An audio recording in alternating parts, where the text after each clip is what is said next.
enjoyed the first day of the conference and the rich discussions we had, especially during the workshop. And it's a pleasure for me to open this second day with a session dedicated to the Copernicus program. Copernicus, of course, is the the cornerstone of Earth observation in Europe, but also in the world. It's the only Earth observation program that has a long-term continuity, a free and open data policy, a global coverage, and a universal access.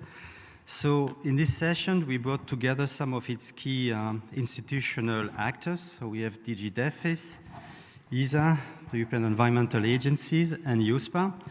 And they will provide a broad overview of the program from the space infrastructure down to the Copernicus operational services and the downstream uptake. So we cover all the value chain of Copernicus.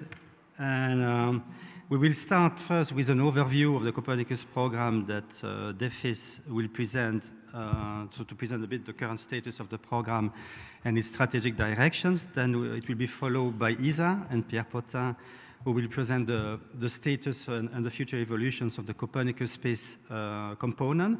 And you will have some insights on the upcoming Sentinel missions as well, and the new observation capabilities that Copernicus will bring in the next years. And then we'll move into the Copernicus land monitoring service, which is one of the Copernicus services. So Copernicus is not only about Sentinel, it's also about services. And for this, we have Usue from the European Environmental Agencies, who will also present the role of EEA in supporting statistical applications. So she will go a bit beyond CLMS and goes also into the use for statistics. And finally, we have EUSPA, who will present the downstream perspective. So she will highlight in part, because she will also introduce EUSPA, but she will highlight also the challenges that are faced by countries to integrate Copernicus data and the services into the institutional domains, and in particular in the productions of official statistics and reporting.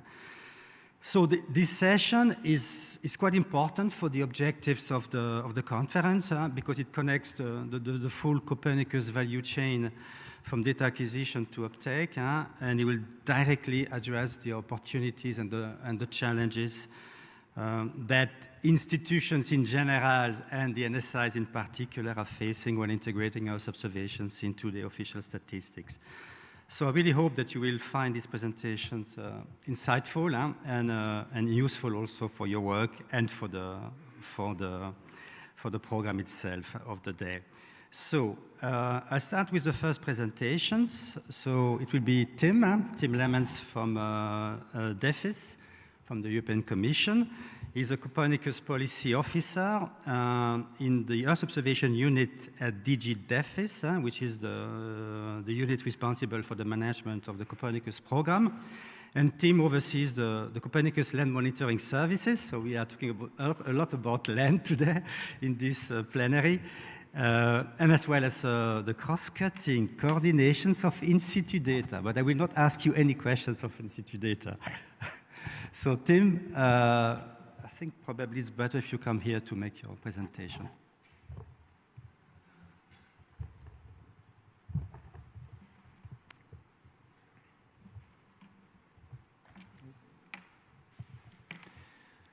Hello, good morning.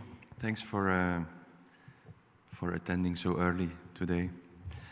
I will present to you Copernicus in a nutshell. I will go very fast because I know that most of you already know what Copernicus is about. For the ones who don't, we're talking about Earth observation all the time these days, but why do we focus on Copernicus? Why do we like to do that?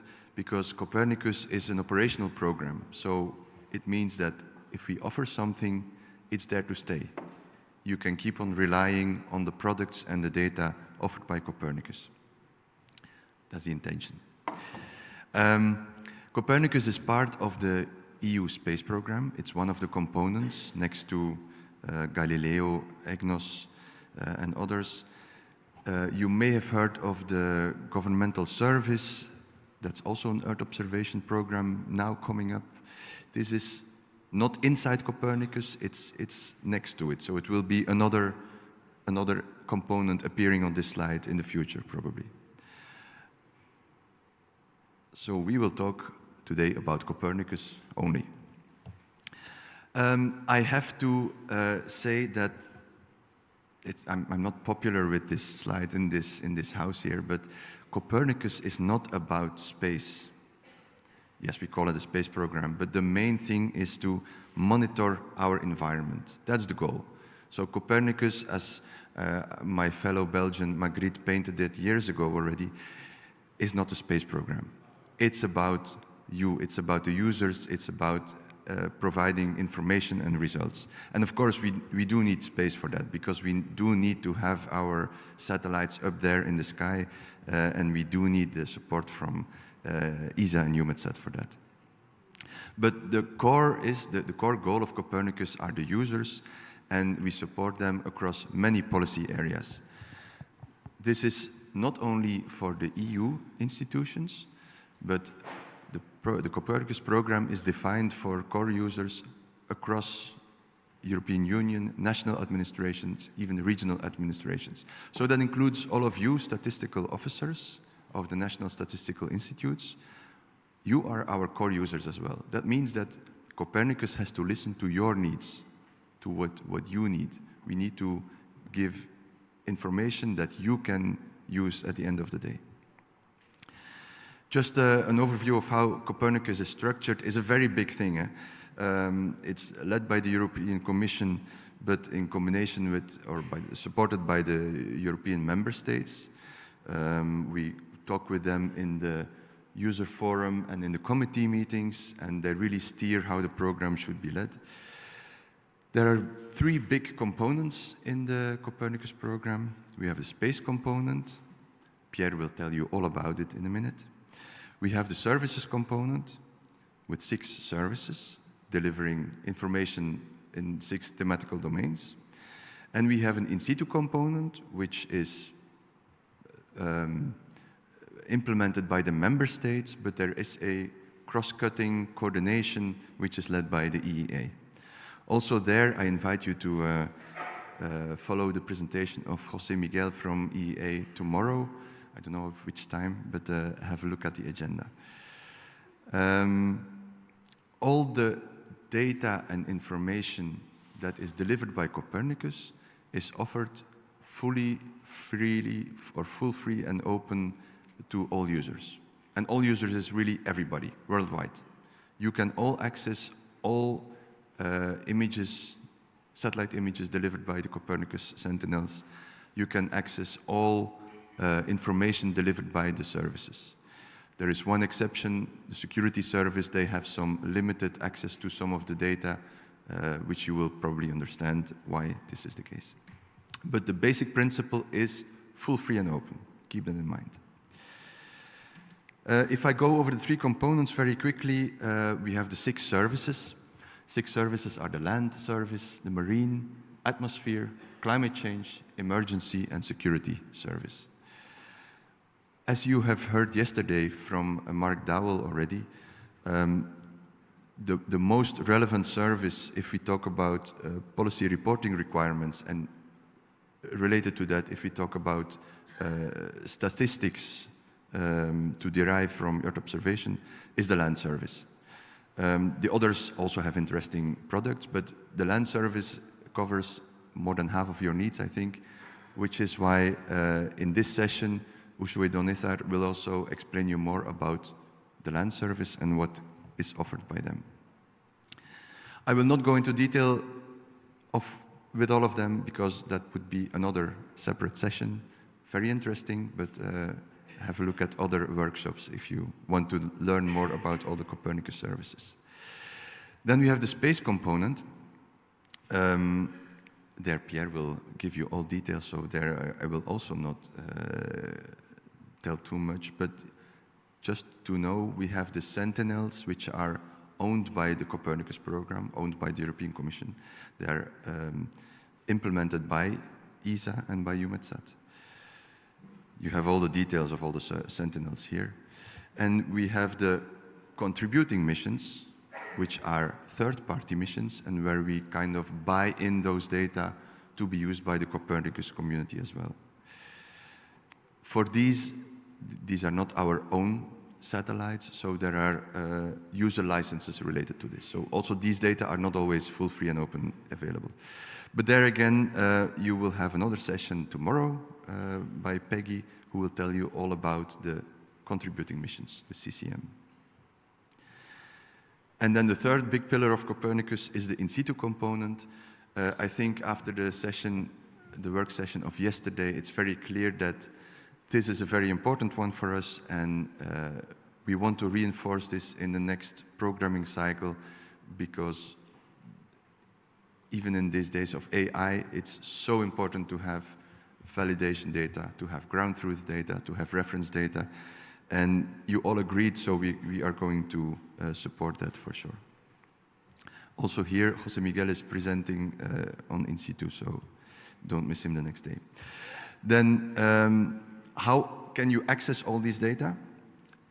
There are different platforms where you can get in touch with the services, apart from their website, of course. You have the CDSE portal, and you have the WCAO portal. On CDSE, there will be, again, a very long session tomorrow where you will learn all about it. Carla already indicated that for statistical agencies, there is a special opportunity to use CDSE. But there is also WCAO, which also offers all the Copernicus data in a federated way. And both portals have a different accent on how you implement workflows and things like that. Both are fully open, so I would invite you to check which one fits your needs best. And then finally, on evolution, I will not tell too much because that will come back, I guess, with Pierre as well. But we think about the future, not only about the space component, about which satellite missions will come in the future, but also on how we can use that information for the end users. So we do have a lot of research projects going on under the Horizon program, where we prepare the users in the next generation, in the next decades, to keep using Copernicus data and information. And that's what I want to conclude with. So we are here for a long time already. We are here to stay. Copernicus is a long-term commitment, and that's why we really want to be here today on this stage for you, for statistical agencies, because we would like you to learn about it and to use it in your daily procedures. And as you can see, we are preparing now for the Copernicus 3, third generation. It's combined with the multi-annual framework of the Commission. And we want to ensure that the budget is still there, because, as I told you, all data is full, free, and openly available, but there is nothing as a free beer. In the end, somebody has to pay. So we will have to ensure the budget in the next programming period as well. And wherever you can, wherever you see the possibility to defend that Copernicus keeps on needing that budget, please defend Copernicus and tell us, or tell the lawmakers why it's needed. Thanks a lot.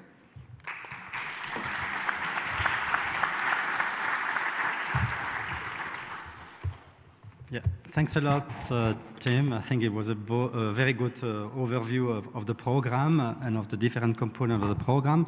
Maybe one point about Copernicus. I mean, we are not going to touch the CDSE today and the data access. I mean, there is a dedicated session still in this room at the same time on the CDSE and the Copernicus contributing missions. So today, we give you more the broad overview.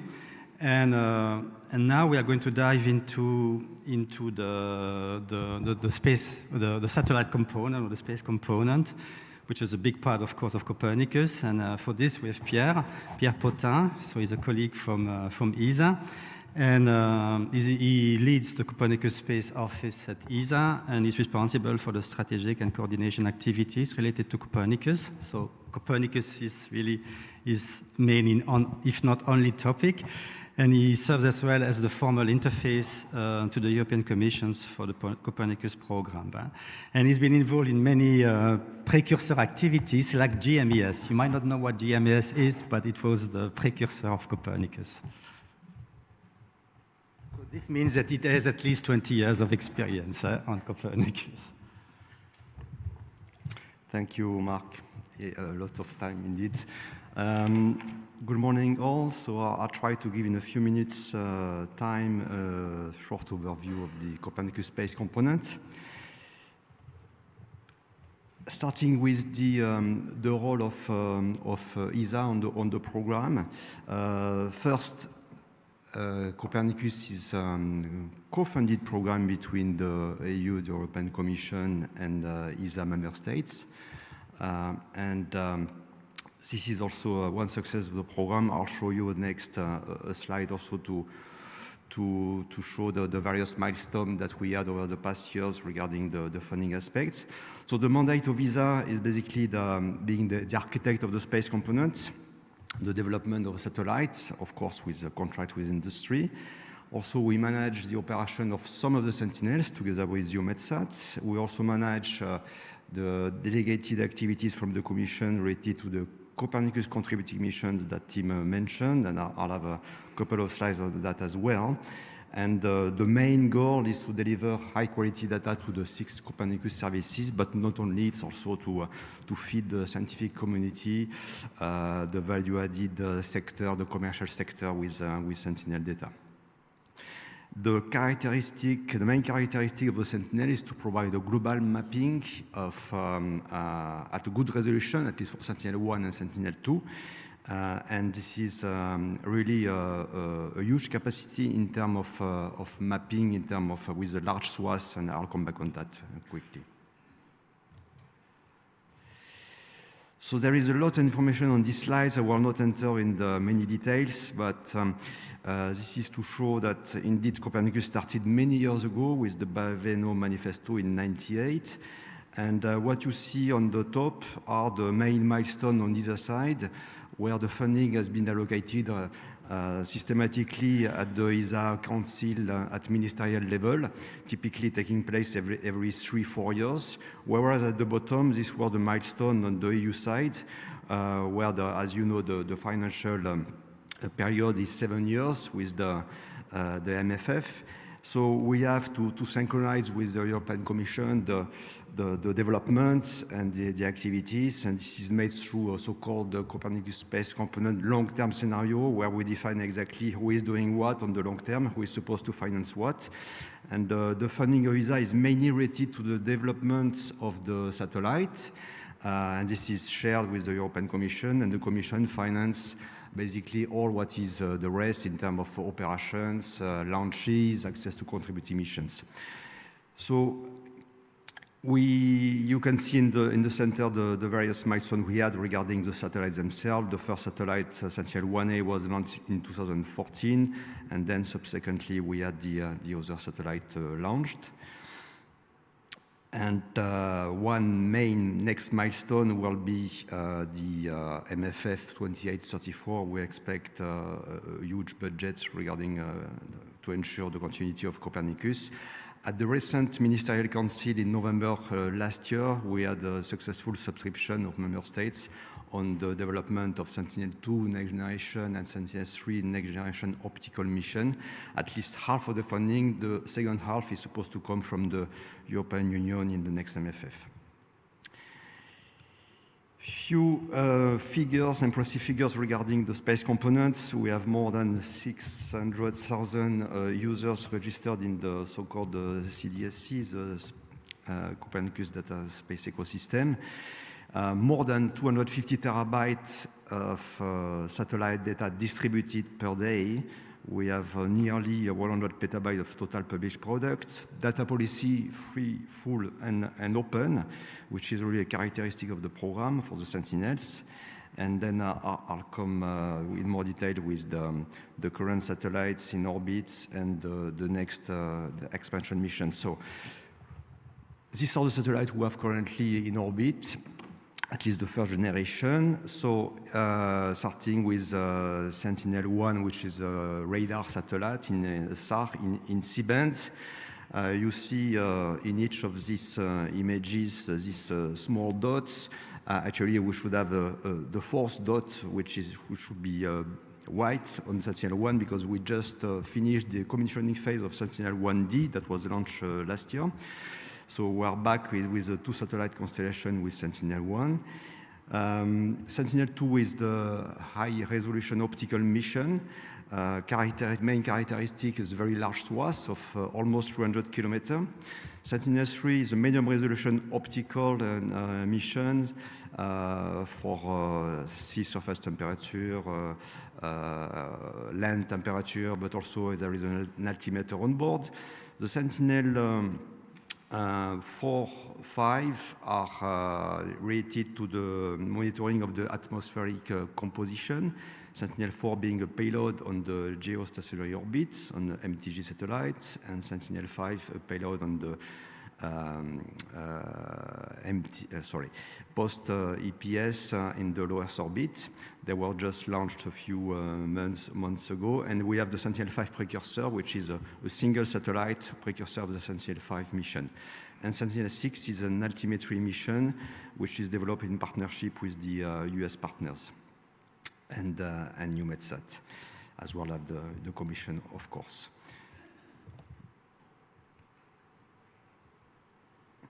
So a few words on this slide, which is representing the next family of Sentinels, which are called the expansion missions. So these missions are currently under development. We have basically 2 satellites per mission being developed, 3 satellites for the first one, CO2M, which is actually bringing a lot of expectations. It will be monitoring the carbon dioxide made by humans, so anthropogenic carbon dioxide monitoring mission, and we expect the launch towards the end of 2027.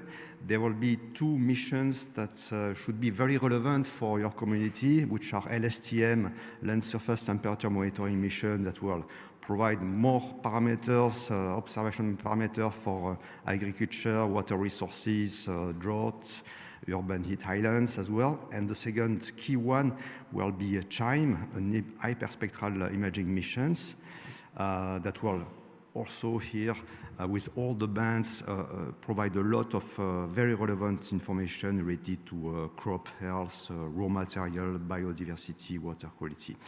And then we have on the right side 2 missions that will be more focused on the polar monitoring, Simmer and Crystal.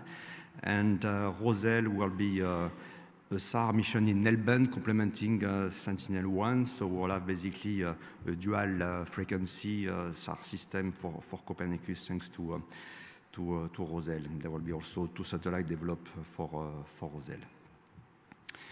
And in parallel, we are also developing the next generation of the current missions which are flying or related to Sentinel-1, Sentinel-2 next generation, Sentinel-3, which has been divided in one related to topography, so altimetry, and one related to medium optical mission, and Sentinel-6 next generation. So this mission will ensure the continuity of the first generation. So a similar slide was presented by Tim, just to remind that indeed these satellites are developed based on some user needs coming from various policies at EU level, national level, and you can see a few of them on this slide. And this is the timelines related to all these missions. So the first generation at the top, in the middle we have the Sentinel expansion missions, and at the bottom, the Sentinel next generation. And you see, again, as mentioned by Tim, one key objective is really to ensure the long-term continuity. So this allows users to make investments. They are ensured that the data they are using today will be available in the future, actually with improved quality, improved, let's say, parameters in general. And we'll not go into detail, but this show before the slide before was related to the mission itself, and this is related to the satellites themselves. So you see, for example, at the top, this is Sentinel-1 family with 4 satellites for the first generation, 2 satellites for the second generation, at least the one which are in the pipeline now. And this is quite impressive, and we need to ensure indeed the continuity, the sustainability of the program with the space component in developing and ensuring the operation of all these satellites. And the Copernicus data space ecosystem, that certainly many of you know, this is the system managed by ESA to get access to the various Sentinel data, and not only, also data related to the land monitoring service. I think I have to accelerate. There is this data browser. And a few words on the Copernicus contributing missions, as already mentioned by Tim. Actually, the access to such missions, which started with the very high resolution optical and radar missions in the years 2006, 2007, were the first data set used to start to feed the precursor Copernicus services. And year after year, we have increased this set of contributing missions. They complement the Sentinel observations, providing in particular, as mentioned earlier, the higher resolution, but over much smaller areas compared to the Sentinels. And now we are going through new domains, sensor domains, in particular multispectral, hyperspectral, thermal infrared, atmospheric composition. And slide, this was already presented by Tim. You can see on the left column the various thematic areas covered by these contributing missions. The second column is what we call the category 1. These are the basically new space companies that the Copernicus program is supporting in providing funding, and then in turn related data will be used by the Copernicus services. Then the big volume of data is coming in the center with the category 2, which are the European providers, mainly in the multispectral domain, even a resolution less than 1 meter, as well as in the radar domain, so the SAR. And on the right side, these are category 3 CCMs. These are data coming from non-EU missions who are still somehow obliged to make use of a non-European mission to ensure that the Copernicus services has all the data. And to conclude, just a couple of messages. Again, the main message is that we need to ensure stability of the program, continuity of the space components, in order to also to respond to new emerging and urgent needs for new type of observations. And for this, I pass the same message as Tim. We need to ensure the long-term funding being on ESA side, on the EU side, and a strong political support. We see that Copernicus today really has this strong political support, which is excellent. We consider that the program is really successful in order to ensure then the long-term success and the evolution, continuity of the program. Thank you very much.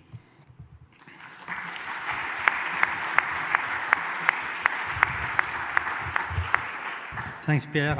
I didn't say it, but we might take a couple of questions, but we're already quite behind schedules because we didn't start at the planned time. I mean, yeah, it was a really great insight of the space, the space component of Copernicus. You see that we are close actually to the 30th anniversary of the Baveno meeting. It was in 1998. And it will take another 10 years in order to get the full-fledged Copernicus programs with all the expansion missions and the next generations. But you see really that the present is great, but the future is even brighter. Funding is really key. It was a big success at the Ministerial Council. Pierre, where the funding that we needed to start the next generations was got from our member states. But now we wait for the MFF and the space program to have the same dimensions in order to cover all the costs. But you've seen, I mean, continuity is important. So even when we move to the next generations and expansion missions, it's important also to continue the core missions that we already have. So now we move from the Sentinels to the Copernicus services, also fully funded actually by the space program of the MFF. And we cannot show you all the Copernicus services, but since a lot of statistics are related to land, we decided actually to present you the Copernicus Land Monitoring Service, this is the right word, which is co-led by the Joint Research Center for the global aspects and by the European Environmental Agency for the pan-European ones. And the local component, if I remember.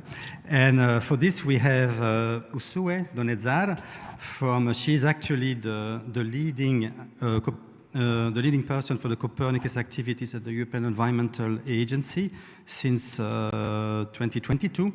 She has over 20 years experience in Earth observation, and prior to joining EEA, she worked as a project manager on EO-based environmental monitoring projects in a Spanish private company. So she came from the private sectors and moved into an institutional organizations, and that's, of course, something you could bring your knowledge also into the EEA. So the floor is yours. Thank you very much, Mark. I have to say that it's a pleasure. It's an honor to be here in this panel, by the way, with you all. So I'm going to be talking here. It's about Copernicus Land in support of statistics, which sounds like a big thing, but hold with me because I'm going to be very honest about what we are doing or not. So first of all, what the land service is. We provide, as Mark said, the land service is co-led by the Joint Research Center and by the European Environment Agency.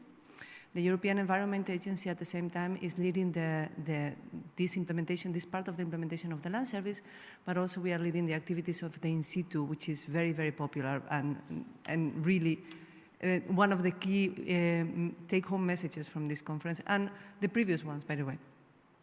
So, but what do we do in the land service? We have these 6 main areas of work.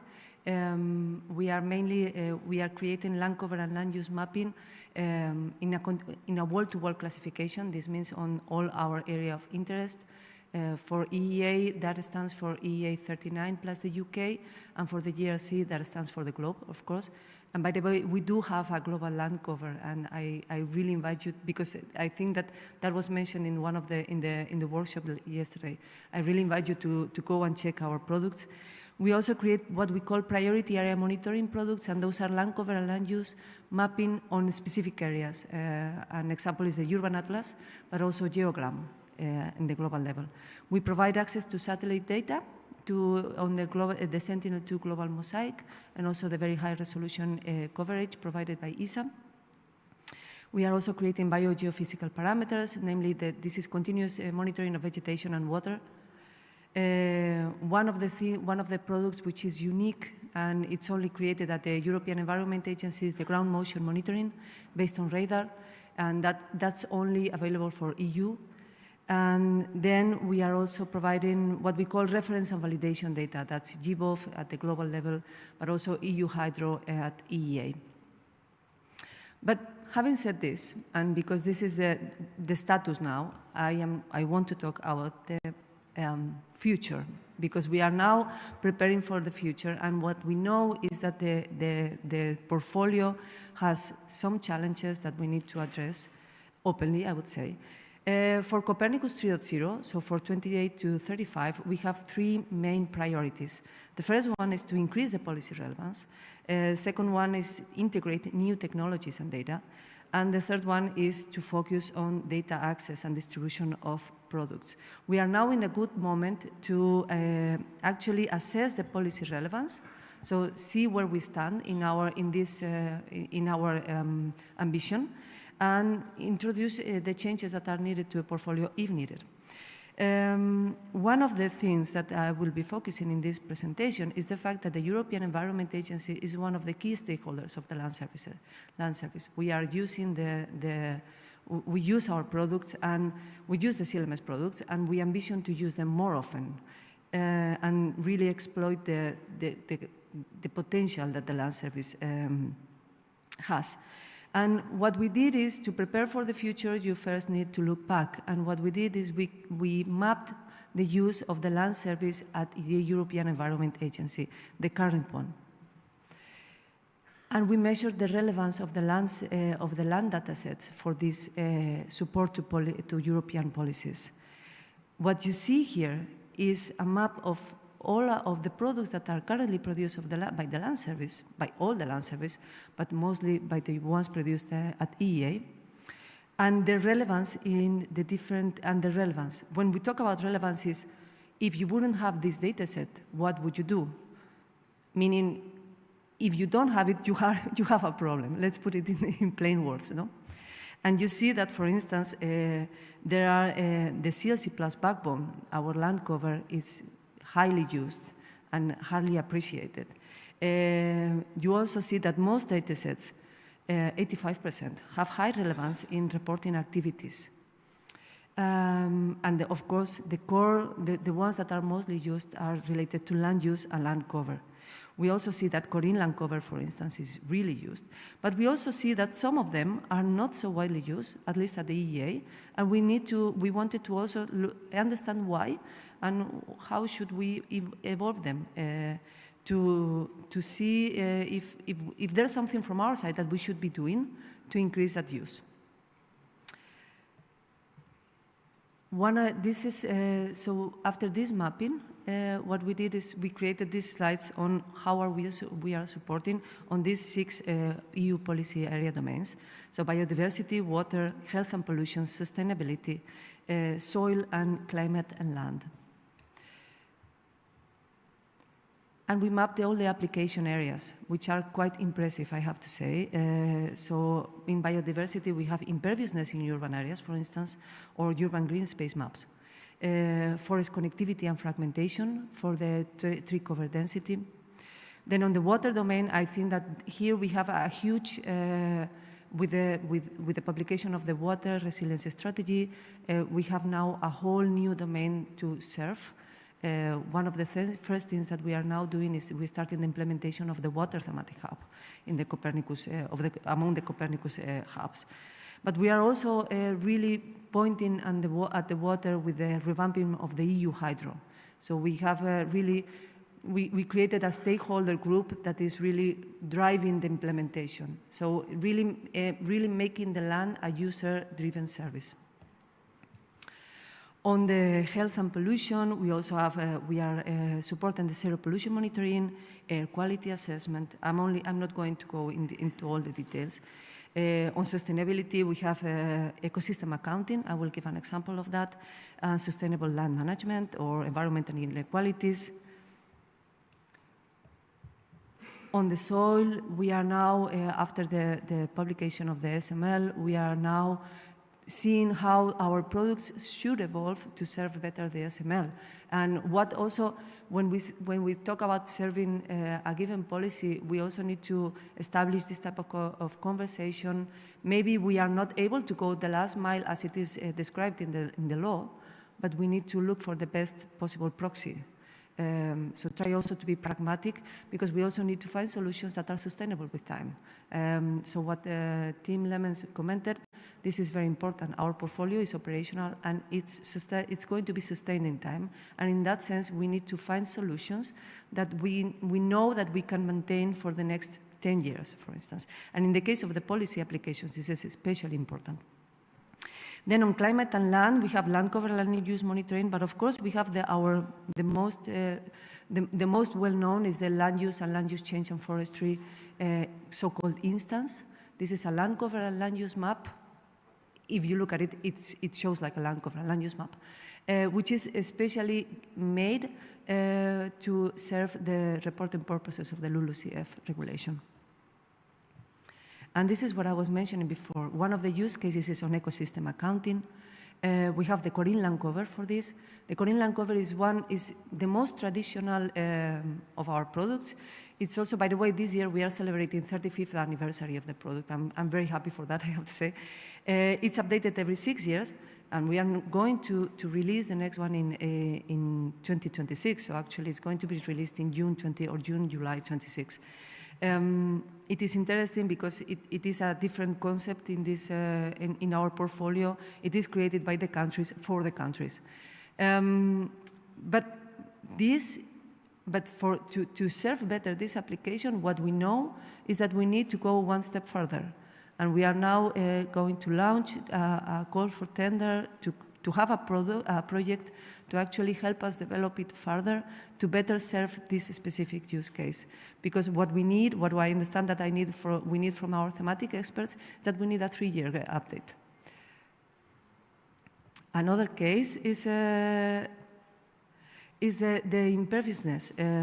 This has been going on for some time. We have the imperviousness density time series. It's one of the most well-known high-resolution layers, and we are now publishing the 2024 update. And we create this indicator on soil sealing. But we do have a problem, and I wanted to be very honest with you all here. We are aware that the constant evolution in the product, in the production, and also in the input data, and there is a challenge when we talk about giving input to EU policies, because what you need is a consistent time series. And in a phenomenon as the imperviousness, this is especially important. Imperviousness is roughly 5% of the total area of interest, but its importance is very high. So mapping it is difficult. It entails both things. It has quite a difficulty. It's a challenge because it doesn't entail a huge surface in the whole percentage of surface, but it also it needs to be done correctly and with the highest possible accuracy. So since we needed a maximum of comparable numbers over time, and also, of course, user guidance. This is something that we are making an effort on to increase the capacity of the users. We had to think, okay, we need either to fully reprocess or to have a simplified reconstruction. And this brings me to this. This is a reconstructed time series of imperviousness. So what we did is we create the update for 1 year, but then we need to move backwards. So we make sure that the time series is consistent, which also brings me to something that has been already said, which is the need also to fund this type of things. So if CLMS wants to become relevant in the policy domain, we also need to have the resources to be able to go backwards in time every time, so we are able to provide you with a consistent time series that can be used to derive statistics. So some food for thoughts. This is very important. I also, as I said, I wanted to be very honest. I think that sometimes Earth observation has had a problem that we were somehow overselling what we could do, and I think that it's time that we have a conversation about that. Our products were not initially designed for statistical applications. They were designed with a technological perspective in mind. And that entails a challenge now but we also have the opportunity now that we are drafting the next evolution of the service to actually tackle this. So it's a good moment. On top of that, the policies are usually not drafted taking into consideration what we can provide. So we need to, we will need to get together and start speaking the same language, I would say. One of the things that usually is what our users ask is change mapping. But change mapping is very difficult. And we actually only map change, so we only update the status layer by mapping changes in one of our products, which is the core inland cover. For all the rest, what we create is status layers, and then we calculate change. And that entails also a challenge when we talk about the statisticals. We are aware that reprocessing should be performed upon regular intervals. So to create a fully consistent time series. This was also, the next point was also said in yesterday. I was very happy to hear it, because we need to harmonize the sources for comparison and validation. We need to have a common semantics. In that, maybe Eagle could help, we don't know. What we know in the land service, we are going to try to address this with the countries through the National Collaboration Program by having a focus team focused on that. Then Our accuracy assessments provide robust statistics on data quality, yes. So we are doing our products according to the requirements, but area estimation is still an issue, and we know. And we would require additional sampling. It's not an easy thing to provide area estimations based on Earth observation products, and this is something that we are aware of, and we want your help also to be able to provide that. Also, one of the things that was mentioned, the uncertainty. We need to start providing uncertainty on our products, and we are aware of that. And we would like this to be done in a harmonized way. So, but for that, we need also to get some inputs on the methodology to do it, on the concept. One thing that I wanted to mention as well is that indicator requirements are usually diverse. And the thing is that we have some indicators, like the ones that were mentioned by Mark yesterday, that are established, but then we get new requirements, and then we need to see how the requirements overlap, if they overlap at all, if we can decrease the burden of creating new products and try to use as much as possible the same input data to provide different things. And then last but not least, and this is something that I already said in the Biospace conference, we really need to agree, I would hope that we can agree, on a best practice and geostatistical guidelines for translating EU products into spatial statistical indicators. And if we are able to have that across at least for the land service, then it will be much easier that our products are taken up by users. And I would really plead to have a common language, because I feel that we don't usually have the common language. We come from different worlds, that's fine, but we need to work towards that. And with that, hopefully in a hopeful manner, I'm finished. Thank you very much.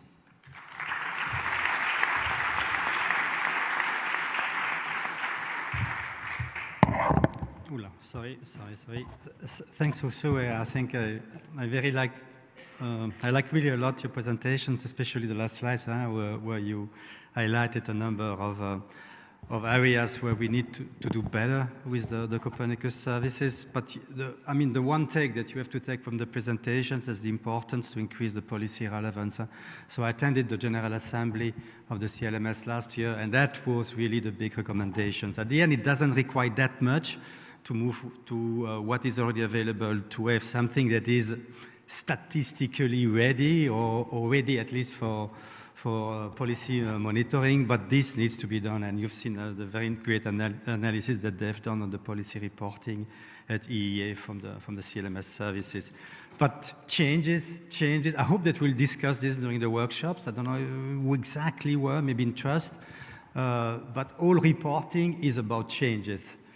And I must say, I must confess that ESA, we spend a lot of time on defining the baselines and not really moving into changes. So if you don't have a robust methods to detect changes, then of course your statistics will be biased. But I took also uncertainties, the fact that some products can serve multiple indicators and statistics, and the importance, of course, to have the common language. It's already difficult at European level. When you move in the world context, it's even difficult. I mean, I've been exposed in the mapping ecosystem extent, and it's amazing the number of typologies that exist. It's not only about language, it's about different approach to do things as well. So yeah, a lot of work, but I think really a great presentation from Usue. And the last, so we move down the value chain. So we are going now to look at the uptake. So for this, we have a colleague from USPA, Alessandra Di Cecco. She's in the she will present something on the Copernicus downstream uptake challenges in official statistics and reporting. So she's actually a seconded national expert from ASIA, from the Italian Space Agency, and she joined USPA 4 years ago. No, sorry, 2 years. 2 years ago, 1 year ago, sorry, I cannot do the calculation, it looks like. So yes, in 2025, yeah, I got it here. So she's involved in the market intelligence analysis, so she will also present a bit on the market. But what we expect also to see is also the uptake from institutional users, and especially the statistical community. So Alessandra, the floor is yours. Yeah.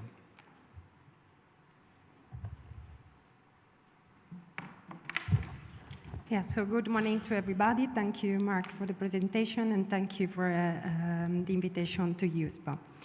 So I would like to briefly introduce what is the mission of USPA, head of the European Union Agency for the Space Program that born in 2021 by taking the experience of the previous agency of GSA.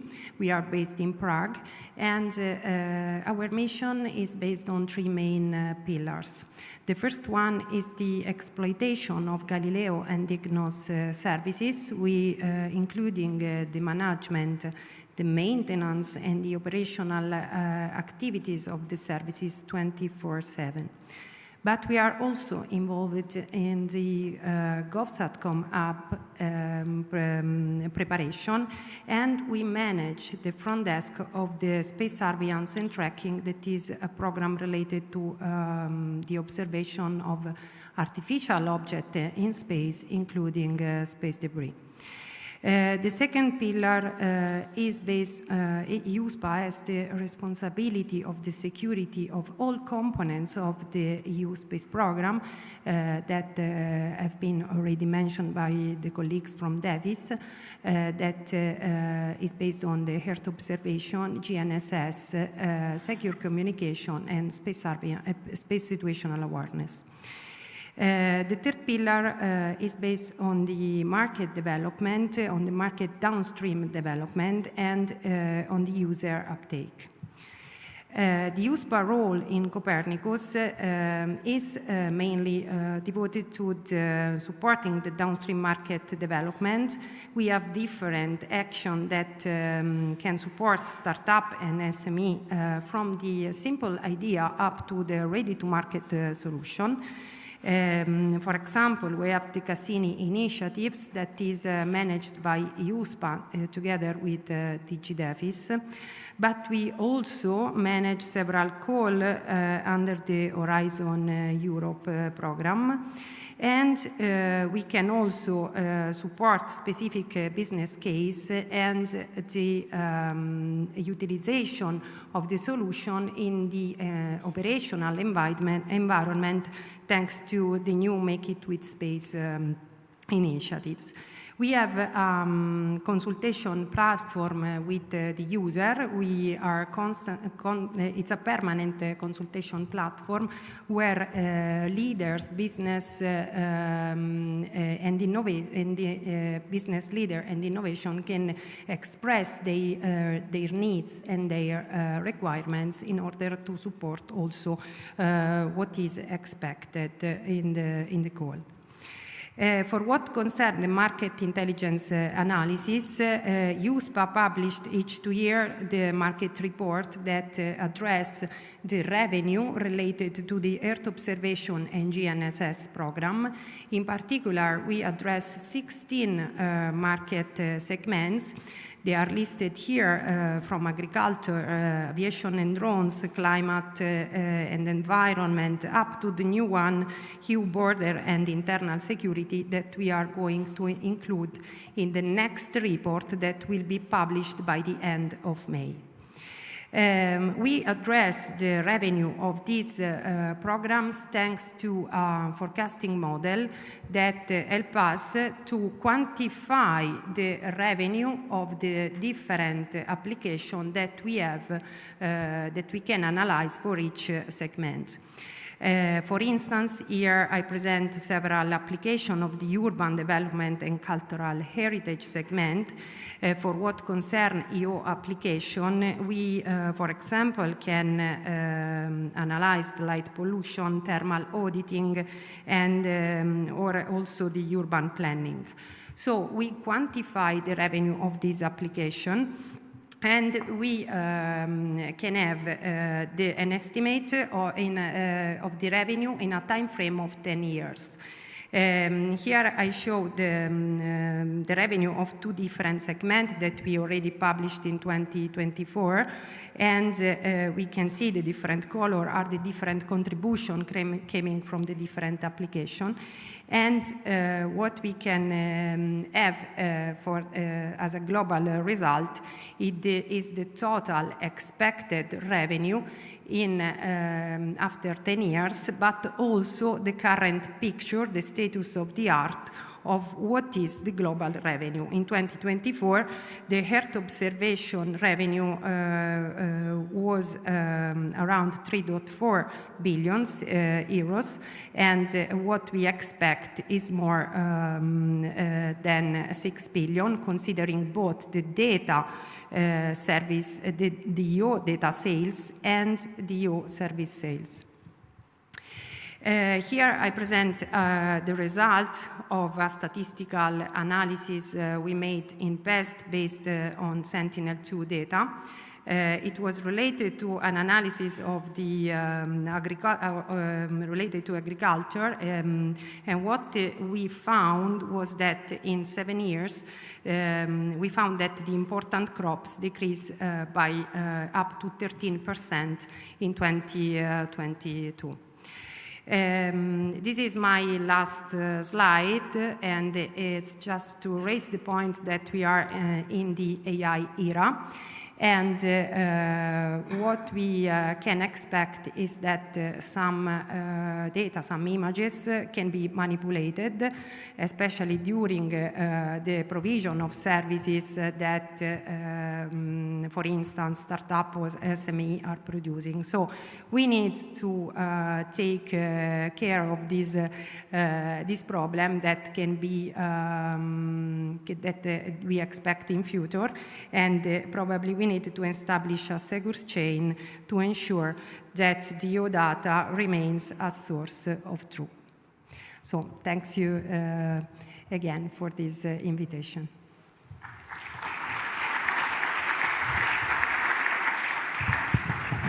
Thanks a lot, Alessandra. I mean, this is a really, I mean, USPA has a very important role on the uptake of Copernicus. And I mean, of course, they cover both the private and the institutional sectors, but they also bring the feedback actually from their analysis into both the space segment and the service segment that we presented to you before. So, but AI definitely will be touched here. I'm thinking for sure on the reference, the workshops on the use of reference data, but to a certain extent also in the trust.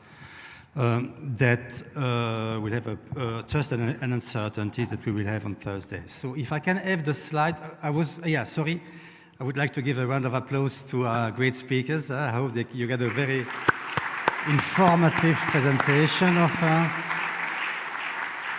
I'm sorry, I'm not able to take any questions because we are extremely late on the program.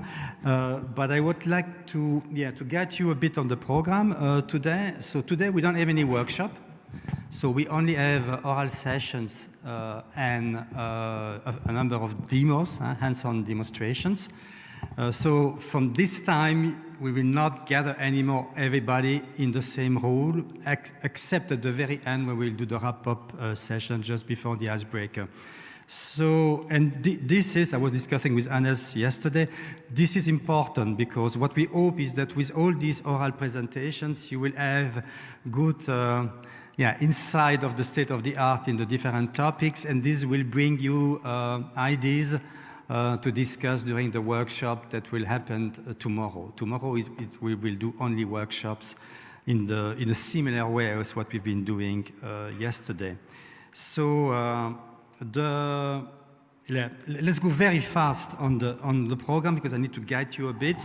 You see that we will have up to 5 sessions in parallel, so you need to know where you want to go. So we have 2 types of sessions: thematic sessions that are essentially oral presentations for a given theme, and then we have the hands-on demo.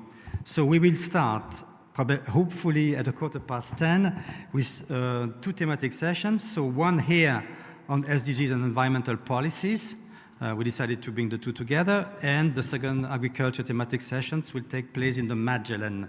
So some of you, so that's the other main conference room we have on the other side of the road here. And then, there's a third one as well on sustainability indicators. Then we have two enhanced demo. That's quite important for you. So one is on the CDSC, and especially the Sentinel Hub Statistics API. So this one will take place in the room A in what we call the Uliveto, so which is the buildings that are at the far end. And, I don't know, it's probably me. Is it me doing this? Ah, sorry. I have something on my screen. Okay, maybe I'll look it from there.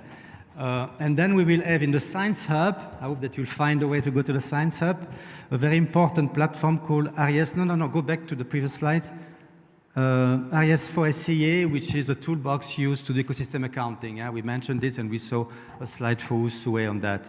So yeah, for those who are involved in ecosystem accounting, extend condition services, you should go to this hands-on demo. Then we have a coffee break that will probably reduce to 10 minutes. And we'll go into other thematic sessions. Environmental accounting, which includes ecosystem accounting, will be here in the big hall. Agriculture, so agriculture is all in the Magellan. And then forest statistics in the James Cook, which is next to the Magellan. And then for the hands-on demo, we'll have two in this case in the Oliveto meeting, so the building on the far end. One on the small landscape features, which are very important for certain statistics, and the other one on a tool which is called Earth Code to do fair science type of research. I also advise you to go there. And yeah, the last one in the Science Hub is a very nice project from Horizon Europe called SDG Eyes, where they developed platforms to enable, let's say, the use of Earth observations in the productions of SDG indicators. So that's also, for those involved in the SDGs, it's quite important. So moving then in the afternoon, next slide. So in the afternoon, we have only one set of presentations. So we'll have the land use land cover in that slot. So that will be in the big hall, so here. And then we realized that we could do full sessions on emissions and air quality. And this will take place in the Magellan. And for the demos, it's quite a lot on agriculture, I must say. And they don't have an agriculture oral sessions in parallel, so we have the FAO agroinformatics platform in the Oliveto, in one of the meeting rooms in the Oliveto, together with the World Cereals projects from ESA, and especially the tool that was developed by YASA to integrate in-situ data into the production chain for crop maps. So quite interesting, I must say. And the last one in the Science Hub, that will be on Send for Stats, so it's another project that you already heard yesterday to improve agricultural statistics. Stats meaning statistics, so also important for the conference. Then, so we are all split in these rooms, and we need to come back here for the final plenary sessions on the session wrap up. So so what's the time for the wrap up of each? 5 minutes. So all the shares of that's only on the thematic sessions, I think, that we are going to do this, not on the demos. But of course, if the demos wants to say something, they can also come on stage. But the shares of the thematic sessions, they should be ready to make a small summary and the key findings of the sessions during this last wrap-up sessions of the plenary, and then we will end the day again with the poster sessions and a second icebreaker, because we thought that one was not enough. So with this, we skip the coffee break. That's the bad news, because we try to recover a bit of time. So if you really need to get a bit of caffeine in your blood, you can grab one very fast, but I really advise you to move already to the meeting rooms. Thank you.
We are starting in 1 minute. Huh?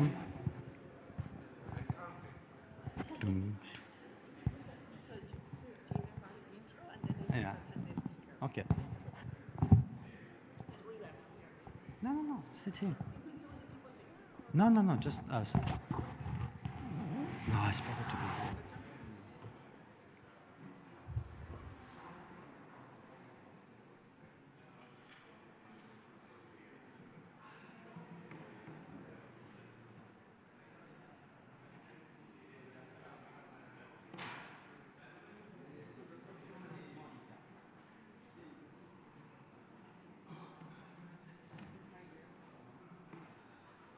Okay, maybe I'll start because I mean it's quite a busy session.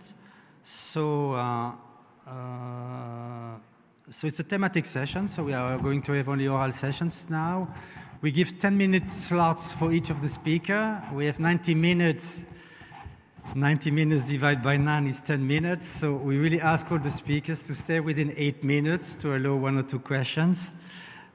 If we are too close to the, well, we need to take the time, but for sure, if we are late, we give anyway 10 minutes for the whole presentations and Q&A. So please try to stick to the time, otherwise we'll be very, very, very late. Still time to get a coffee if you want.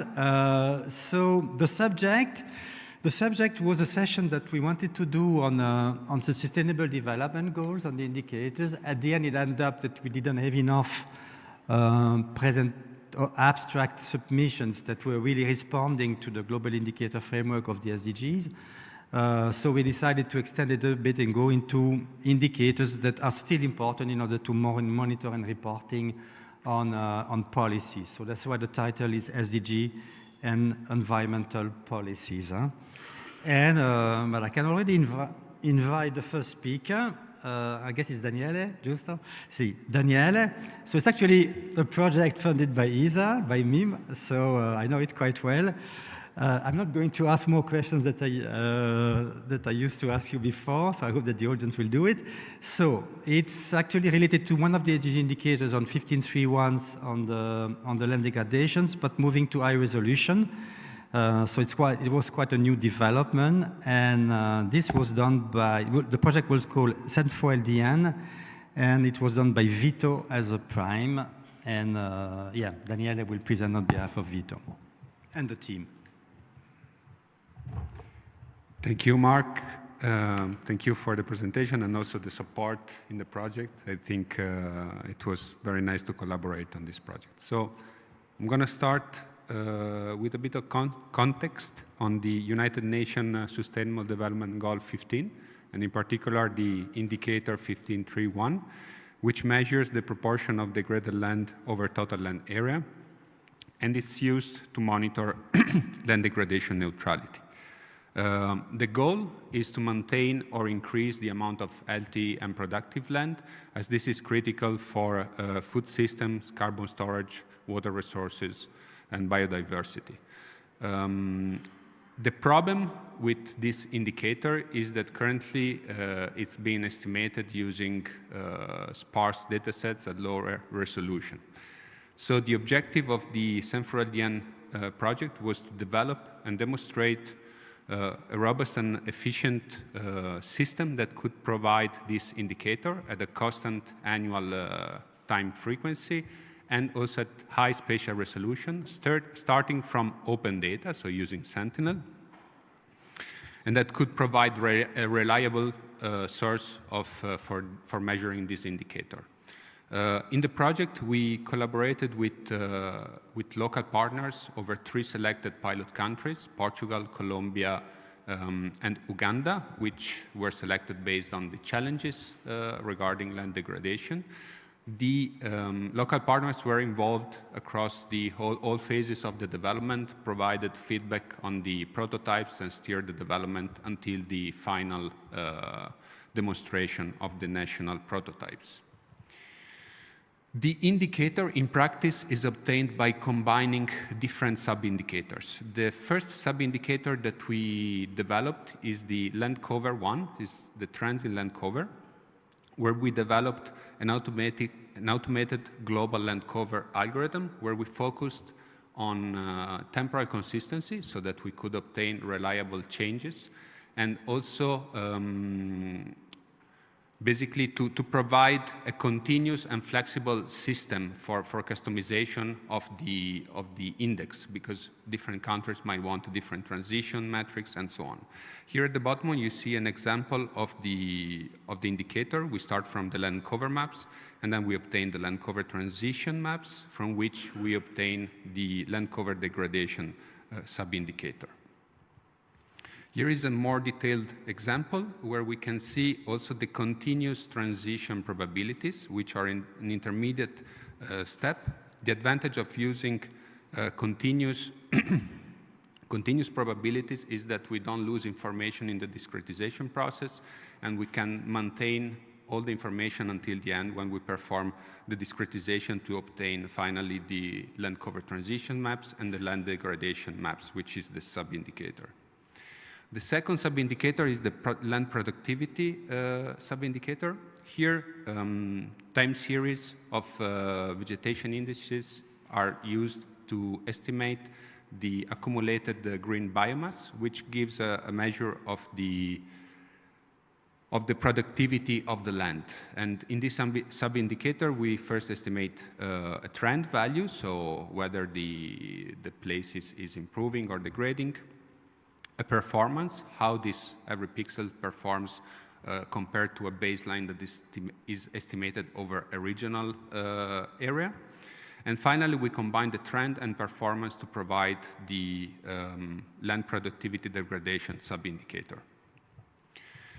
A bit more in detail, this is an example. We look at time series, then we use time set to smooth out for noise that you will always have in daily observations. After the smoothing, we integrate on growing season to measure and estimate the seasonal total productivity. And finally, this is used to derive the trends and performance and the land productivity degradation index, which is also a continuous index at this stage. The third sub-indicator where we focused is the trends in carbon stocks. For this, there are no global dataset available, so our partner, GFZ, worked on deriving an hybrid method based on above-ground biomass, where they fused the ESA-CCI stock change layers and the gain-loss WRI flux model to retrieve net flux estimates at country level. However, this sub-indicator was built at 100-meter resolution, so in the end we opted not to merge for the final indicator to preserve the higher resolution. This is an example of the full process. We start from the Sentinel-2 composites. We compute land cover, the land cover degradation indicator and sub-indicator and probability.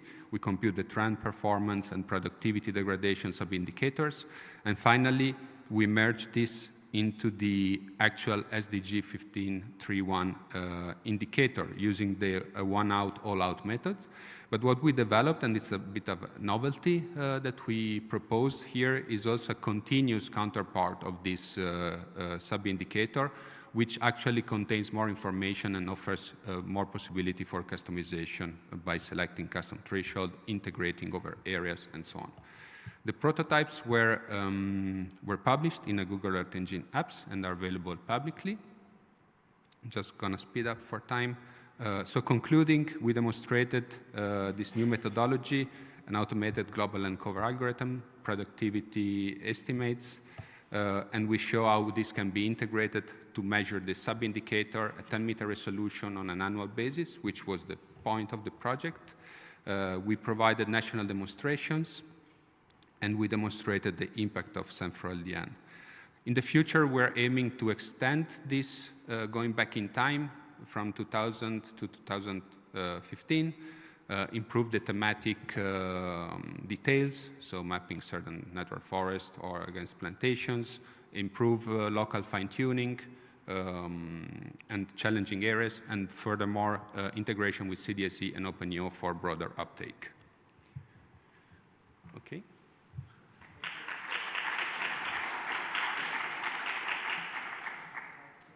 Sorry. Thanks a lot, Daniele. I mean, this would have been a very nice exercise yesterday because, I mean, during these projects we had a lot of constraints because we were, in a way, obliged to follow the good practice guidance that were developed by the UNCCD, which is the custodian agency of that indicators. But we tried, I mean, the objective was, of course, to increase the spatial details, but still following guidance from them, like the one out, all out. So basically, yes. One indicator says degradations, then it's degradation.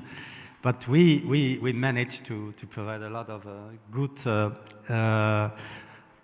let's say, ways to improve the approach, but we've been facing with the baseline that unfortunately UNCCD doesn't want to move, and that are prior to the Lens Sentinel time. So it's the Landsat actually that is the only data that you can use. Yeah, of course, it was a bit a result of the research that we did, and of course it's a bit experimental, so it makes sense that we have a standard baseline for the community.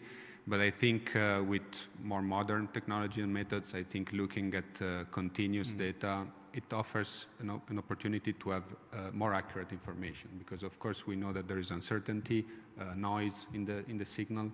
So having continuous results usually, it then moves the ball to the user to decide how they want to use the continuous data rather than the producer that applies a threshold and produces a discrete map. Yeah, because the ground baseline used by UNCCD is 2000 to 2015, so just until the start of Copernicus. Is there any questions from the audience? Yes, Monica? You need to have a mic. Why don't you come here? Okay. Well, just thinking that they were early adopters into this project, so just the perception of these early adopters were about the statistical community, I believe. So which will be the barriers for them that you perceive it through the process, through the early adopters phase? And how do you onboard the challenges or the needs while you were developing the products? Sorry, I didn't understand. Which were challenges, the barriers. The challenges. Yeah. So of course we had some challenges because putting together these partners from local areas, and then of course there's always a bit of a communication barrier, like organizational. I think that logistic was the main initial barrier. Afterwards, I think the collaboration went pretty smooth in the sense that we had this public application where we could push the layers on Google Earth Engine just for simplicity. And then the users, the local partners, were exploring the products, providing feedback. We went through several stages of living labs. So we were having these living labs with the users, collecting feedback. So I think it was well structured, well organized. So I think just an initial warming up phase, but then I think cultural and communication was the main issue. Then afterwards, the science, we were pretty aligned on that. Well, I think this case, by the way, is very attractive because it has been already proved this scalability and replicability. 3 different regions, 3 different areas, so the scalability is one of these requirements. So I think this is approved for a nice case. Yes, so any questions from there?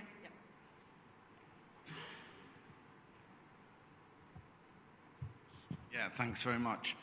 And just going back to this point on the baseline period, I mean, did you have concrete feedback from the users that they really needed 10-meter resolution compared to perhaps having a 30-meter resolution product, that we could, in fact, go back through the Landsat time series? I mean, in the context of their reporting obligations, it's not really clear to me that at global scale or national scale, even this difference between 10 and 30 meters would be so significant.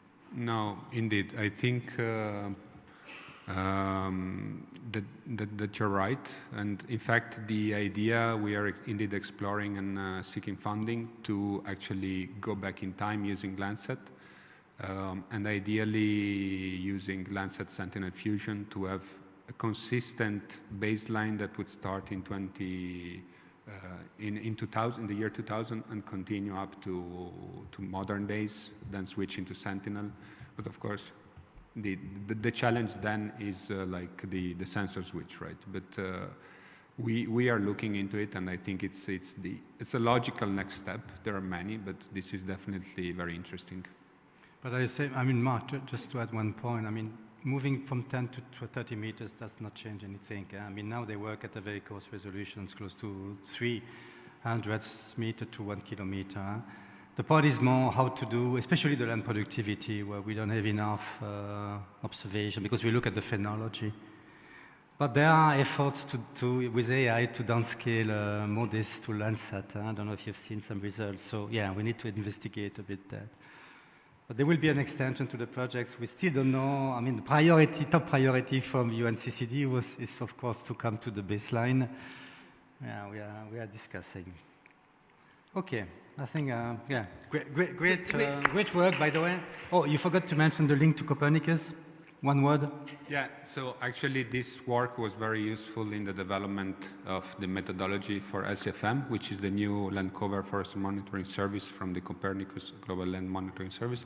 I will have a presentation today at 3 p.m. on the service, and the time consistency, the development of the land cover algorithm actually was the solid basis for developing the new service. So I think that's also very important. And what we did in San Florian is the changes that hopefully will be in the Copernicus services. That would be a novelty of this year, the change product, which was actually very similar to the San Florian one for this reason. Thank you, Mark. Thank you.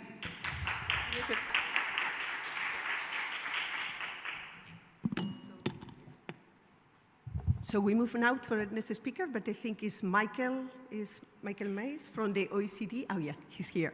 So he will dive in a little bit more from the perspective of his agency into the environmental indicators, also looking a little bit on the methodologies. The presentation itself is about using EO data for policy relevant indicators in this global environmental framework. So you will expand on what we've been discussing about policy. Thank you.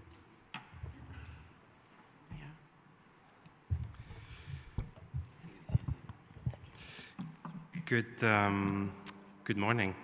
I come from an organization where, as an Earth observation data scientist, I operate quite in a solitary manner because I'm in an organization filled with economists.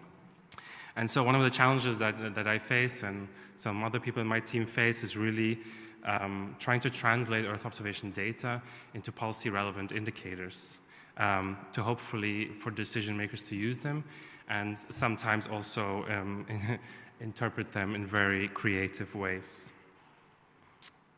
So to briefly discuss sort of what we do in terms of Earth observation, historically the OECD collects data through surveys, for example, on waste management or environmental taxation, and increasingly, and this is still important today, but increasingly we're also kind of enriching these databases using Earth observation and broader, more geospatial data. We develop methodological frameworks and methodologies essentially to use kind of Earth observation data to build statistics and indicators that can inform OECD reporting internally and decision makers more broadly. And the broad fields that we are addressing are obviously fields that I think we're all kind of acquainted with, like climate, environment, land cover and use, demography, but also other elements like transport, infrastructure, and territorial development. Sometimes, not always, but sometimes global Earth observation data is kind of the best way forward in our cases for harmonization across countries. There are many coverage gaps between countries in terms of what they produce in terms of indicators.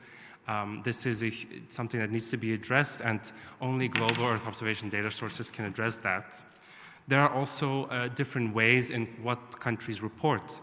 For example, when we look at different hazards and exposures to hazards, countries report quite different things, and sometimes that makes a lot of sense because depending on their climate and where they are on the planet, they have different needs.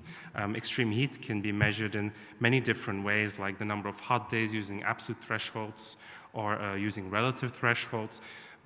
You can also measure short and long-term droughts in different ways, and so measuring all of these different indices is quite important to have different perspectives on a particular hazard. One such example that I wanted to give is, for example, looking at the number of hot days where they are 30 degrees or temperatures, maximum temperatures above 30 degrees Celsius for the business as usual scenario or the intermediate emission scenario by mid-century. Here you see a multi-model ensemble, so this is bringing together 30 different climate models and showing the medium estimates. And this kind of information we oftentimes use to aggregate into, for example, regional statistics. Here you see, for example, the population-weighted number of hot days. But I guess the question I wanted to ask you is like, oh, well, if you look at this, a policymaker might come to me and be like, okay, but what does it mean if there's 20 additional hot days by mid-century? For many policymakers, decision makers, it's often the question that comes to mind is, so what do I do with this information? And an inconvenient truth sometimes is that this kind of information only sometimes becomes policy relevant when connected to socioeconomic data, socioeconomic or sociodemographic data. So using these kinds of indicators to identify high heat stress burdens, to prioritize adaptation needs, linking it to GDP, to identify countries that might be extremely vulnerable because of low financial capacity, or connecting it to vulnerability components to understand population vulnerabilities and risk to extreme heat, for example, are some of the ways to make these kinds of statistics and indicators more policy relevant. Many policy relevant indicators are strongest when combined with ground monitoring data. This is a topic that I think we've heard a few times also yesterday already. And this is, for example, definitely the case when we're dealing with air pollution. Air pollution is still is the largest cause of death in terms of environmental pollution, with over 7 million premature deaths a year linked to fine particulate matter alone. And a large share, or most of the population on Earth, is still exposed to air quality, levels of fine particulate matter exposure above the World Health Organization's air quality guideline. Here you see the example of a hybrid data set from the Global Burden of Disease, which combines essentially ground monitoring networks with Earth observation data using modeling techniques to spread and produce these kind of air pollution layers. And we use this kind of information at the OECD to, for example, look across countries or within countries, or here looking at OECD members and OECD partner evolution of exposure to fine particulate matter. You see, for example, that for OECD members, that's quite a lot lower than what's happening in OECD partner countries. And you see this steady decrease, though, particularly in the last decade, of exposure to fine particulate matter. But in both cases, nonetheless, we're still exposed to concentrations above the World Health Organization air quality guideline. So hybrid data is kind of used here as a gold standard, and ground monitoring networks are important for the accuracy, and the Earth observation data enable the distribution together with modeling techniques. A final reflection I wanted to share was that Earth observation data can take policy-relevant information one step further sometimes, making us look at problems in a different way or questions. One such example is the Global Biodiversity Framework, where, for example, Target 3 states that we need to protect 30% of inland waters by 2030. But currently, there aren't really indicators globally that particularly look at inland water. A database that's useful here is a geospatial database produced by the United Nations Environment Programme that basically collects data from countries or where protected areas are in each country. It's a global database, and storing these as vector shapefiles or polygons. And simultaneously, we also have, for example, Earth observation and geospatial data sets that map river systems, lake systems, such as, for example, the one from the Hydrosheds project from the World Wildlife Fund. And combining these, we can get these really powerful ways of measuring, for example, this new GBF Target 3 on inland water protection by overlaying these layers, essentially. And you see, actually, that for most countries across the OECD, there is actually lakes actually for a large share of countries have more than 30% protected. But actually when we look at river systems, a lot less countries reach that target for now, which is already due in 4 years. We can also look, for example, subnationally here at the case of Belgium, and you see actually that there's also these huge differences between regions. Sometimes for good reason. For example, Brussels just doesn't have as many lakes that are of sufficient size to be detected by the data set. So these are some of the limitations that come with using this kind of data. So to kind of finalize some of these reflections that I wanted to share with you today, more Earth observation data and data quality are welcomed, but to make them policy relevant, it's often recommended to connect them to social, demographic, and economic statistics. So we should really further continue the dialogue and improve it in the coming years between EU data producers and the policy community specifically. And the second point I wanted to highlight is one on trust and uncertainty. I think this currently really needs greater attention by the community. There are some data sets where you have uncertainty estimates linked to Earth observation data. Let's say when we use multi-model ensembles from climate modeling. But there are equally lots of different domains in Earth observation where actually you don't really have a spatially explicit uncertainty information. And this is causing huge problems because decision makers don't always agree with the estimates we publish. So there's a real need for that, and it's important, these uncertainty estimates, because it's how you build trust between the Earth observation data producers, the indicator producers, like some of us, and policymakers themselves. So thank you so much for listening.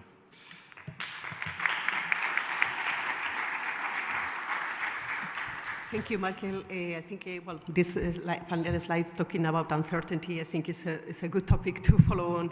But is any question now from the audience? Can you raise?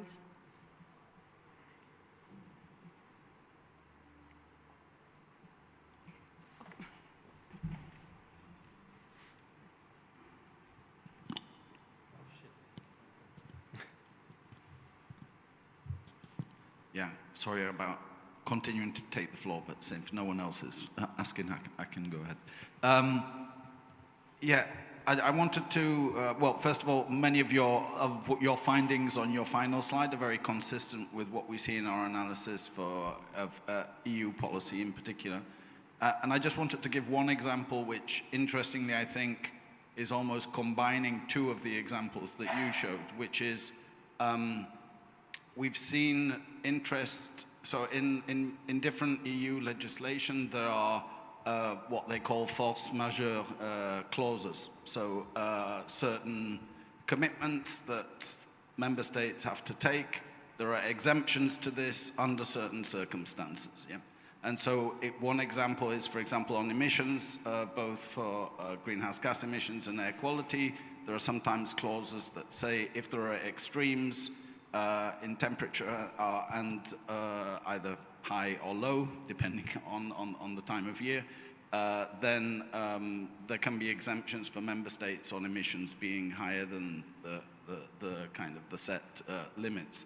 And so what we've seen is we were able to use Earth observation products to provide tools and interfaces to this so that colleagues could verify that when these exemption requests were being made, they were legitimate in the sense that there was a traceable source of data that allowed them to make that assessment. So I think sometimes we have to think a bit outside the box.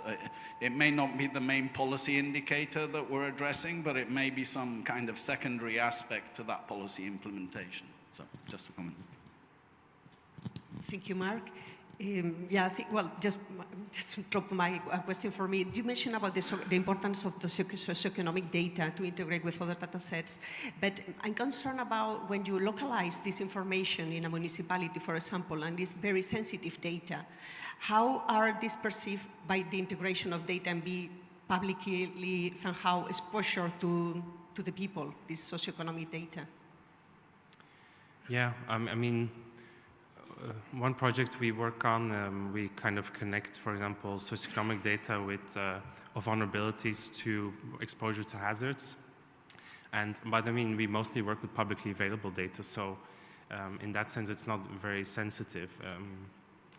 Yeah, I mean, usually the sensitive vulnerability data wouldn't be publicly available in first instance anyway, so yeah, in that sense I think we wouldn't really experience those issues. But yeah, I think a broader reflection I had as well is that I think the reason why I talk about trust, for example, and building that trust between policymakers and the Earth observation community is because we've seen examples where we produce estimates that don't, for example, first of all, when we produce Earth observation estimates, we don't tend to replace national statistics, right? They're kind of used as a benchmark, like Mark sort of says. That's kind of the intention. But obviously there are times when it can cause political problems even. We've seen such cases with air pollution data. And these political problems we don't even know or are not even aware of until we've heard about them from the country. So that's, I think, why it's important, because we definitely don't want to lose the trust, essentially, from decision makers to use this kind of data. Yeah. Thank you. I don't think we have time for more. No. So we move transitionally to the next speaker, and I think we're going to talk about climate adaptation, but her name is Amy. Amélie Campbell, yeah. But maybe one very, I mean, you touch a number of points that we are going to discuss in the workshop. Sorry, in the workshops tomorrow. Yeah, especially the one on trust.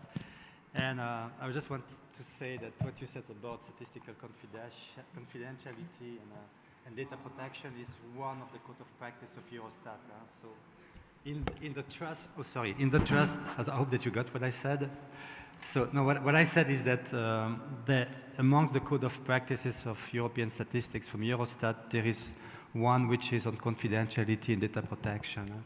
So it's definitely something. We are trying to target this, but it's a fundamental principle of statistics. Yes. Oh, you good? So yes. So the next presentation is. Goodness, I need to move back to.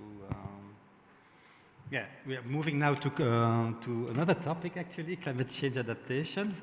So we were supposed to have this presentation from Sarah O'Connor, but it's Amy Campbell who's presenting this. So the use of Earth observation in that context, which we know is so important in the policy domain. Great, thank you. Morning, everyone. So my name is Amy Campbell, and I work in the Climate and Long-Term Action Division at ESA. And I'll be talking about how Earth observation can help support climate adaptation. And apologies, because my colleague Sarah Connors was supposed to be presenting, but unfortunately she cannot attend, so I'll be presenting on her behalf. So if you have any questions, I will endeavour to answer them, but I will also be providing her contact details at the end, because she does lead the adaptation activities within our team. Okay, so starting with the basic IPCC definition of what adaptation is. And this is different whether we're talking about humans, so who can think about the future and adjust to expected climate change, or natural systems, which are mostly adjusting to the current situation. But essentially, it's this idea about adjusting to climate change and its effects. And adaptation options themselves, so the strategies and measures that are available to address adaptation needs, they can come in multiple different forms. So often when we think about adaptation actions, we think of the more physical and structural forms, so things like built infrastructure or early warning systems. But they can also be institutional, so laws and policies, or ecological, so nature-based solutions. And even behavioral, so things like changing routines or practices. So it's important to have in mind that when we talk about adaptation actions, there's lots of different types of options. So in the Paris Agreement, it was said that there should be a goal on adaptation to enhance our adaptive capacity and strengthen our resilience to climate change. Since Paris, there's been a lot of focus on things like reducing greenhouse gases and mitigation aspects, But recently there's been a push to do something solely based on adaptation, as this was really lacking. So it was noted that our current adaptation isn't sufficient for the climate change we're already seeing, let alone the future effects. And these kind of goals differ from the climate mitigation goals because adaptation is a local issue. So these goals are not like the 1.5 degrees, 2 degrees warming goals, which are very kind of globally based. These are a lot more local. So at the last COP, at COP30, they agreed on 59 adaptation indicators, and these fall within 7 sectoral themes, so ranging from water to food to health, and 4 policy cycle dimensional targets. So these are connected to things like checking and assessing risk, planning, implementation, and monitoring and evaluating these. So these indicators are currently a voluntary scheme, so for countries to report on and to track progress at the national level. So here are some examples of those indicators. So this is under the theme of water, for example. So these can range from things like water stress levels, accessible and resilient sanitation services, water quality, and also relocation strategies, so more linked to like water-related hazards. And here we can start thinking about the role of Earth observation within these indicators, because some of these indicators can be either directly or indirectly monitored using Earth observation, while some of the others remain only possible to monitor by data collected by statistical agencies. So some of the EEO initiatives mentioned on these slides include things like RAPOR, so the FAO's database on remote sensing for water productivity, or the lake water quality data provided by the Copernicus Land Monitoring Service, or the Copernicus Emergency Management Service flood monitoring products, so using Sentinel data. And when considering where EO can have a role, it's very important to consider the elements that actually make up risk, to explore where EO is already contributing, where there might be potential for EO to contribute in the future, and again, areas where collaboration with statistical agencies is going to be really crucial. So firstly, we have the hazard, and this is where we find the traditional strength of Earth observation, so for monitoring physical climate change and extreme events. But it's not just about the physical hazard, it's also about who is affected and how exposed they are. So for example, if you're living on the coast or in a low-lying valley, and we can use EO to some extent here also. But then we also have vulnerability. So for example, you might be living by the coast, but potentially you're old, you're housebound, potentially you're living in an informal settlement, compared to maybe if it's a young person with personal transport options, which really affects your ability to adapt. So this is an area where EO isn't as readily applicable, with this data mostly collected by statistical agencies. And lastly, we also have responses. So implementing adaptation or mitigation responses, these then feed back into that risk framework. So I'll come back to that one in a moment. But essentially, it's quite complicated. Earth observation is a real strength in some of these aspects more than others. And there is potential of new information from Earth observation, but we do need to accept that Earth observation alone cannot encompass this whole perspective of risk. It does need to be incorporated with socioeconomic data for a more comprehensive idea to actually protect people going forward. And here are just some insights into how Earth observation can contribute to some of the other indicators from some of those other sectoral themes. So there was a forum held on using Earth observation to improve climate adaptation policy and action, where they did this non-comprehensive but mapping exercise to collect insights on Earth observation measured quantities that are relevant to different targets of that global goal of adaptation. I won't go into too much detail, but just picking out a few examples. So looking at satellite-derived indexes like Leaf Area Index or NDVI to look at vegetation status and crop yield estimations for things like agricultural resilience, or things like aerosol optical depth, which can give us insights for air quality monitoring that can then inform adaptation actions. And a lot of these can be generated by using a lot of Earth observation data sets in combination. So at the end here, for example, we mentioned land cover, and that can be combined with a range of other variables for multiple uses across the whole range of adaptation indicators. And there should be another slide there, but okay, I will skip that one. So just to give some insights into some ongoing work from the ESA climate section in this area. So we actually have 3 upcoming projects launching this summer. Negotiations are currently ongoing, so I can't actually give you too many details, I'm afraid, but do watch this space. But one of the things we're also interested in is exploring that 4th element of risk that I mentioned earlier, so the response. So exploring how we can use Earth observation to actually detect the impact of adaptation actions when they're implemented. So here's an example for a nature-based solution. I think it might be urban greening.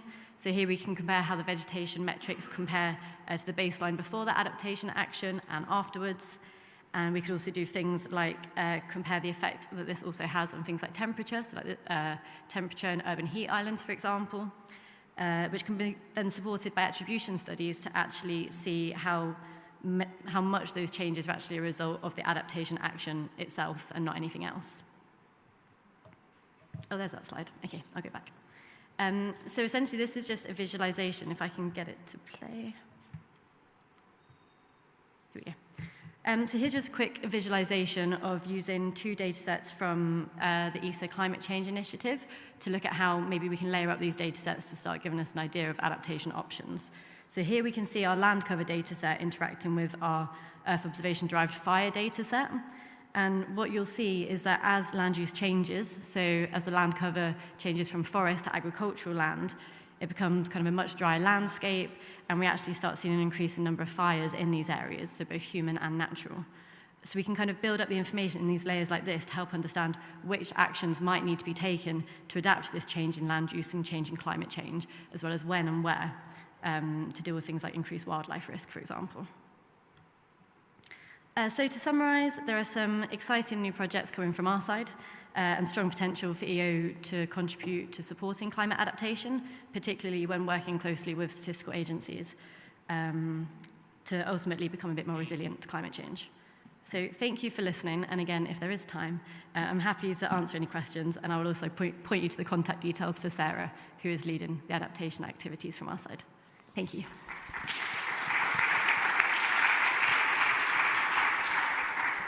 Thanks, Amy. Very interesting presentations. Anybody has burning questions from the audience? Yes. Oh, shit. Yeah, sorry, we need to bring the mic, yeah.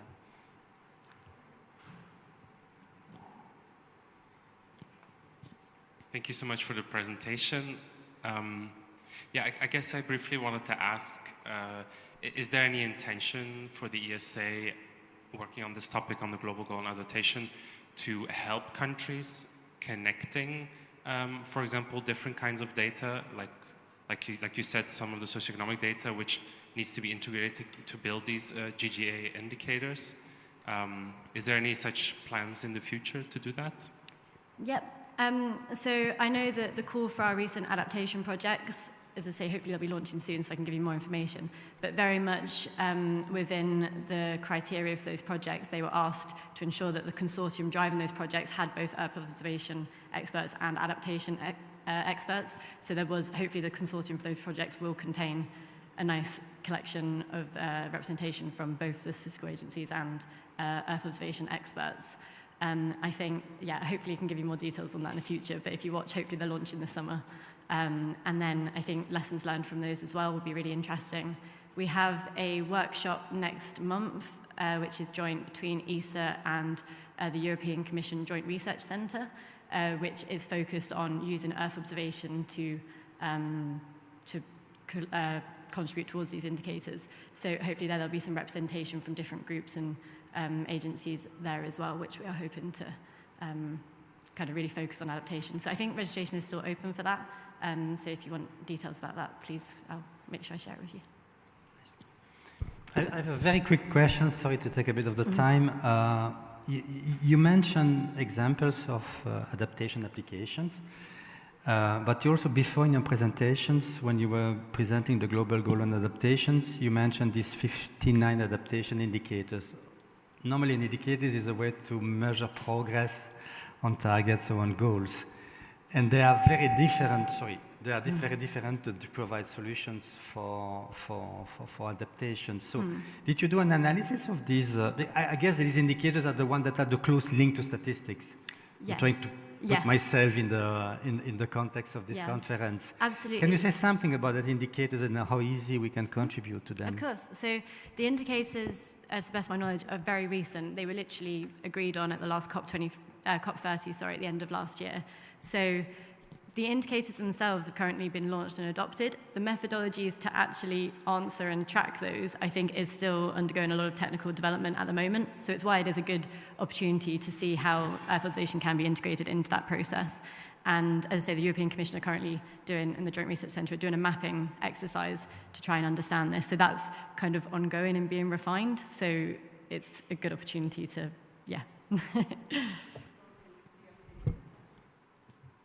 Yeah, no, just to add, it's us that are organizing, of course, the workshop with Sarah and Susanna in June.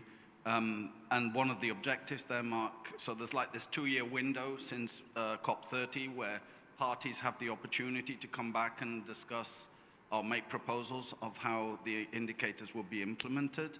And so one discussion item at this workshop, we're making an assessment first across all 59 indicators to assess a basic Earth observation amenability where we can make a contribution. And then at the workshop, we would try and discuss and come up with a short list of, say, the top 5 or 6 of these where we really could make some demonstration of the potential of using Earth observation to generate these indicators so we can provide that into this process in the next 2 years. While we are moving to the next step, just this reflection about how the users, the municipalities, for example, they need to adapt for the climate. So how are those involved in the discussions? Because I guess that you mentioned about the different localization, so how they are involved, and maybe inviting the next speaker to come to this transition. Thank you. Sorry, was that a question? Oh, the question. Okay. So as I say, I think with our new projects, I think that will be part of one of the work packages will very much be like into working with those communities. They're specifically going to be creating case studies in particular regions or areas. So that will involve hopefully working with those partners as part of that process. But as I say, very early stages at this point, but watch this space. Thank you.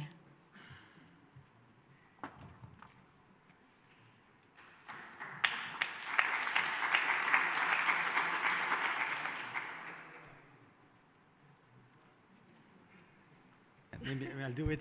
So, we of course changed totally topic with this presentation, even if there is climate adaptation in that one as well. So it's a presentation from FAO from Livia Pelsa, and she will present remote sensing-based estimations of internal renewable water resources, a global alternative to country statistics derived from ground-based hydrological estimates. Thank you, and good morning. Well, actually, it's very well connected because I was happy to see that the vapor data from FAO was listed in the among the possible EO data sources for GGA, so that's very good and happy to contribute to that process. So what I'll be presenting here, I'm replacing, there's another name on the agenda. Yep is traveling, so I'm presenting on behalf of the team. So what I will be showing is what we do. I mean, FAO is a custodian agency, so also I'd like to take this opportunity to move a little bit the blame away from custodian agencies. The indicators are defined by the countries and agreed by the countries. Custodian agencies are supporting countries in reporting, and often there's a limited scope on how custodian agencies can influence this process. But at least for the indicators for which we are custodian agencies, there's many, but I'll be only talking about 642 and 641, on data that contributes to this. These indicators are, on 641 is water use efficiency across sectors. That's more an economic indicator. 642 is more an environmental indicator that has to do with the amount of freshwater resources and the extent to which it is used. The point I'd like to make is that when we look at how many countries report on these indicators, the number is still quite low, about 40% in last assessment. Then there's a lot of data filling and interpolation and all that, but there's still an issue, even for indicators that have a closer connection with EO data. And so this remains the main challenge for tracking progress towards SDG. We do that, FAO supports countries in monitoring these two indicators using Aquastat. Aquastat is the global information system on water resources and agricultural water management that just celebrated 50 years last year, I think. So I hope people in the room who deal with water know about Aquastat. And the data in Aquastat is provided by the national correspondents in all countries, member countries of FAO. And the data that they provide is on water resources, water use, irrigation, dams, in addition to policies and legislation. And this is how the Aquastat is traditionally working. And among those, the indicators that there's hundreds of indicators in Aquastat, but one that is particularly useful and required for many of also for these two SDG indicators that I mentioned is the IRWR, so it's the long-term, the internal renewable water resources that is defined as the long-term average annual flow of rivers and recharge of aquifers generated from endogenous precipitation. So that's internal renewable water resources or generated water resources through precipitation. That is different from the total renewable water resources. That's when we also account for international, for let's say transboundary water entering the country. So this is the indicator that we are now, we started computing using Earth observation data, and it is used particularly in indicator 642.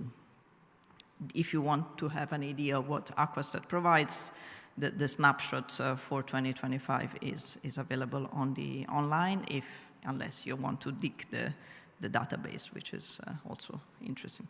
So what we do for calculating internal renewable water resources with remote sensing is we use the FAO Vapor database that was mentioned earlier. It's Vapor is an open access database that distributes data on actual evapotranspiration in addition to other variables that are used for calculating water productivity. So the goal of the Vapor program is calculating water productivity that is defined as the amount of agricultural output per unit of water consumed. And in this intervention, I'm focusing on the second part of the equation, that is the water consumed. And FAO, this helps the community develop a methodology for calculating vapor data purely on Sentinel, on Copernicus data products. And so now this is part of the CLMS of the Copernicus Land Monitoring System portfolio. Since December 2025, we have a global evapotranspiration product that is in line with the FAO Vapor data. So that's also a good news for us, for the longer term continuity of this data. And so going back to the topic, we take the global data and of the evapotranspiration and to calculate the internal renewable water resources using a very simple calculation that takes the annual precipitation and subtract into it the actual evapotranspiration. So we take what is left for generating renewable water resources. We also apply, let's say, a correction so that the high values over irrigated areas and open water are not accounted for. And then we do the calculation at annual time step and aggregate the results by country. We still have the issue of availability of precipitation data that is limited for higher latitudes. So, happy to hear what will come next from the community. And we did some a comparison with the statistical data reported by country, and it fits fairly well. And so we can confidently start using this to compare, triangulate, or fill gaps where needed. So to conclude, Vapor plays an important role in providing operational water accounting. It also allows for filling data gaps, and also importantly, it allows for different spatial aggregation, particularly basin scale type of aggregations that are relevant for hydrological monitoring. And I think that's it. Thank you very much. Thank you, Livia. I think we are running on time, but we still have time for questions for the audience. No here. I was triggered about this 41% of people, of countries responding. Which is the measure that you have to motivate the countries to report you back? Well, what we do is we build capacities in countries to report on that. That's often let's say, the most important challenge. And so we do have a continuous program of trainings in countries and the other issue, the other challenge is that, but that applies to many SDGs, the reporting channel is through the statistical offices, while the knowledge, particularly for these indicators, is often in other institutions. So we try to bridge this gap and build capacities among statistical offices and whoever. And with water is even more difficult because then it's also distributed across different institutions, Ministry of Agriculture, Water, Energy. Very last questions, Livia. I'm not sure, or at least I don't remember that this specific one, what you call this internal renewable water resources, was part of the metadata for the SDG indicators. Is it something that came after in a sort of revision? No, it directly contributes to 642 Okay. because that's on renewable water resources. And, but in 642 is total renewable water resources. But to get the total renewable water resources, you also need the internal renewable so water sort of resources. disentangling of the... Yeah. Okay, great. Okay, thank you again, Livia. I think, last chance. Okay, thank you. Applause. So we come from the water and we move to the discussions about the EUDR, the European Union Deforestation Regulation. So this will bring us to discussions about greenhouse gas emissions, how they are targeting the new commodities entering Europe. And for that, we have a presentation from Eric Van Kelwood from the, I think it's from TerraSphere. So he will give us from the title of Validation of Commodity Prediction Models to support the implementation of EUDR in member states. Thank you. Thank you so much for the introduction. Yes, welcome. So the next 8 minutes, we're going to move a little bit to the, or fully to the EUDR. I suppose you are all familiar with the term, but it's, in short, it's the EU regulation on deforestation-free commodities. It's being implemented right now. A lot of discussion about it, how to use it, when to use it, who should use it.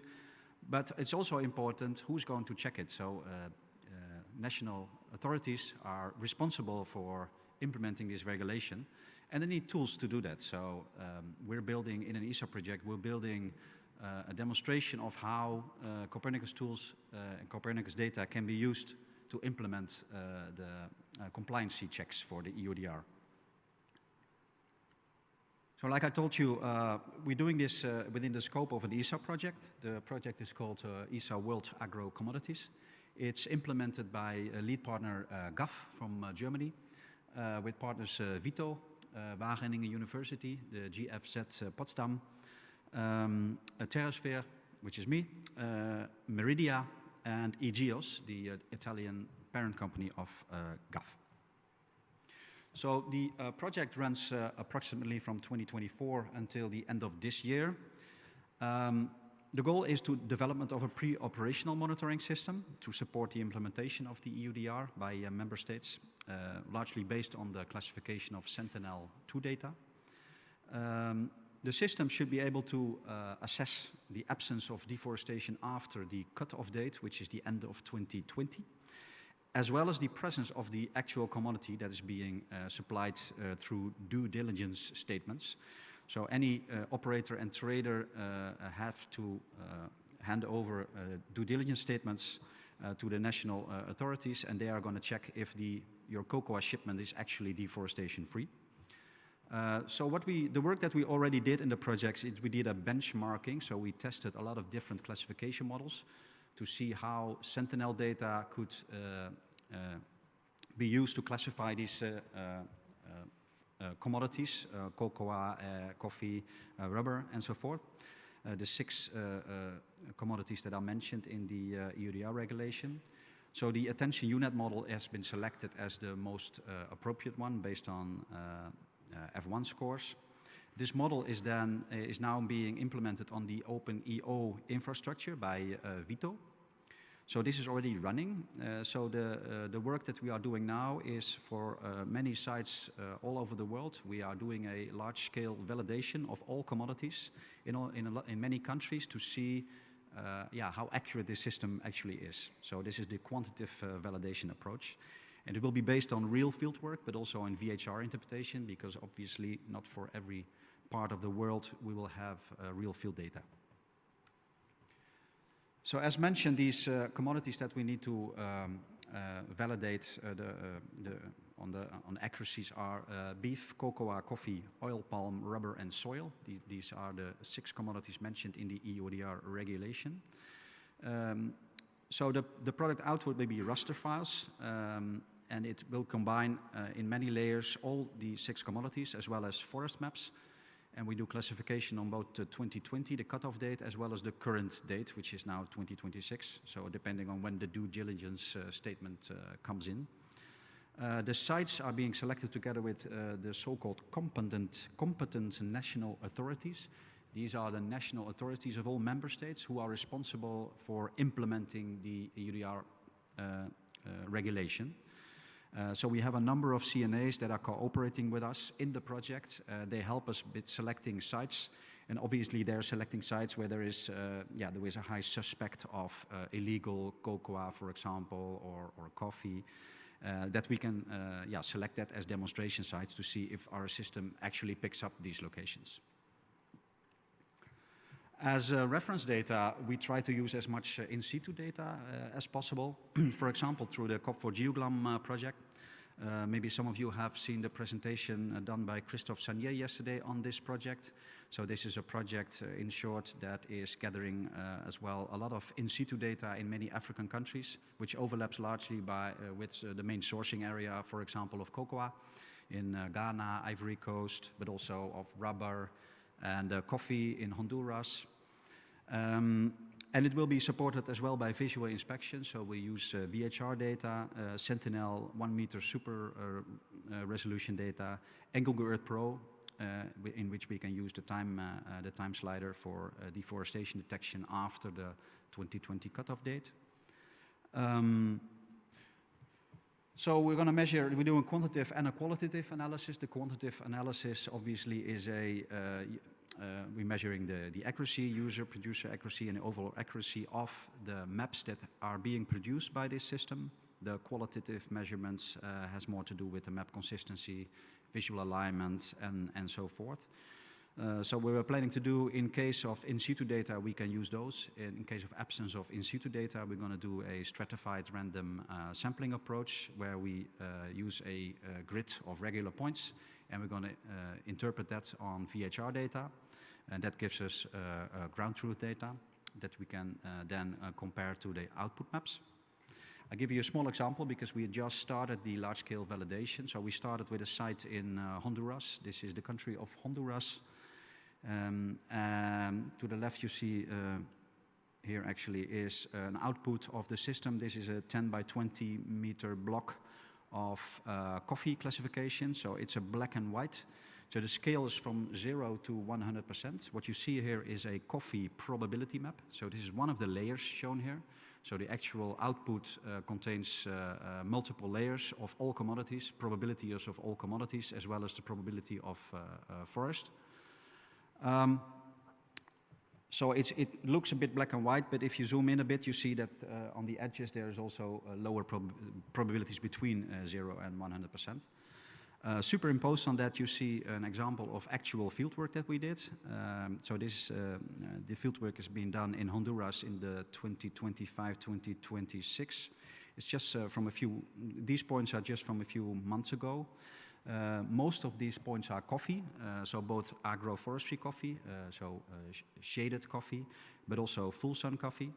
Only the point on the lower right has no label, but it's actually not coffee. It is classified as such, so this is an error. So what we do, we intersect the map with these fieldwork points. Here you see actually superimposed on Bing aerial maps. I think most of you can see already that the coffee is quite visible in a lot of areas. You see this, pattern of stripes and a regular planting pattern, which is typical for coffee in this area.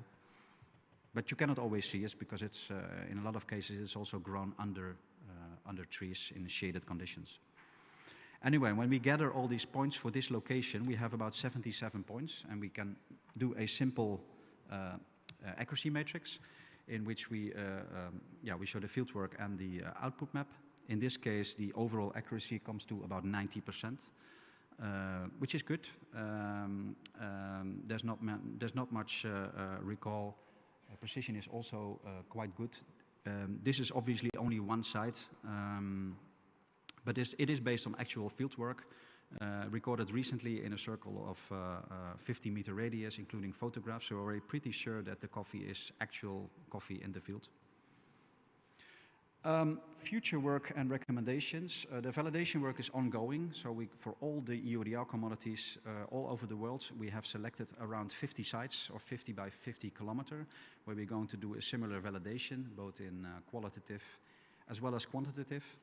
We work closely with CNAs, the competent national authorities of all the member states, on the system design and demonstration, because we noticed that there is a hesitancy amongst a lot of member states on how to use satellite data. Obviously, many CNAs, they don't have the skills themselves to implement satellite data. So we try to build a system that is sort of like push button that they can easily use or integrate into their system. So we're going to publish also some reports about this in a use case and impact assessment reports.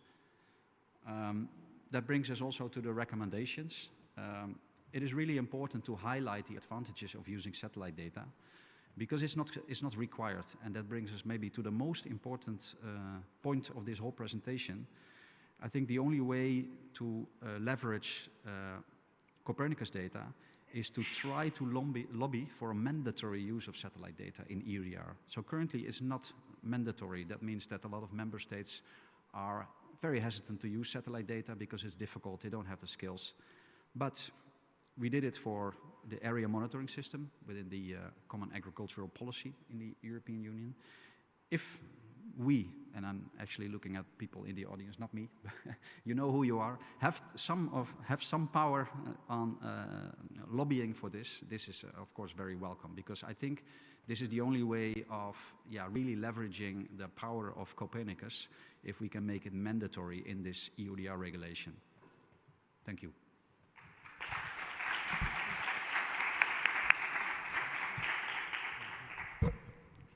Thanks a lot, Eric. I mean, on the last point, of course, I mean, this is a lobbying exercise. It's up to you, huh? No, well, not only is. I think I'm sure that Monica will say something, because they do quite a lot of lobbying in that context. I mean, it doesn't need necessarily to be mandatory. At least it needs to be listed as the possible techniques that countries can use in order to monitor the EUDR compliancy. You want to react on that one, I guess? No, well, I can. Yeah, because I know that Indeed, I mean, this has been a really long process and is still going on. So the EUDR, we started a couple of years ago activating a working group dedicated to inject EO into the regulation. And in fact, it is already recognized. It's already recognized, but there is back and forward from the member states. Yes. But this is another issue that is it's longer an ongoing to explain. process. I'm aware. Indeed. Yes. No, but I don't want to expand on this because I know that, but we could chat on this if you want. Okay. So we move to, well, I don't know if it is... Just one quick, there's another one. On the reference data, we will have a discussion on the reference data, but it's very important to share the reference data. So I don't know what you have planned in this project, because I see that it's on OpenEO, so it's open source by definition, so that's already a great stuff. But will we share as well the reference data? Yeah, I think so. And most is already public data, because if we have reference data from the COP4 GeoGLAM project, it is actually public. So on the GRC side, there is a data repository with all the field data acquired in many African countries. So it's all public. But maybe Christophe has something to say about that.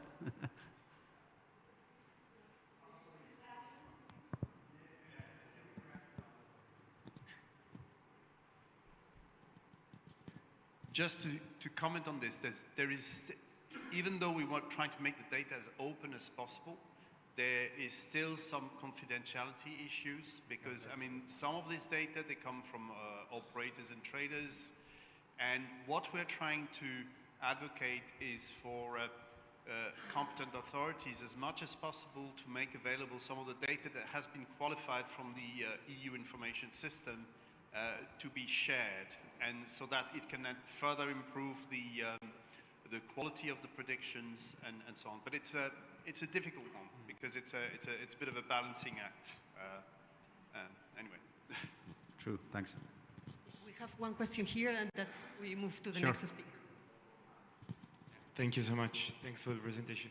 I have a question here about the fact that, you know, as you mentioned, also UDR has been postponed, and what is your take on the indeed lobbying and creating a technology that is based on a specific regulation or framework, not knowing if actually that will become actual or not, and what are the risking factors, let's say, of basing all the entire business on a regulation that potentially could not become actual?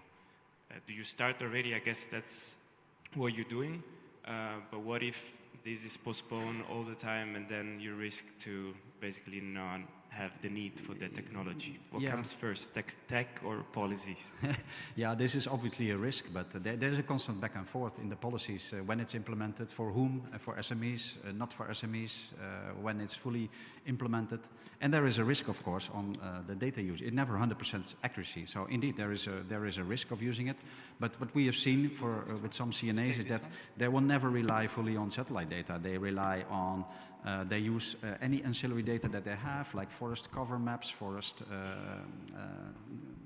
deforestation maps, world cover, any of these sources they will use as well. So they will combine everything and then make a sort of a judgment on whether it is feasible that the cocoa is actually from that location or not. Yeah. So, but yeah, sure, there is these kind of risks involved. Yeah. Thank you, Eric. I think regarding the EU policies, I think the EU policy train is long. It's not only 1 month, 1 year, it's really more than that. So I think we need to bear in mind to implicate the stakeholders at the due time. So thank you again, Eric.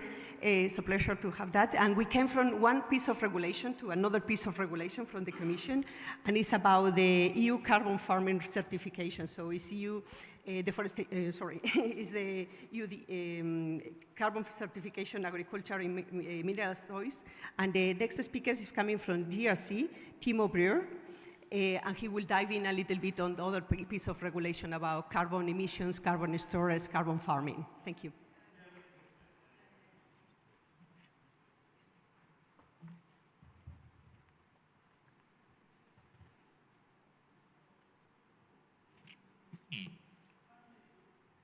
Yeah, so hello everyone. I'm Timo Breuer from the GRC. Thank you for the introduction. I'll give you a presentation about the EU-wide ensemble approach for the standardized baseline. Yeah, and as was said, it's about another EU policy, so the carbon removal, carbon farming certification framework. and which essentially aims to provide certification for carbon emission removals from what I will present you about today from agricultural lands. And yeah, this was done in collaboration with DG Klima. So the standardized baseline concept, very briefly, is essentially, let's say, the quantification of the carbon fluxes for a given region. So emissions and removals that are then used in order to provide the certifications.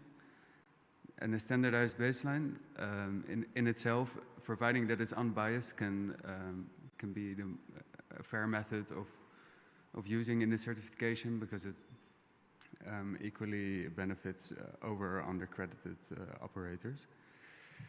So yeah, the JRC was tasked with developing the standardized baseline, and we have two different approaches that are feeding into the model ensemble, which is a statistical model based on the Lucas repeated points, and a meta model based on existing biogeochemical modeling framework across the EU.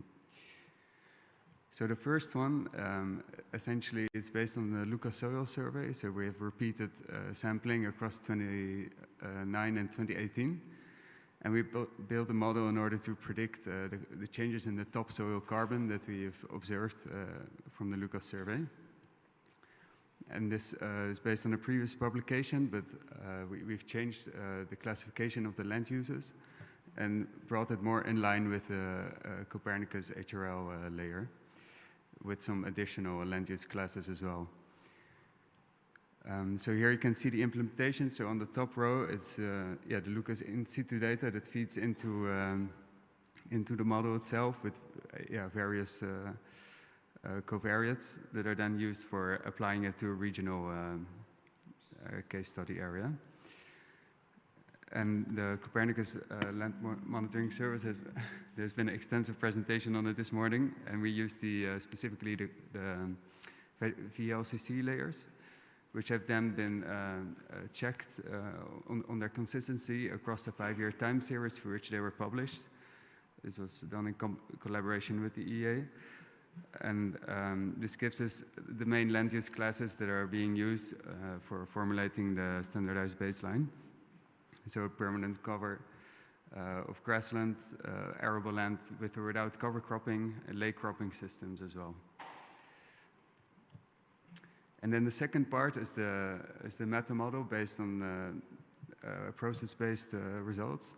So the idea of a meta model, or also known as an emulator, is that you essentially try to reproduce the results that you get from your biogeochemical model by using the inputs.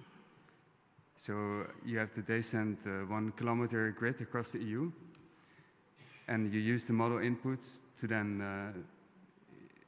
inside the emulator, to not have to run the process-based model and get the results.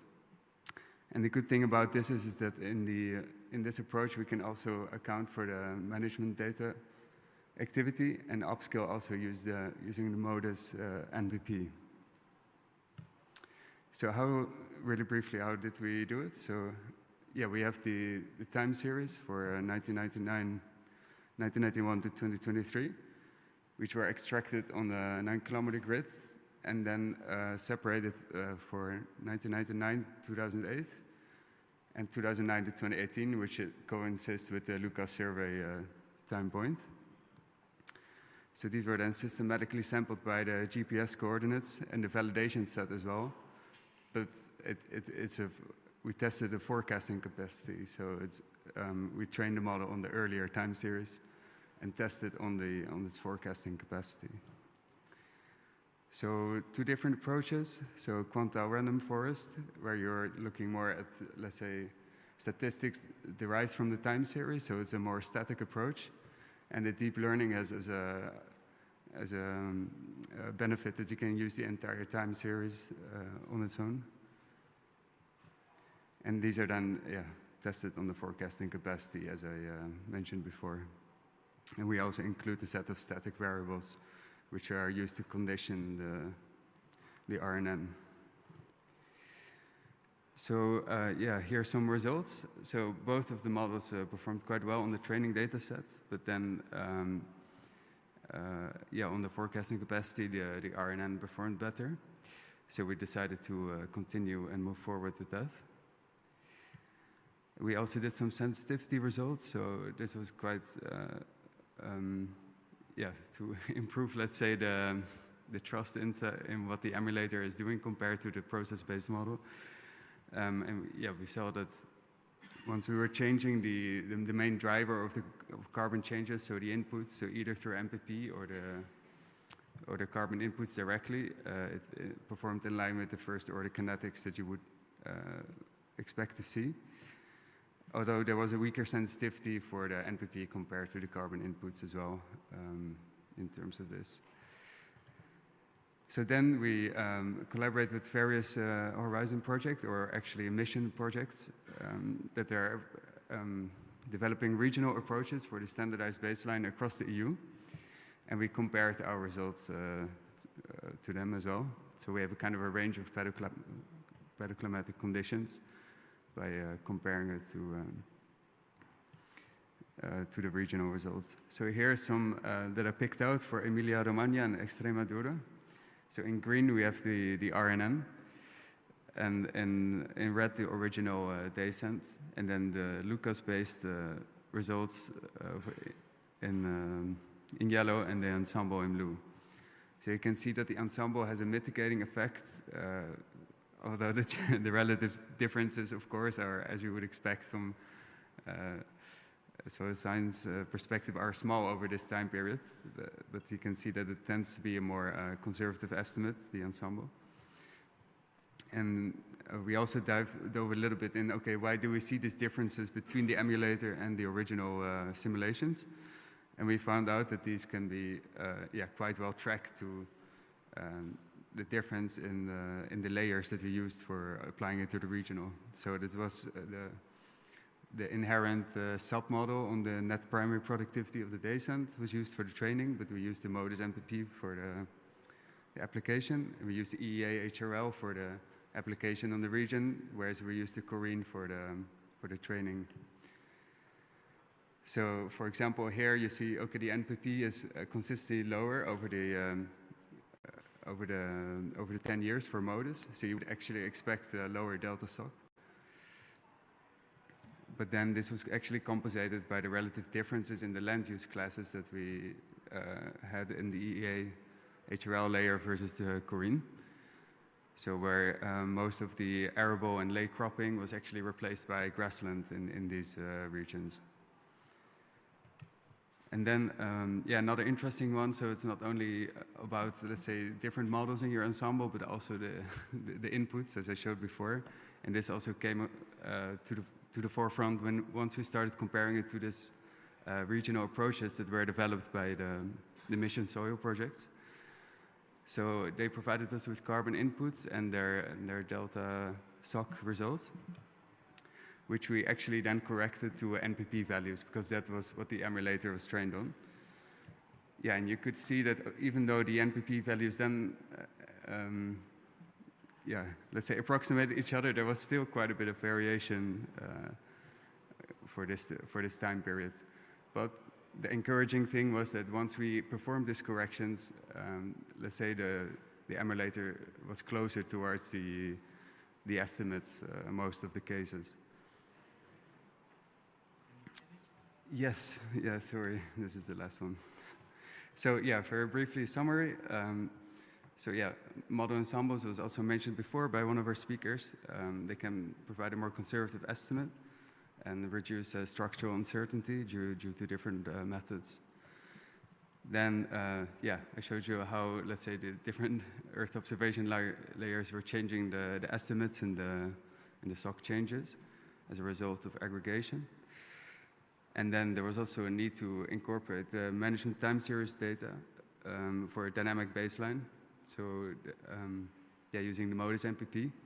And this would even be approved by parcel level agricultural management data, such as FSDN. And then lastly, so the standardized baseline also has another application in the context of the LULUCF and greenhouse gas reporting of member states. And that's one of the follow-up projects that we'll do at the JRC in collaboration with the EEA to develop tools for this. So thank you.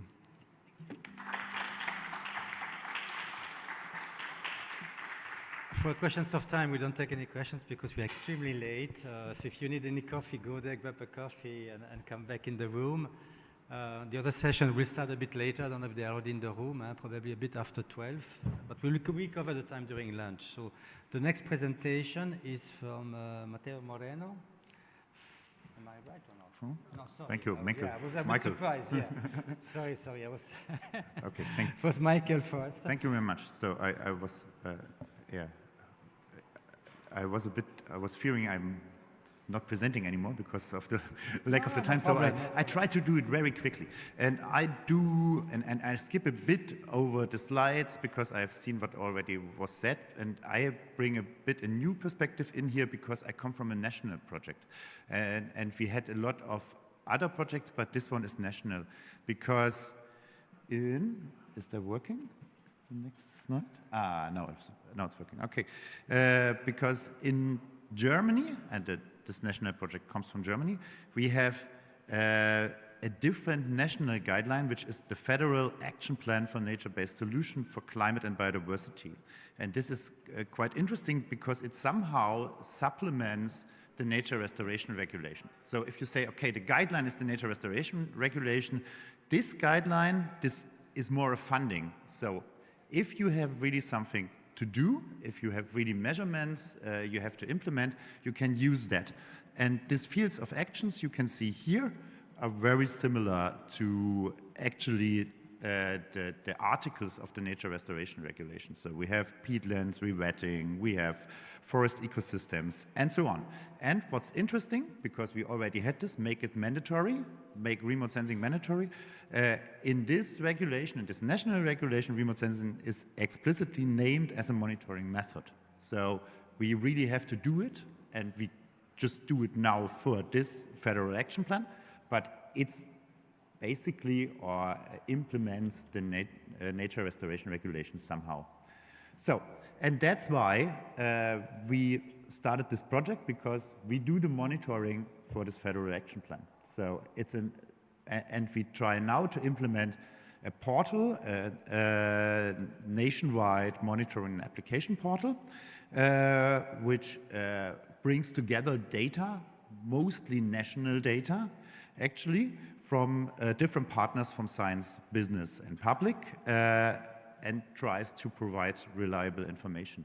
And I have to say this even in this room, sometimes the CLMS data is not good enough for our local stakeholders. So they really ask us, as a local provider, I come from a, let's say, regional to national company, but other national partners, to provide them remote sensing products, because they have pressure, they have not enough, so they have funding pressure internally as agencies. They want to use remote sensing, but the CMS is right at the moment not good enough for certain points. So, and that's why we provide this in a portal permanently, free of charge, funded by the Ministry of Environment in Germany.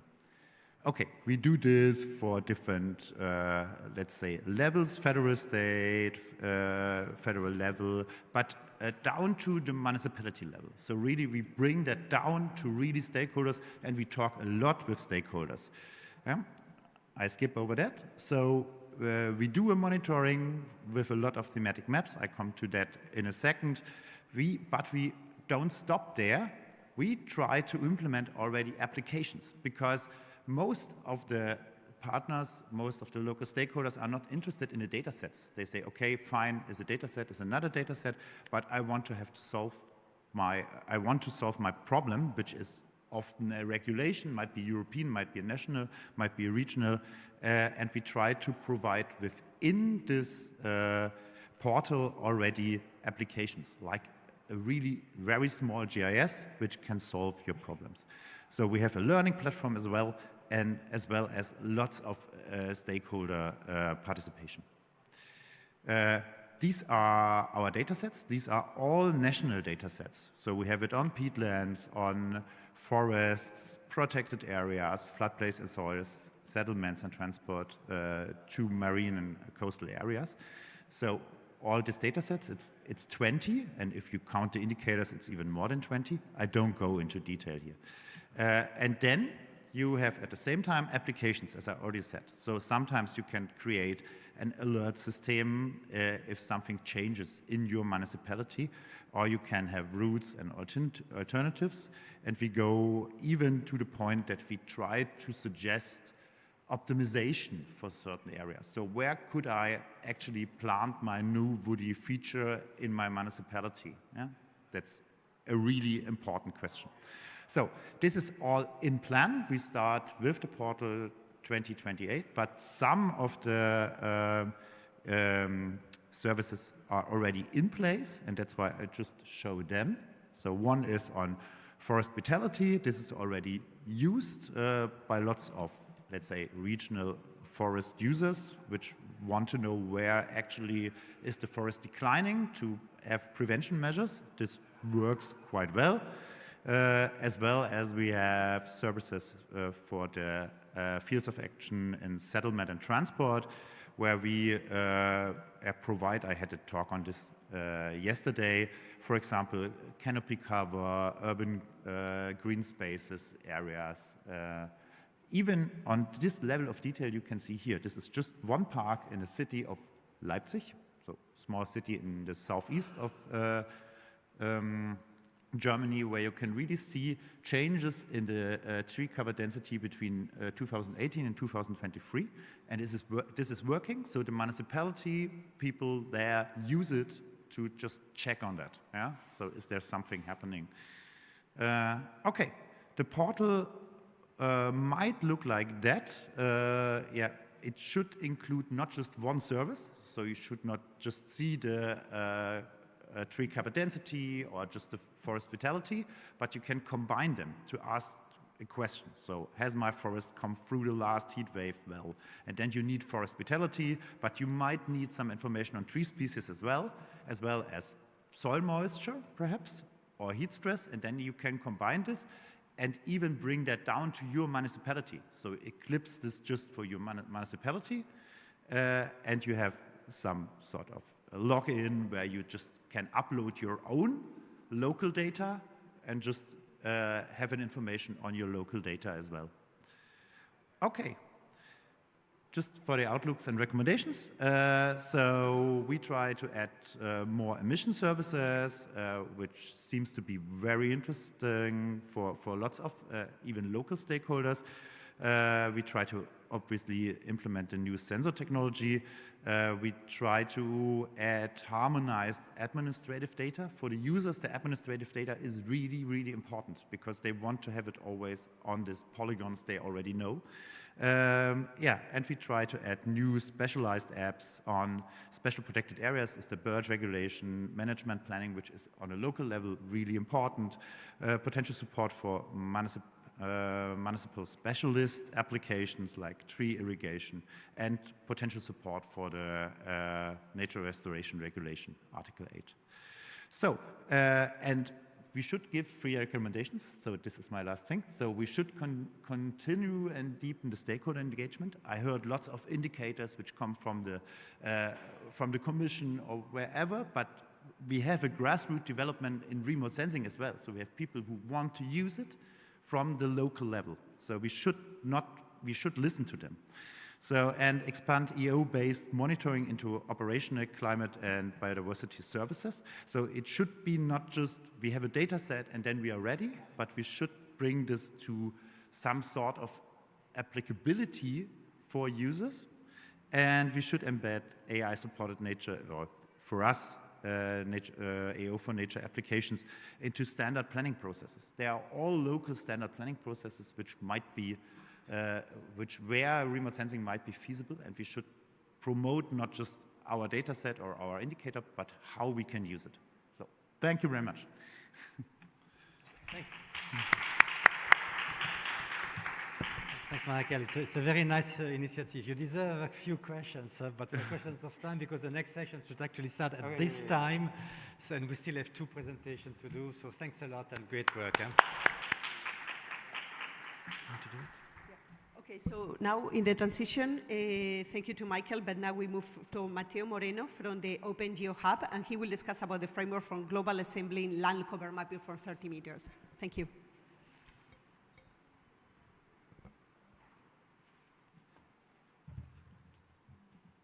Yes, good morning, and thank you for the kind introduction. Let's just move forward quickly. First, a little bit of context. So as you already know, today we have many independent and active land cover mapping projects in the world. So here, just like 3 very different examples, we have the GLCFCD30D, which is long time series, global coverage. It's available from 1985 and goes until 2022. Then we have the Global Mangrove Watch, that is like specifically specialized for mangrove mapping. And we have another example, like this one is more on a national level, the land cover map of the US. So we have in general a bunch, like dozens or hundreds of these type of maps. They all have different accuracies, different legend systems. Some of them, they have global coverages or continental coverages or national coverages. Some of them, they specialize in particular classes like cropland or mangrove, and some of them even give the data sets in terms of probabilities or hard classes. So then the question often is like, which one of them should we use for our applications? And yes, most of them are great. They all, of course, have limitations. Some are redundant, outdated, and others, they only like excel on specific aspects, like specific regions or specific classes. So here what we try to propose is a fully reproducible open data framework for global ensemble land cover mapping. So this is a framework that should have then a systematic method to harmonize diverse land cover products into a consistent output. It should allow for adaptability for global and more local contexts through the flexible reference data integration, and should be fully transparent and reproducible. So we have open data and open methods. So now I told you more or less what I will be talking about. So in the next slides, I will be showing you more on the pipeline and also on one of our pilot areas, which is the contiguous US, CONUS. So basically, we start all the analysis by compiling different multi-source reference points. We need ground truth data. We are using data-driven models. So these are some of the projects for which we are taking data. We're taking data points from GLANCE, Dynamic World, the Global Pasture Watch, Mangrove DB, World Serial, LC Map, Map Biomass, and CGLOBS. So this has been already released in as another repo. It's also under continuous update, but you might find the previous version there available.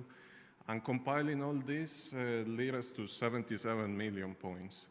That for our specific case, we adopted a target legend. We are selecting the ones that actually have only temporal domain after the year 2000, since this is the year that we will start producing our land cover maps. And then we did a harmonization. By doing this, we came up with 29 million points. Yeah, so what's different here compared to other approaches is that we are not using directly environmental predictors or spectral data. We are using instead to actually build our model like the existing land cover maps. So for instance, there in the bottom, you can see predictors on the GLC, FCS30D, we're using GLAD, the Global Pasture Watch, the Global Mangrove Watch, and also like for the particular case of CONUS, the US, we're using the NLCD US. So once we do the selection and harmonization and restrict the area to the US, we also do like a bit of a data cleaning. It's actually quite a thorough procedure. And when we do that, we end up with 1 million points for the whole US that they span between the 2000 and the present. So just to give you a bit of context on the data procedure cleaning, we basically take 2 metrics. So one of them is taken directly from CleanLab, which basically builds upon self-confidence.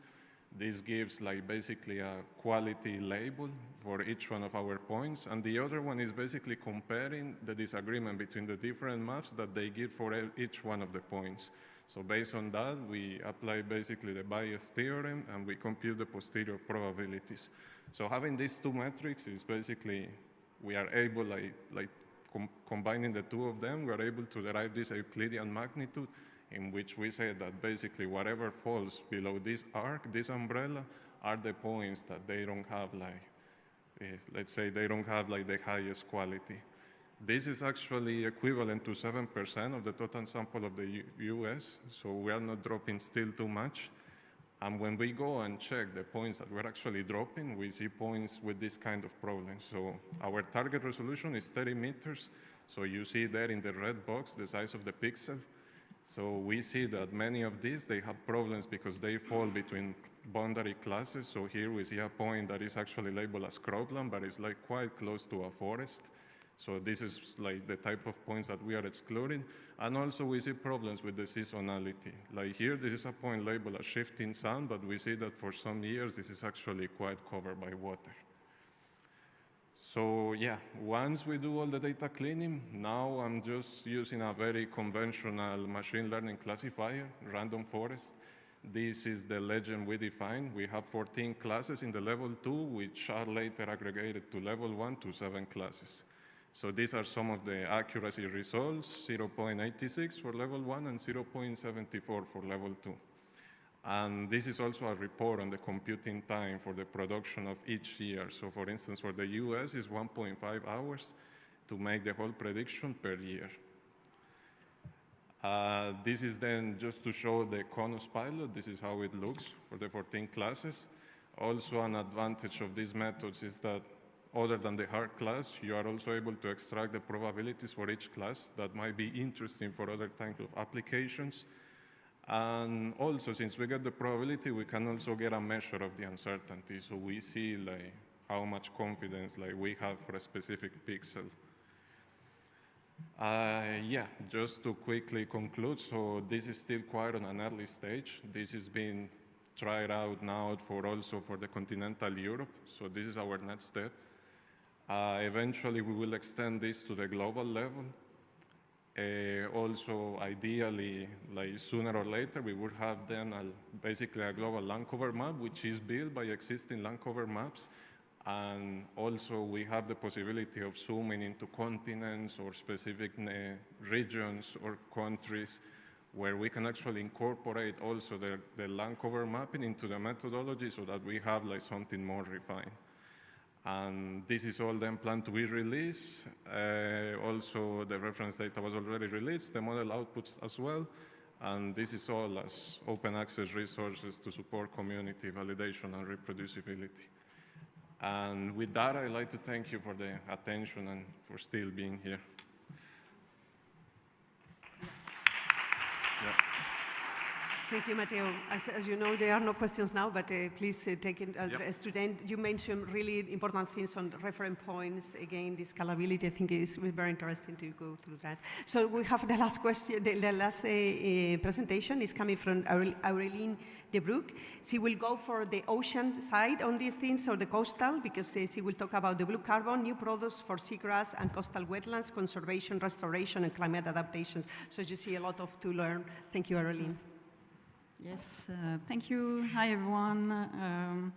So I'm here on behalf of our consortium that is now dealing with the ESA Coastal Blue Carbon project.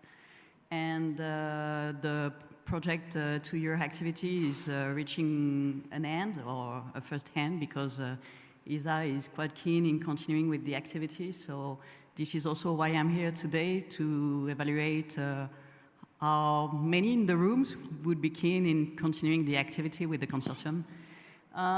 So I'm not really known for being on time, so I will try to be quick. So ESA's ambition, firstly, and motivations, you may know that the coastal area is not well covered neither by the Copernicus Marine Service, neither by the Land Service. This is going and being improved right now by several activities. And typically, ESA has been willing to investigate and explore how far blue carbon ecosystems could provide significant added value to the implementation of policies, nature-based policies, but also climate policies. And what has been the main requirements during the project is to develop a pipeline for the mapping of blue carbon ecosystems. So mapping seagrass, salt marshes, mangroves in several countries at country scale, but also the associated carbon stored in these blue carbon ecosystems, and for 3 significant years over the last decade. So we've been spending some words about the mapping strategy. Nothing really new for mapping the coastal ecosystems, but we've been struggling a bit over the last year in setting up a remote sensing pipeline that could be multi-scale, multi-resolution, and could fit to any kind of in situ ground truthing image resolution for mapping at 10-meter resolution coastal ecosystems in the several countries. And in front of you, you have an output of the number of satellite images, and mostly Sentinel-2 satellite images that have been used for producing one single year. So we are speaking, of course, of hundreds of images to cover one country or regions over one country, if we are speaking of Canada, for instance, on your left side. And what is pretty cool is that now the pipeline is available and quite efficient, I would say, with all the stuff for dealing with cloud-free images, but also seasonal image selection, compositing to have these really no-cloud seasonal image time series over at country scale. So forgot to say that the 4 main areas that we have been working on are Canada's coastline, France and Spain Mediterranean area, plus mangroves over the Amazonian shield. Of course, we discussed about it yesterday very much, and also today we made use of existing national and international in situ ground truthing datasets, like the one available in Canada, Seagrass NetForce database, but also the work done by the French Canadians, the Quebec government some years ago over the Saint Lawrence estuary. Datasets available at the French Biodiversity Agency in the framework of Natura 2000 area monitoring, and also GMW, Global Mangrove Roach layers. But we all know that there are many local interesting datasets that are still a bit harder to get and to collect. And typically these datasets are very interesting because they gather the coastal community expertise about the coastal blue carbon ecosystem. So this could be a next step to try to reach them better over the next years. For mapping the blue carbon itself, we've been investigating 2 different methodology, trying to get this blue carbon assessment through tier 2 regional assessment. That is meaning developing and investigating literature reviews, making interviews with carbon scientists, to get their data or to make them agree to share their own data sets. And of course, as you were many to say, this is a bit of a struggle, because even though guys are saying that they are keen to open their data sets, in practice this is not, because they are expecting, of course, to publish first their results and their work before making the carbon data sets available to the community. So this is still something going on, and which is a bit hard to struggle with in short time projects like this one. For the project benefit, we collected over the several countries new sediment cores over seagrass and marshes, but also mangrove plots in French Guiana, so that it increased the available carbon data sets over these countries, and that were available in the consortium with our academic partners, mainly. And so it took some time, because when dealing with carbon, it takes 1 year, 1 year and a half to get the lab analyses and the results interpreted so that they can benefit the project. And also what the consortium tried to implement is to move to a kind of tier 3 carbon modeling by training classical machine learning models with environmental parameters that are controlling carbon processes in coastal environments. And it has been done along the French and Spanish Mediterranean coastlines, so that we have over the French-Spanish Western Med area, spatially explicit maps of carbon storage in seagrasses. The products have been made available a bit earlier this year towards the final and engaged users and stakeholders. These are maps of seagrass, salt marshes, and mangroves at 10-meter resolution, and also associated total carbon stocks that it means above ground carbon, but also below ground carbon, average at 30 centimeters or 1 meter averages, depending on the countries and on the norms, I would say, in the carbon scientific community in each of the country.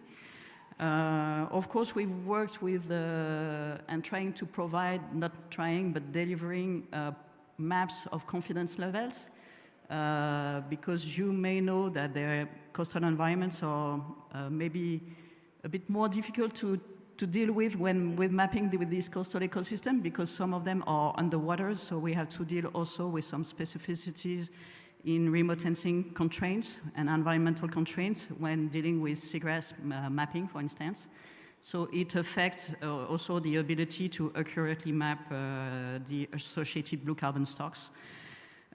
What we've also done is producing these time series and these change maps over time, and as you were saying, they had great success and they are very popular in the community, both at local scale, but also for national potential reporting, I would say potential at this stage, and together with a user handbook.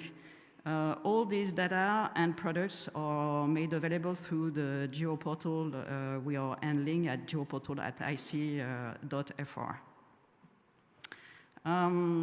Just an example of the kind, this is under work, so this is a kind of preliminary information at country scales that the consortium would be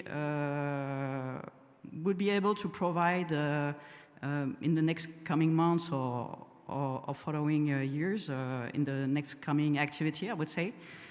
This one is over the Atlantic region of Canada. Typically, you have this kind of integrated seagrass and salt marshes carbon stocks over the coastal regions, so that they could serve to a kind of national reporting if Canada were effectively reporting its coastal blue carbon. That is not right now the case, but like many other countries. Just one word to show the kind of engagement local, regional, national stakeholders has provided, and the kind of story they are engaged with us in the framework of this initiative.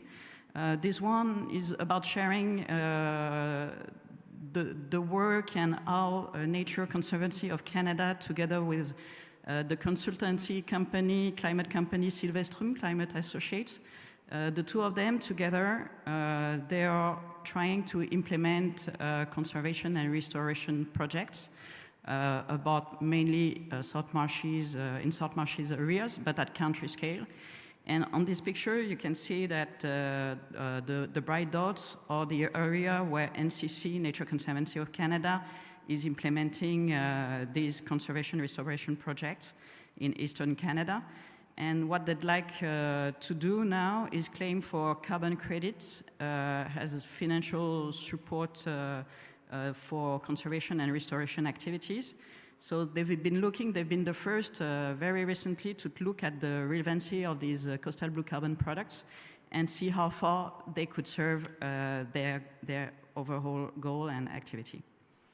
And as a conclusion and few recommendations, so you will find in the next steps why I'm proposing and the consortium is proposing to implement in the follow-up activities that should start by the end of this year or early next year.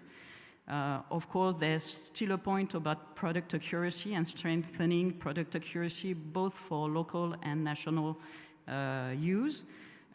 We've discussed robustness of change maps, and this is still the case. We have to have strong yearly maps to be able to get some new inputs and knowledge and really decision support by investing this time series robustness, I would say. There are many stuff about carbon fluxes and the way to assess them and monitor them together with anthropogenic drivers, but also natural variables and so on.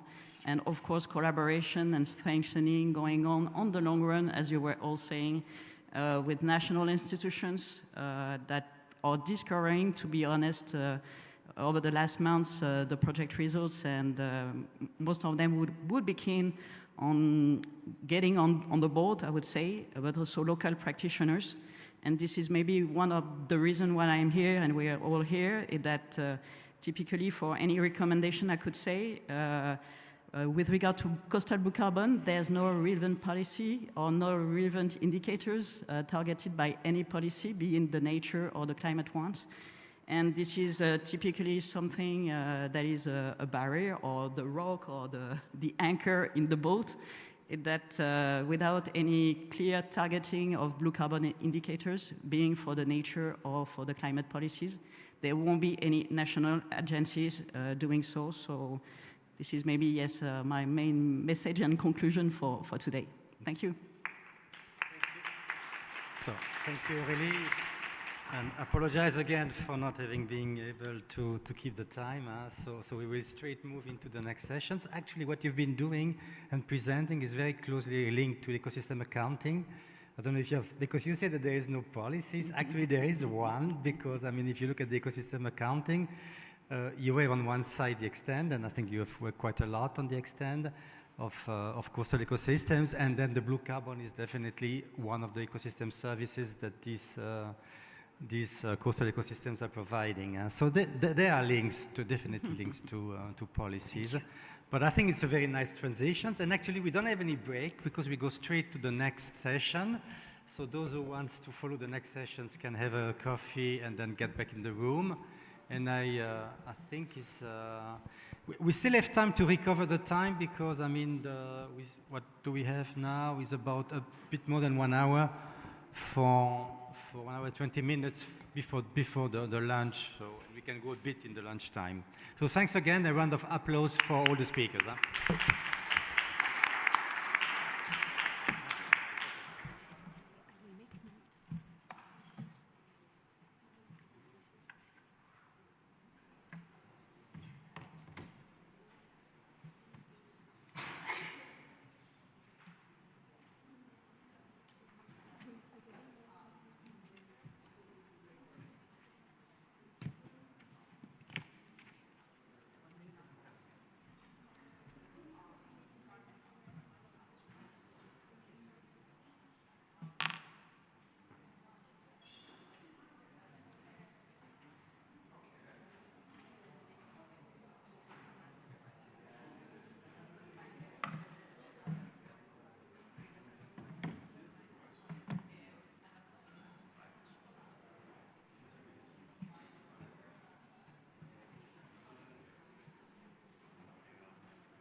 Hi, good afternoon, everyone. So welcome to this thematic session on environmental accounting, obviously the most important part of the national accounting system, although that's not the UNSD official position. So my name is Stephen King. Pleasure to co-chair this session with Federica. Environmental accounting is essentially predicated on the basis of integrating a range of data on different phenomena to generate integrated statistics that speak to the relationships between people, the economy, and nature. So the characteristics of Earth observation data around comprehensiveness, consistency, and timeliness make it particularly well suited to support national accountants in their efforts to compile environmental accounts. So we have a rich set of presentations that will explore that from both the perspectives of the Earth observation community, but also from the national accounting community. So the way this will work is each presentation will be 8 minutes, then we'll have a couple of minutes to do questions. If you're a presenter, if you can come to the front when the questions start from the presenter before you, that would be great, and then we can have a nice flow through the session. So without further ado, welcome Myra from the JRC, please to take the podium. And this presentation is on Earth Observation Roadmap for Ecosystem Services Accounting in the EU. Thank you, Myra. Good afternoon. My name is Mayra Zurbaran-Nucci. I'm a project officer of the Joint Research Center of the European Commission in the Nature Conservation and Observations Unit. And I'm here to present today the Earth Observation Roadmap for Ecosystem Services Accounting in the European Union.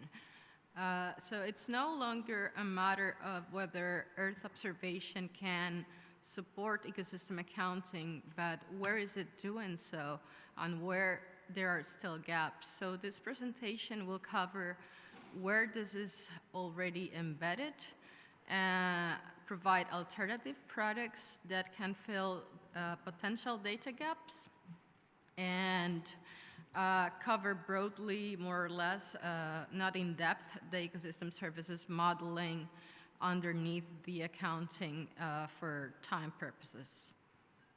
So everything starts with the ecosystem extent. And here we have let's say, the template of how each slide is going to go. So we will have the Earth observation products timeline and their alternatives. So in ecosystem extent, we have an ecosystem typology that has different ecosystem types that can be related to one or more land cover types. And in this, this gives us what an ecosystem type is, where it is, how large it is, and how it changes over time. So in here we have different options with different temporal resolutions, different spatial resolutions, but also thematic depth, which is of key importance for mapping extent accounts. In here we have an example of the EU ecosystem typology representation based on Korean land cover, and we can see the different ecosystem types, which is not exactly as the Korean land cover raw. For wood provision, it works more like making forest inventory statistics spatially explicit through the proxy of dry matter productivity and land cover products to extract the forest mask. For crop provision, the main inputs is the crop types. So from the timelines here, we can see that we need to phase out Capri model and go into newer products like the high resolution layer for croplands, which have higher spatial resolution and hopefully will give us continuation in time. But I would like to see here also the emergent products for yield to jump in for modeling crop provision. Local climate regulation is a product, is a service that I would say is Earth observation native, because it relies on vegetation and land surface temperature. So products like evapotranspiration, tree cover density, they can all be integrated in a spatially explicit manner. So it's not based on statistics, and it's highly relevant for policy in urban areas. Air filtration is another Earth observation native service. And in here, the key emphasis is seasonality, because for leaf area index, we need to capture the differences between each season as a proxy for vegetation. So it's not the same what you have in a summer or in winter, but also the changes in concentration of pollutants. So for concentration of pollutants, temporal resolution is even more critical, because you need to capture what happens on a day. So even hourly basis can make a difference to calculate this model. So it's very data hungry. For crop pollination, Earth observation doesn't directly estimate the pollinator counts, but it helps us see where habitat suitability is higher. And with this, it basically, through landscape variables and climatic variables. In global climate regulation is basically the inventories of greenhouse gas emissions that are made spatially explicit through gross dry matter productivity and ecosystem extent. So also heavily based on the integration of statistics and Earth observation to make it spatially explicit. For nature-based tourism, I would say Earth observation is key because it provides the basis for the recreation potential map. So how attractive is a place for a tourist in terms of attraction for nature? And in here we have open street maps for accessibility or burnt areas, because it's not the same burnt forest versus a forest in good condition. And also, for example, riparian zones and protected areas. Flood control is slope dependent. So in here we have many inputs from Earth observation. I would say this is a very heavily based Earth observation service, and without it, we could not have mapping of risk reduction by floods. So in here we need riparian zones, of course, soil properties, but also where people are to understand which assets needs protecting. On-site soil retention is also, I would say the main input here would be the vegetation cover, or F cover, that you see at the bottom. And it's a Copernicus product that it helps already to assess condition of the ecosystem and the erosion, the probability of erosion in an area.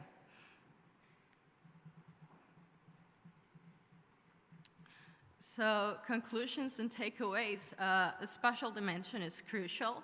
Earth observation can bridge data gaps. The key challenge is no longer data availability, but integration, especially with the statistical data and in situ measurements. Future advancements hold promise, but I want to emphasize that we don't, as Usue mentioned earlier, that not only we need to make it consistent forward-looking, but also backwards compatibility, because in ecosystem accounting, the trends are very important, and we also need this for multilateral agreements reporting And thank you for your attention. You can ask me questions in the break or find out more in this report here. Thank you. Thank you, Myra, for this interesting presentation and overview of the current most suitable products, available products for supporting ecosystem accounting in the EU, also for keeping the timing. And do we have any questions? We have time for 1 or 2 questions.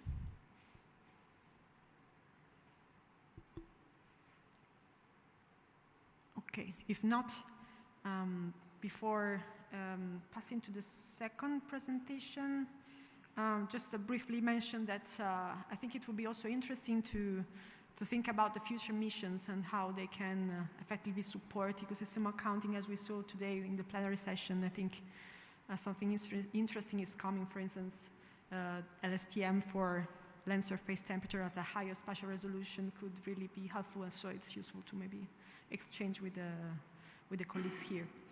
Okay, thanks so much, and we are passing to the second presentation from Bruno Smets from Vito, with the presentation on the WEED project, the World Ecosystem Extent Dynamics, a toolbox for countries to report on CIA, accounts, and GBF headline indicators 8.2.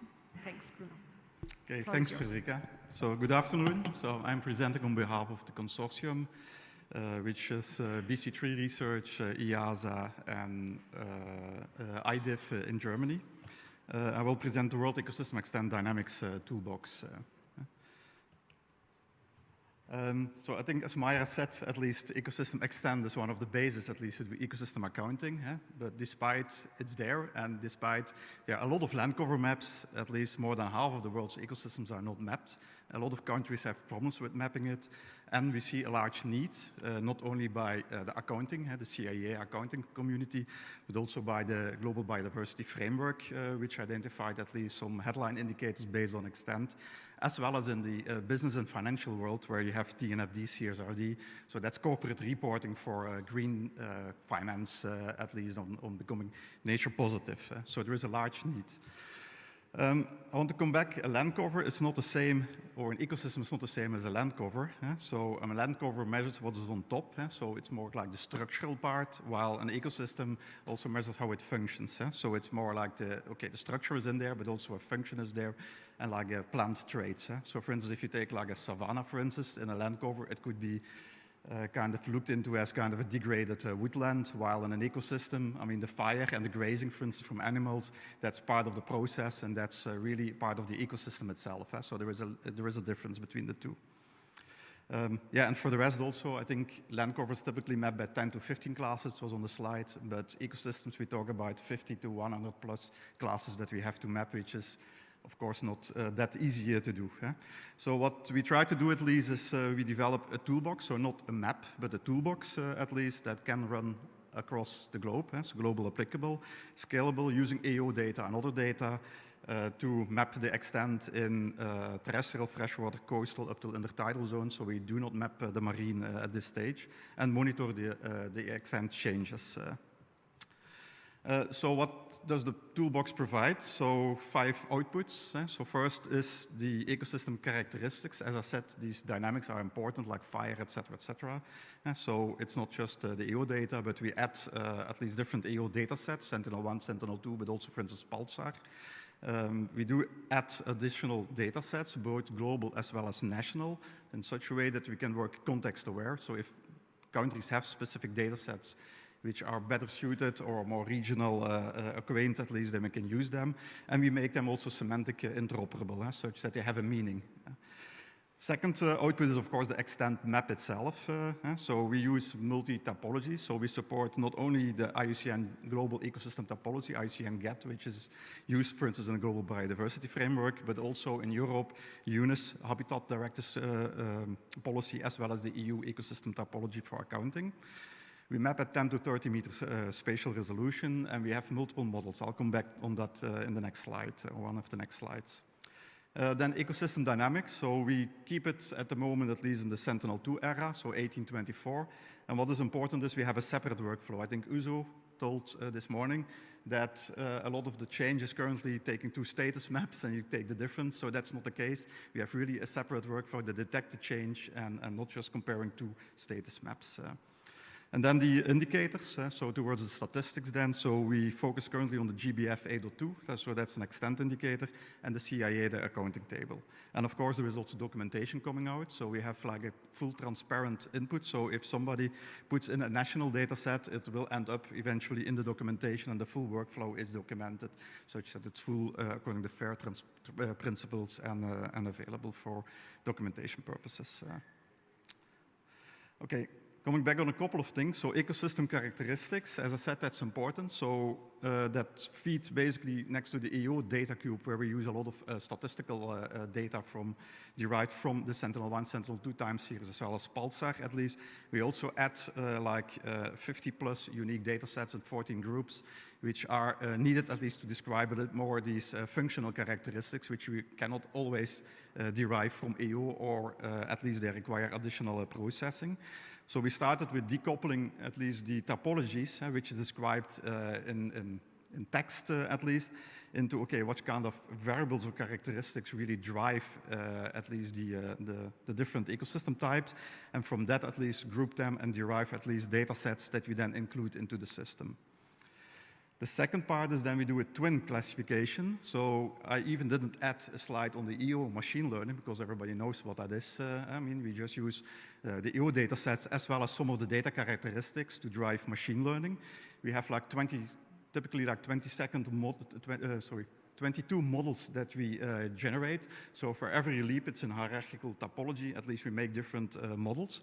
But next to that, we also still stick to what we call a rule-based modeling approach. So that's a full white box approach, what you see here as a simple example, where the land cover is used together with, for instance, the annual temperature, aridity, elevation, and some other information at least to come to the ecosystem type. So we have kind of two outputs in the extent that we then combine into the final ecosystem extent map. And both have their advantages and disadvantages. So we take the best of the two worlds. This is an example of the tool. So this is in the Vietnam test area where you see at least on the, in the background a bit, the tool at least where you can click, you see the ecosystem type map, but you also see there, for instance, the temperature, land cover. So, I mean, a lot of data characteristics which are used can be assessed and can be looked into by the users. And on the left side, you see just to zoom in on a small area which is coming from the machine learning. So the statistical outputs then.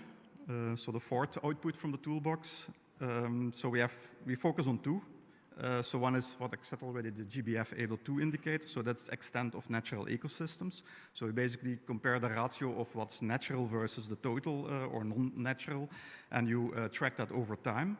And the second one is an extent account. So that's a typical accounting table where you have an opening stock, a closing stock, and you look at the changes, the net change in between what you see on the right side.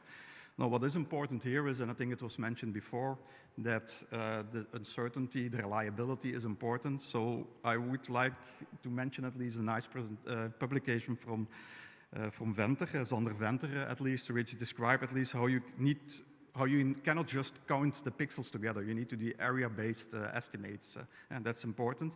So we try to do that at least using this quantified uncertainty.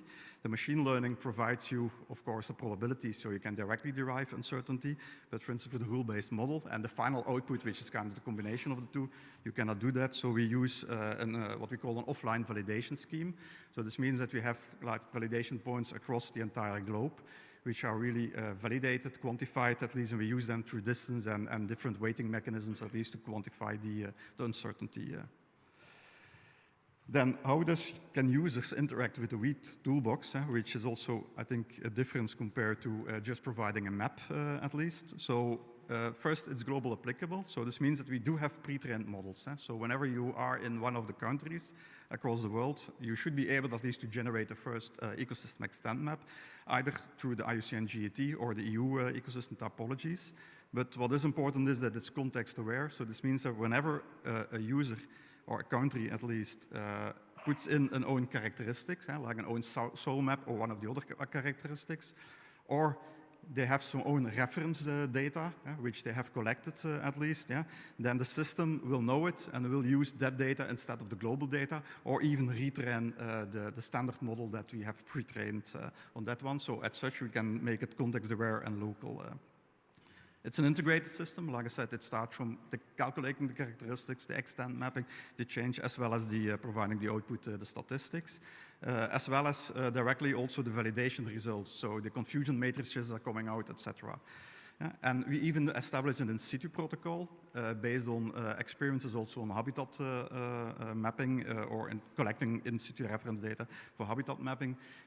So when we are now encouraging at least some countries we are working with at least to try to sample more information at least to not support only land cover or other products, but also at least to inform at least the ecosystem type itself. So coming back up these characteristics. And further, it's built on state-of-the-art technologies. So we are not using purely new technologies, but we are kind of connecting different technologies which are proven. So it's based on the ARIES system, which brings in the semantics, the OpenAO for the large AO data processing on the CDSE, and the LACO wiki, which is also known for at least validation parts. And we do connected these three different technologies actually through a digital twin concept, but I don't have the time to describe that further, unfortunately. So where are we? So we had the first alpha toolbox ready at least like by summer last year, which we're working together with 6 champion users: Colombia, Vietnam, South Africa, Norway, Czech, and Greece. We are currently doing 3 improvement cycles where we do a lot of tests and a lot of improvements in the algorithms and the workflows. And we should be ready, at least so we are a bit at the end of that cycle, and then we are doing preparing the toolbox for a scale-up test. And we will then ask the countries to basically do the ecosystem mapping for their country for at least 3 maps in the time series for these 6 champion users, plus we are an additional 5 national countries that we are still adding to the project. As well, we do an EU-wide demonstration map. And we hope at least that the first version of the toolbox can be ready for public deployment, which is then validated by these 11 countries by February 27, so beginning of next year. So my last slides on the conclusion. So we have a toolbox which measures the extent according to standardized topology in their dynamics. Global applicable, I said already, we can integrate national data. It's a white box approach, so you can really dive into the characteristics that drive the ecosystem. Toolbox for countries, that's important. There is an initiative, a global group of Earth observation, global ecosystem atlas, which try to create a global ecosystem map. Combining all different inputs from countries. So this is a toolbox that countries can use at least to submit that data, and it provides the base statistics. And for recommendations, I think it was mentioned already, the reference data sets is important. I think the quality is important of the reference data. I mean, we have many samples. I mean, we use for reference data, 3 million samples, but you have to throw out 60% of the samples because they are geospatial not good, or they are not nicely classified or correctly classified, etc. And especially on the change part, there is little to no reference data. So that's very important. Increasing some thematic details, so going below level 3, because that can use also better use at least for not only the international reporting, but also for national policies. And also on the changes, at least we currently limited to kind of more abrupt changes. So if you have more gradual changes, like invasive species coming in, which takes longer before the ecosystem flips, that's another recommendation at least to work on for a future version. And that's it, so you can find more information over there. Thank you.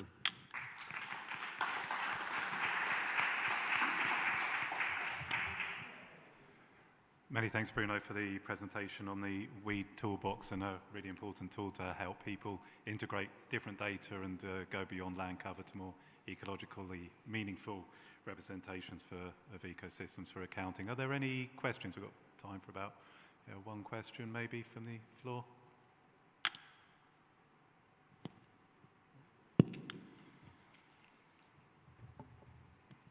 Thanks. Thanks, Bruno. Very impressive. I was just wondering, is this going to kind of complement the Inca tool for ecosystem services? And I suppose the general principles are kind of the same, kind of plug and play. So that's my question. It's not complementing, it's different. I mean, the ecosystem, the Inca toolbox, so from the EU ecosystem accounting part, provides like a tool at least that countries can use, like Mayra explained, for all the different services. But of course, you need to have an ecosystem extent map as an input. So that toolbox currently can use either the CLC accounting layers at least and translate that into an ecosystem extent map, or you can directly put in an ecosystem extent map. So this toolbox basically is a little bit different, but you can, the output, which is an extent map, you can feed into the ecosystem service toolbox to calculate the ecosystem services.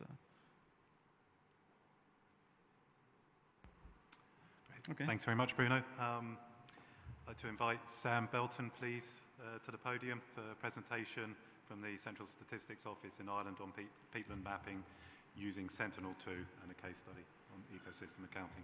Thank you, Sam. Thank you very much.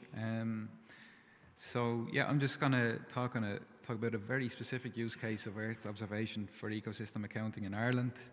At the stage we're at now, we've actually incorporated a lot of official Copernicus products into our ecosystem extent accounting workflows, but I'm just going to specifically talk about peatland mapping. So there we go. So yeah, I think many of you are probably familiar with this new regulation or an amendment to a regulation on environmental accounts. So member states now have to submit this year a full set of ecosystem accounts. As Myra mentioned, the extent accounts are quite critical and they underpin the kind of accuracy of all of the other accounts, the condition accounts, the service accounts. So basically, if our ecosystem extent accounts are not done accurately, then that will have ramifications on the accuracy of the condition and services accounts. To produce these accounts, the extent accounts, we need to produce ecosystem extent maps. This is one of those maps for Ireland for the reference year 21 at level 2 of the new EU ecosystem typology. We do have a data gap, however, and that's the data source for Myres, bogs and fens, which is an ecosystem type which is also known as peatlands. It's Ireland's third largest ecosystem type, probably the most important, certainly from a carbon perspective. And the current data source is our national land cover map, which is a really good data source, but the problem is that it's effectively a once-off data source at this point. So our national mapping agency is not in a position to reproduce another national map. So this means that we can report reductions in peatland extent based on overlaying with other geospatial data, but we can't report additions based on the maximum extent that's given in the national land cover map. And this is a problem because peatland additions are certainly a policy objective. Really good example of this are the peatland restoration targets that are set out in the new nature restoration regulation. So we do want our ecosystem extent accounts to be sensitive to changes, policy-directed changes in peatland extent. So the solution basically is to update the peatland extent as mapped in our national land cover map using Sentinel-2. We developed two kind of strategies. One is an object-based image approach, and the more straightforward one, of course, is the pixel-based approach, which I'm going to talk about. So, yeah, I suppose the first step is to get a cloud-free image for the whole of Ireland, which is relatively challenging because Ireland is covered by cloud for a long, most of the year almost. So it's challenging to get a cloud-free image for the whole country, but we are able to do this. We do it using the CDSE. These are the job parameters. So basically, we work within our studio in-house. We specify a job to create a cloud-free composite for the whole country. We send that job to the CDSE through OpenEO. We actually iterate through 9 tiles because the whole country is too large to submit all in one go. And then we download a cloud-free composite image back into our office. So then we have our cloud-free image for the whole country. it's around 8 to 9 gigabytes in size. So we went to management boards there 2 weeks ago to kind of get their approval of using this workflow for official reporting, and they were quite happy to learn that we didn't have to bring in heaps of almost terabytes of Sentinel-2 imagery into the office, into our own IT infrastructure, that we could just do all of this on the CDSE backend. So once you bring the data in, we clip to our ecosystem accounting area, and then we're kind of good to go. We have our cloud-free image. We're working in R Studio, as I mentioned, so we work with the R packages Terra primarily, and then also SF. So we read the image in as a spat raster. We then do kind of raster math, so we add additional indices. So in this case, we're adding in NDVI. We add additional indices. We also bring in a digital elevation model from Eurostat. And those are our final variables for our classification. We train using the original national land cover map. And I should say, yeah, we train a multi-class model, which includes peatland. But after we classify the imagery, we'll convert to a binary map. We do our spatial cross-validation again in R using this R package block CV, which was really useful. And I suppose just to say that we train the model every 3 years. So we don't just train the model once and then apply that model indefinitely. We actually retrain the model every time we need to remap and update peatland extent. But we do we do try and update the national land cover map, so we're not including training samples that are no longer peatland. So yeah, I suppose just one of the nice things about using random forest, which is the classification algorithm we use, was that we get our variable importance. This is quite nice. Our management board liked that we're able to stand over an algorithm that is relatively transparent, relatively well known. So yeah, just to make that point. And our model accuracy was okay. I suppose one of the big issues for Ireland, and it's probably the same in other countries, is that it's quite difficult to distinguish between blanket bog, wet grassland, heath, bracken. They're very similar in Sentinel-2 imagery. It's just one of the limitations of the 10-meter resolution. So that really explains our accuracy statistics here. So it's necessary, therefore, to do a lot of post-processing. So on the top right here, we have our peatland, areas of peatland that are mapped by our National Mapping Agency for 2018, mapped from ortho imagery, I should say, aerial photography, and on the bottom then we have our raw predicted map, or classified map. So we have lots of pixel-based noise that we clearly have to deal with. Two key post-processing steps are to use a probability filter, which comes from the random forest model. And then we actually add back our areas of peatland that were mapped originally. So two key steps. And so you can see that the final classified post-process map on the bottom looks quite similar to what was mapped by our National Mapping Agency, Tailteann Éireann. So results, how do we determine model accuracy? So stakeholders did want us to have some sort of validation. And what we did basically was we generated an equal probability sample of points, labeled those manually in the office, and then we used those to do our confusion matrix analysis. Then we got our accuracy statistics. And we were quite happy with the level of accuracy that we managed to achieve. And so, yeah, unsurprisingly, we don't have massive changes in peatland extent, because it's a relatively static land cover type, and we wouldn't expect to see huge changes. But this is just an example of change detection, I guess. So this is an area of peatland. It's a raised bog surrounded by cut-over bog. This is what it looks like in the Sentinel-2 imagery. This is how it was mapped by our National Mapping Agency. So you can see kind of in the left there, there's an area of cut-over bog that was missed. And we also have in the bottom left there an area of grassland that was classified as peatland. And this is how our pipeline classified this area. So it kind of, we would say, does a better job. These are our underlying classification probabilities for each pixel from the random forest model. And that's it. So Yeah, I guess the changes are very small, but they are important, and it is important that we're able to detect these changes. We're mainly looking at conversions between peatland and agricultural grassland, peatland, forest and woodland, and then peatland to artificial surfaces, particularly where we're getting wind turbines built on old industrial peatland extraction sites. So yeah, that's pretty much it. Happy to take any questions. Sorry, I see I spoke for 12 minutes there, so my apologies.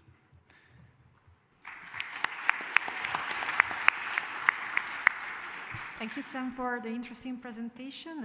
It's great to see how the pipeline implemented in OpenEO and CDC facilitated the calculation and the classification of peatlands in the island.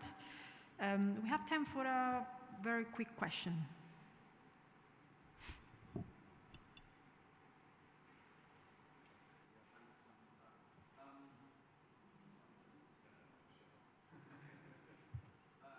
Yeah, I was just wondering on the pre-processing, did you actually have a look at the Sentinel-2 global mosaic products that are available from CLMS to see if that could serve your purpose of looking for the cloud-free mosaics?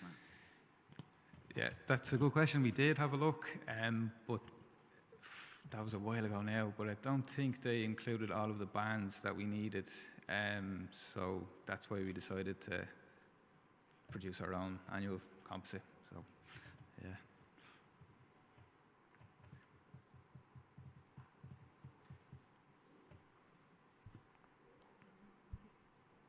We can take another one.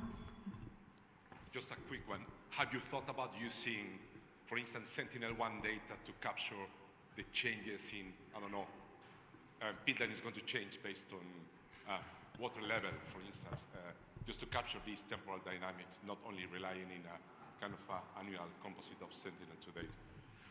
Yeah, we did think about it, but and it's something that I'm sure will give us better results, but the issue is just time. This is only kind of an internal short project, and we just stuck with Sentinel-2. But we could improve in the future with Sentinel-1, I'm sure. Yeah, sure. Happy to. I saw another hand raised. If it's very quick, we can take it. Okay.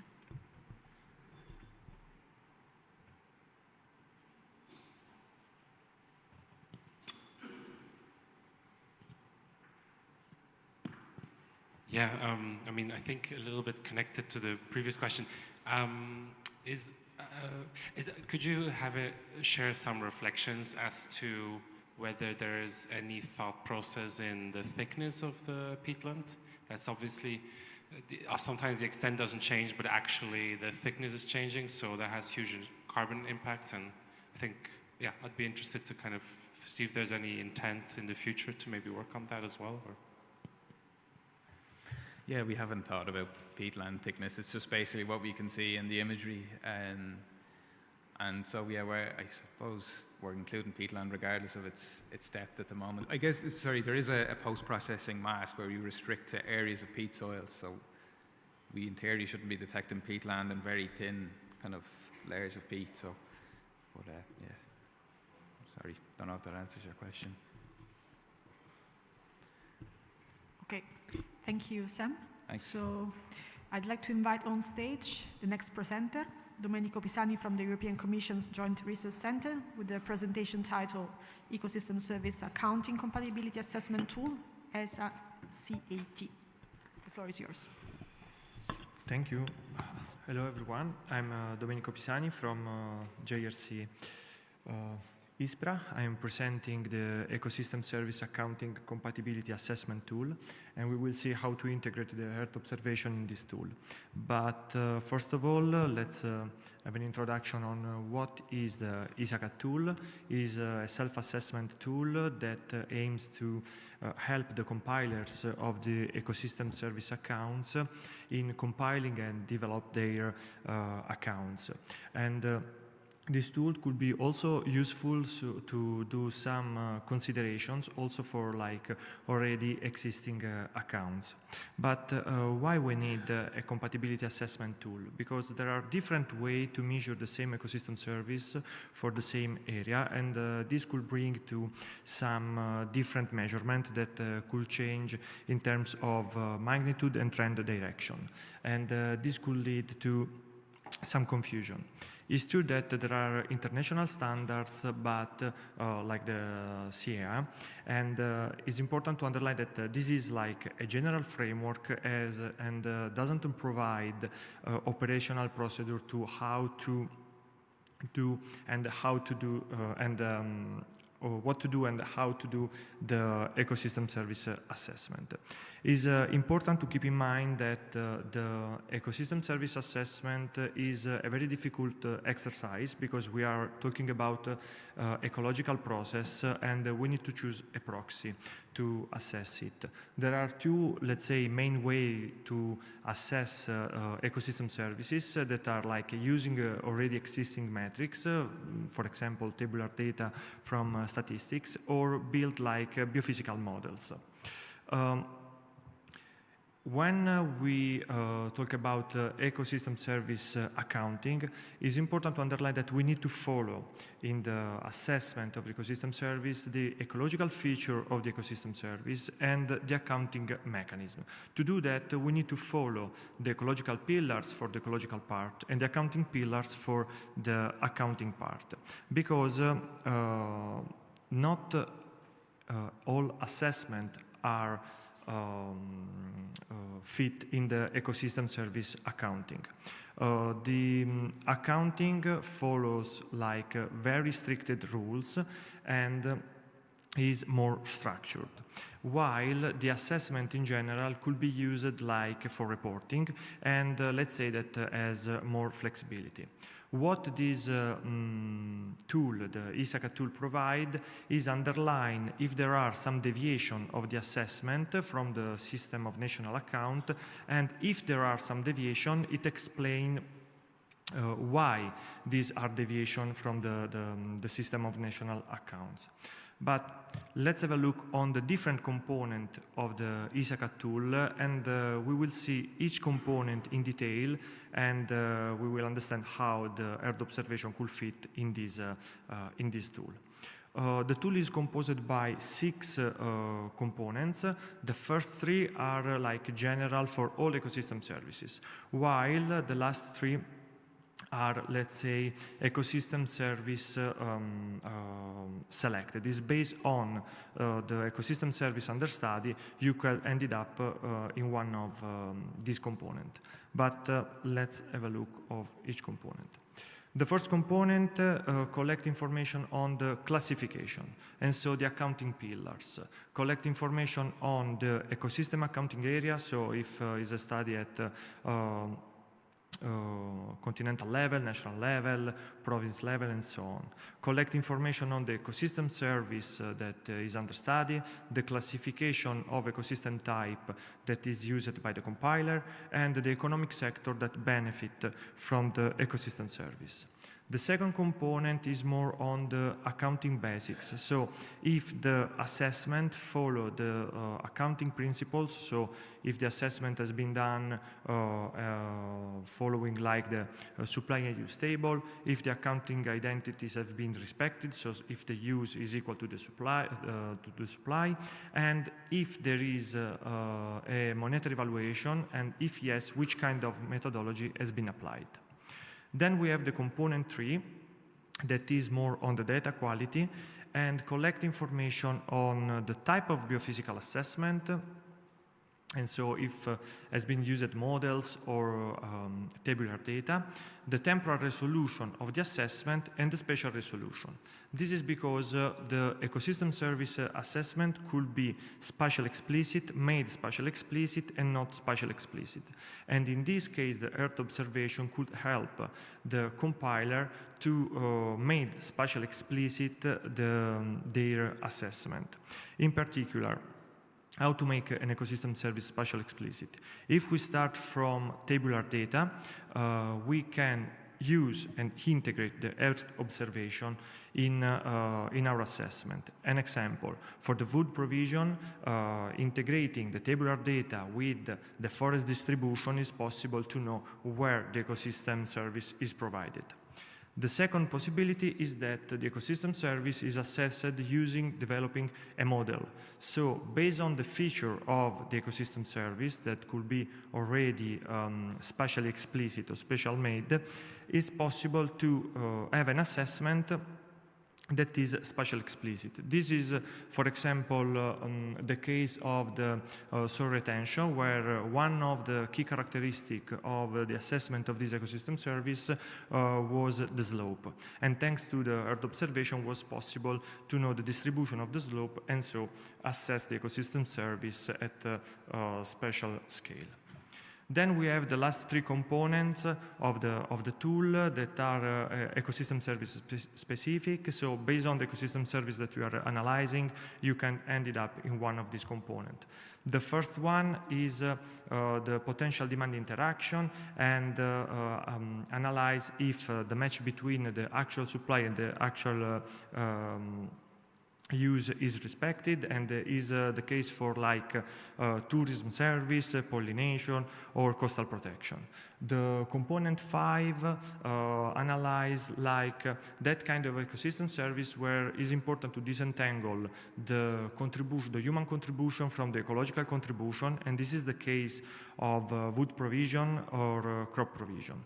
And in the end, the component 6 is more on the ecosystem service sustainability, and so analyze if there is an overuse of the ecosystem service. And this is the case of fish provision on air filtration.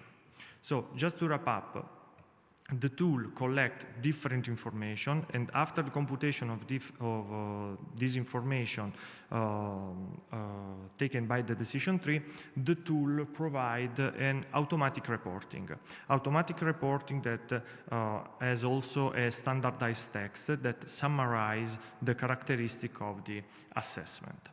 So this is an overview of the different part of the accounting, automatic accounting reporting, where the compiler can upload the map of his assessment and the supply use table of his assessment in biophysical and monetary model terms if these are available.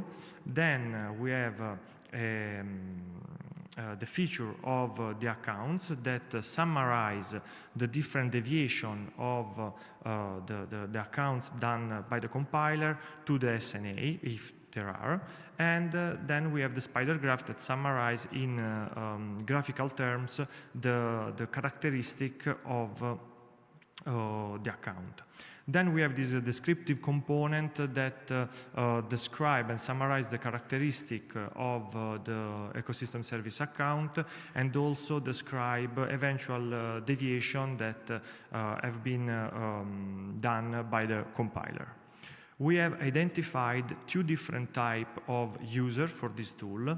The first one are the accounts compilers, that are indeed people that work with ecosystem service accounts, like, for example, national statistical offices, or the user per se. Users that are not compilers, but are people that want to know what is the logic behind the assessment or the accounts that have been done.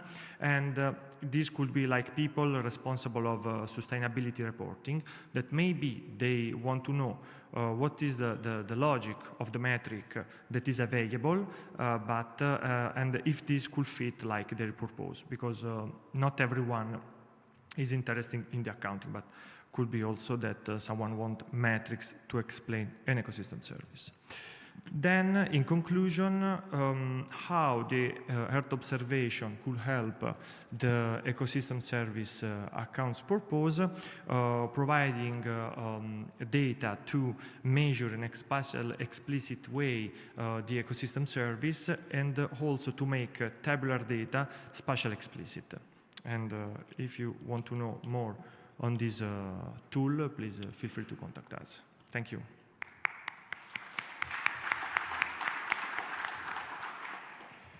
Thank you you very much, Domenico, for that presentation on the ESACAT tool, and yeah, really helpful tool to help account compilers and users better understand and evaluate data for ecosystem service accounting. So any questions from the floor? Thanks for the presentation. I have two short questions. So first is the tool somewhere in a web platform, or do the compilers have to install it? And the second one is, if you talk about, especially for the compilers, if they need to submit it to Eurostat, they have to comply to a number of rules. So Eurostat has these kind of questionnaires they have to fill in. So is this also compliant with the questionnaires, such that Eurostat can grant them? Okay. For the first question, the tool is not still available, but he will be available on the knowledge policy platform, and it will be available, I guess, in a couple of months, because we are finishing to developing it.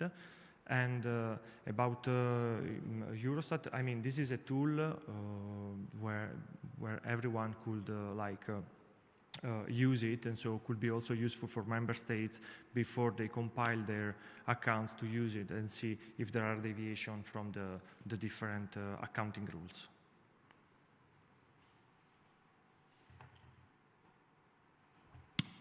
Okay, thanks very much, Domenico. So I'd invite George Coddle, please, from Assimila in the UK to the podium for the presentation on accounting for nature, EU-derived biodiversity metrics for green national income. Thank you very much.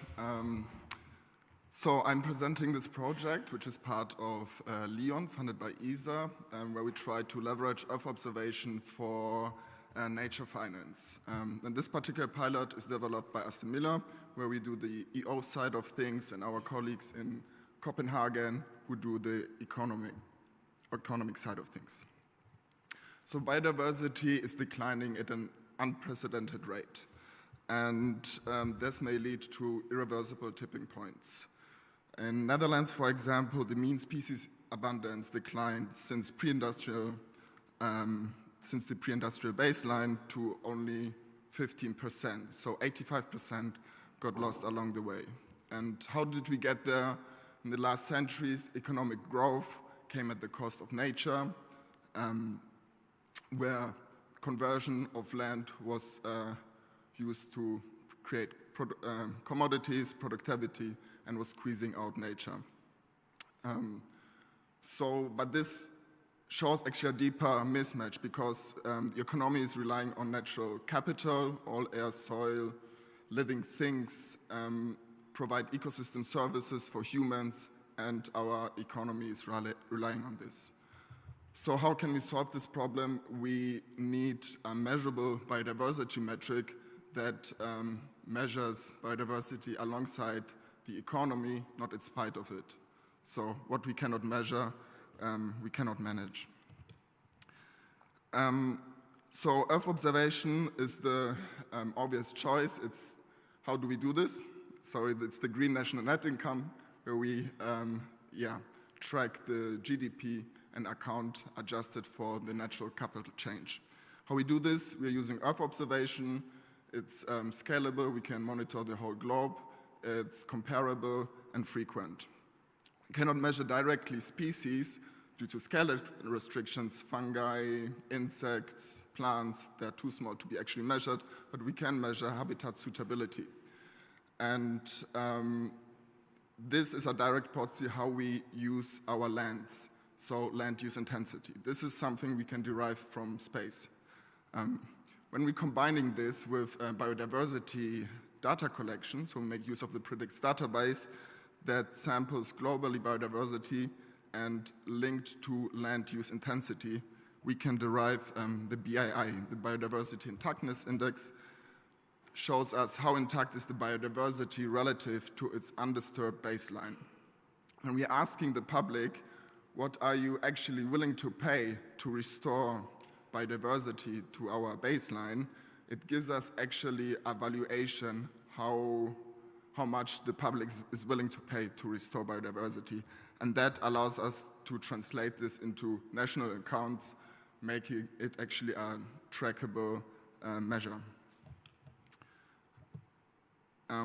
So for the land use intensity classes, we used 5 different land use classes, which are similar to the predicts database: secondary vegetation, natural lands, pasture, cropland, plantation, and urban areas. And these are then further subclassified into different intensities. So on the left side, you can see minimally used land has associated with higher biodiversity, and then it gradually declines to intensely used land, which is associated with lower biodiversity. What I would like to highlight, I can't introduce all the data sets, but we heavily use the CLMS dataset, Copernicus Land Monitoring Service, by design, because it's Europe-centric. It goes through rigorous accuracy assessment. There are annual products, and we know they will be continued to be produced in the future. So the land cover, the reference data set we are using is the CLC plus backbone, 10-meter resolution. And then we are building the land use and intensity classes on top of this. I will show you just a few examples, just to give you an idea of how we are doing this. For cropland, for example, we're using the bare soil days, how many bare soil days we have within the year, where we farmland that exposes more bare soil, it's worse for biodiversity. And for small woody features, for example, where we have higher density of hedgerows, this gives habitat for birds, insects.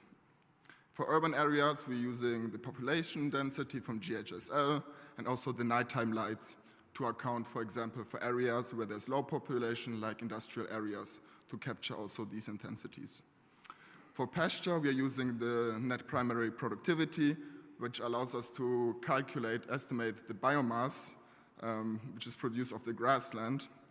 And then also we have a layer by the Global Pasture Watch, which gives us an idea on the animal units and what is the estimated animal biomass intake.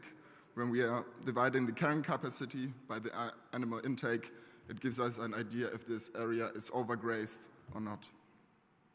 So after combining all these sets of data sets and a set of logic, we derive this land use intensity map, which is not just a common land cover map. No, it's much richer in information. It gives us an idea of management. And this we can then translate to the BII. And here, these are the outskirts of Copenhagen, and you can see how diverse the impact is on biodiversity on different land use intensity classes. We calculated this for Denmark and Netherlands, and when we are taking the mean of all pixels within a country, we can then track over the years how the BII is changing. Not only that, it gives us also the ability to see spatially how biodiversity intactness index is changing in different areas of the land. So this allows us then to calculate the current annual welfare loss. This is calculated as foregone consumption. We take the difference of the BII, which we would like to reach. It's just 0.9, which was suggested by Stefan et al. To stay within planetary boundaries, and the current BII. We multiply it by the willingness to pay, so for how much is the public willing to pay for one BII unit, multiplied by the area and the number of households, and this gives us then a value of 1.3 billion euros for Denmark. So that means Denmark is missing out of 1.3 billion on welfare loss each year. On this graph, we can see the BII change over time from 2018 to 23.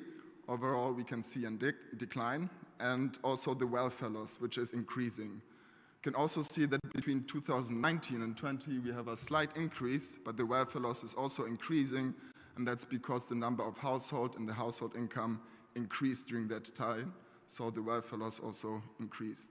Over these 6 years, it's estimated Denmark lost about 8.1 billion euros.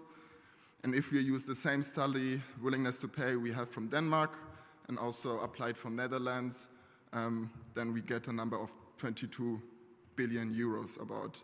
And the higher number in Netherlands is also driven by the higher population. So our contribution is we designed this open access framework which allows us and everyone who would like to use this to derive land use intensity and BII for Europe, and then also it allows them to integrate it, biodiversity as a measure metric into national accounts. So that allows us annual monitoring of welfare loss and biodiversity change and can support evidence-based planning.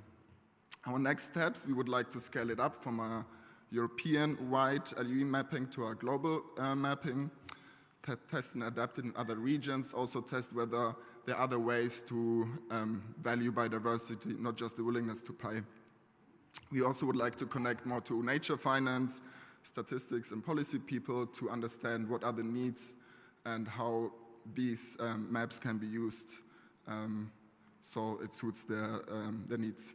And a wider action point for biodiversity in EO community, shout out to CLMS, really great source of data sets. It would be great to have annual data sets to be updated and also maybe integrate more land cover classes like plantations, which are crucial. And also aligning with the wider European biodiversity monitoring strategy, just recently released by Kissling et al., building the backbone of Europeans' biodiversity monitoring.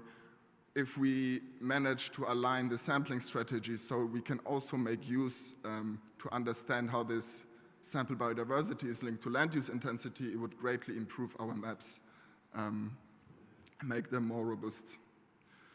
And thank you. If you would like to know more, please feel free to reach out. And also visit the Lyon website if you'd like to know more about the other pilots. Thank you.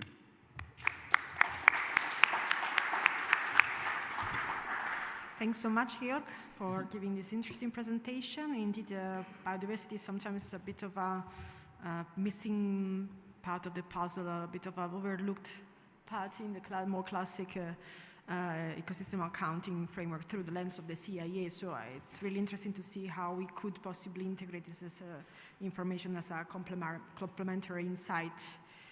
We have time for one quick question, if any. Here, first row.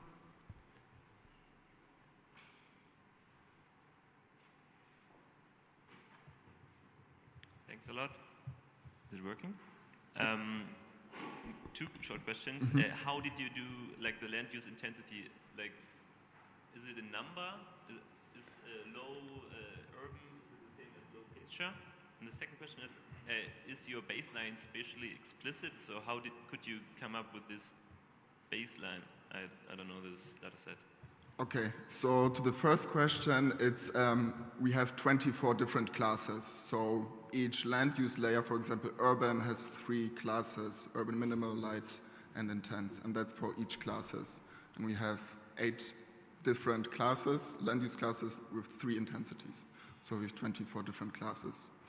And to the second question, the baseline, I think referring to the BII of 0.9, we just used a paper which is Stefan et al. Estimated that within the BII of 0.3 and 0.9 we are within the realm of uncertainty, and above 0.9 we can be certain we are within planetary boundaries. So it's more an estimate, it's not accurate. Thank you. So we move to the next presentation. I'd like to invite on stage Jonathan Reith from the Federal Statistics Office of Germany. The presentation on integrating Earth observation into official statistics, the German ecosystem accounts. The floor is yours. Thanks a lot. Happy to be here.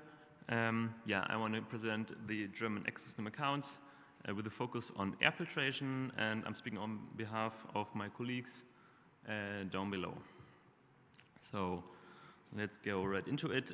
You already seen the framework of the ecosystem accounts. We created an extent account based on the land cover model in Germany, which is again based on spot and sentinel data, and we enhanced this extent account with further data, EO data and model data to in the end get 74 ecosystem classes, also including marine ecosystems. And based on this ecosystem extent account, we also working on the condition account, again, spatially explicit, and also highly reliable on EU variables. 15 out of the 36 variables we are currently having on terrestrial ecosystems are EO-based, and like examples are the imperviousness layer, tree cover density, or light emissions.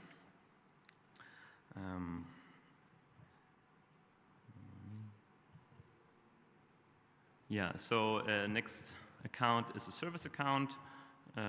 As you may know, divided into 3 service clusters: provision services, regulating services, and cultural services. In total, we already produced 7 services and are working on 2 more.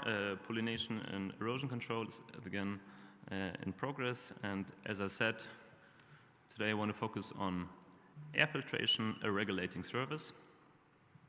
Air filtration is the filtering of airborne pollutants through the deposition, uptake, fixing, and storage of pollutants. And it's quite easy. The deposition velocity times the concentration of particulate matter, in our case 2.5, is the air filtration flux. And it's normally about net dry deposition on leaves, on natural ecosystems. And we report it in tons per hectare. So Eurostat has different methodologies. The most default methodology to compute air filtration is to, on the one hand, use the ecosystem extent account here in near of Frankfurt, and use the particulate matter dataset that we have. It has a resolution of, I think, 2 kilometers. And then we use this lookup table, which is different for the different countries. So for Germany or Italy, we have an example here. And it's per ecosystem extent. And so it's quite easy. Look at the settlement areas.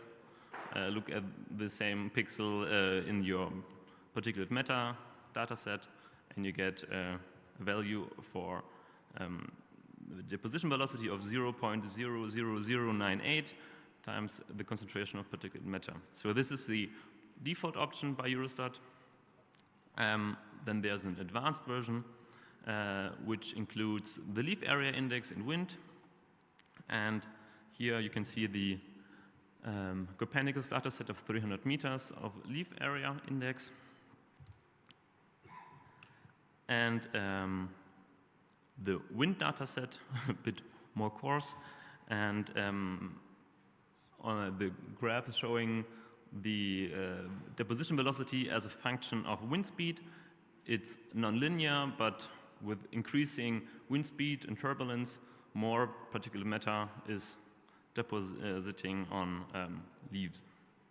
And in the end, you get this, you could say, grain and pepper dataset, where it's kind of obvious that the rather low values are in the cities where there's not so much green.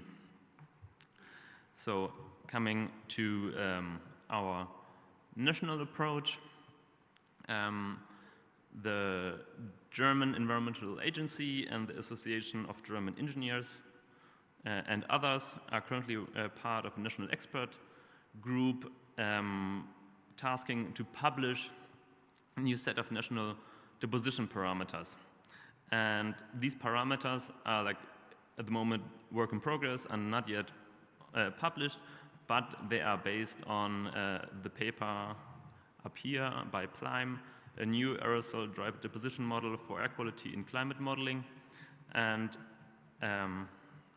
there, the key formula is also about the deposition velocity, but here the deposition velocity is an inverse and nonlinear relationship to the atmospheric resistance terms. This is the aerodynamic resistance and the quasi-laminar boundary layer resistance, RA and RB.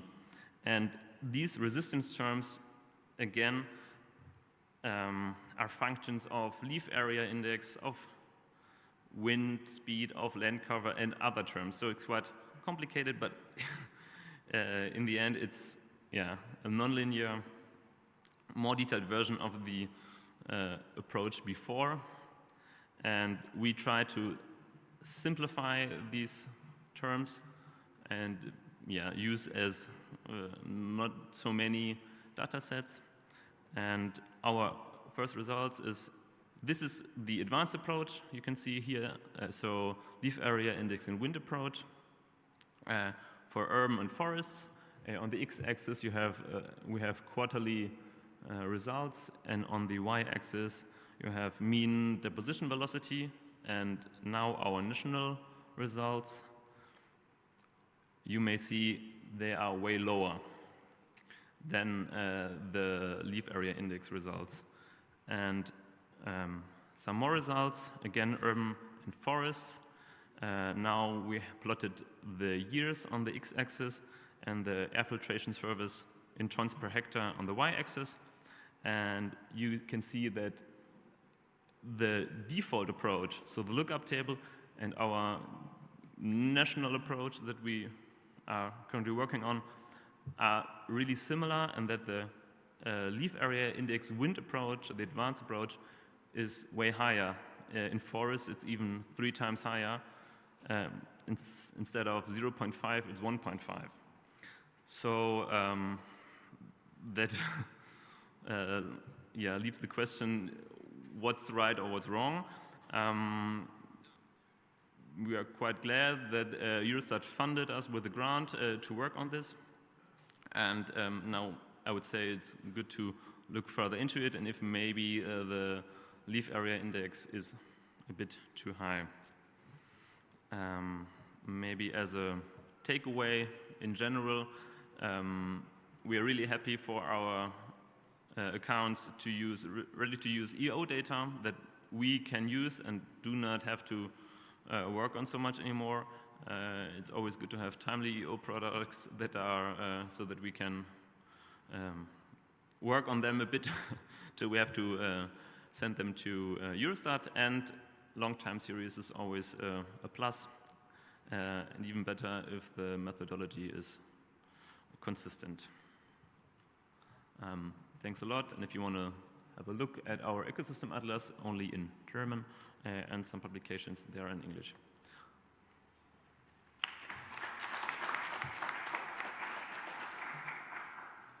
Many thanks, Jonathan, for that really interesting overview of the ecosystem accounting program at the StatEO26 in Germany, and the deep dive on the modeling for the air filtration service. Are there any questions from the floor?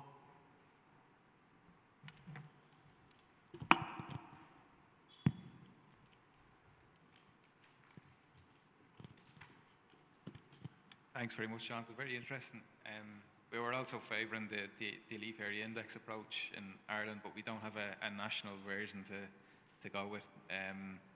Just out of curiosity, for us, we found that the flow of the service was quite a bit higher than our annual PM 2.5 and PM 10 emissions. Did you have a similar issue? I think it's probably a widespread issue, but interesting here.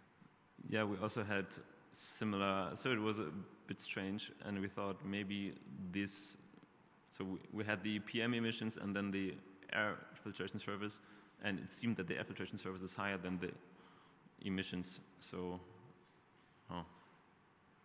but experts told us that maybe it's also like natural PM that is from nature coming, so it's not so clear if in the end air filtration is even so high. Yeah. In situ data.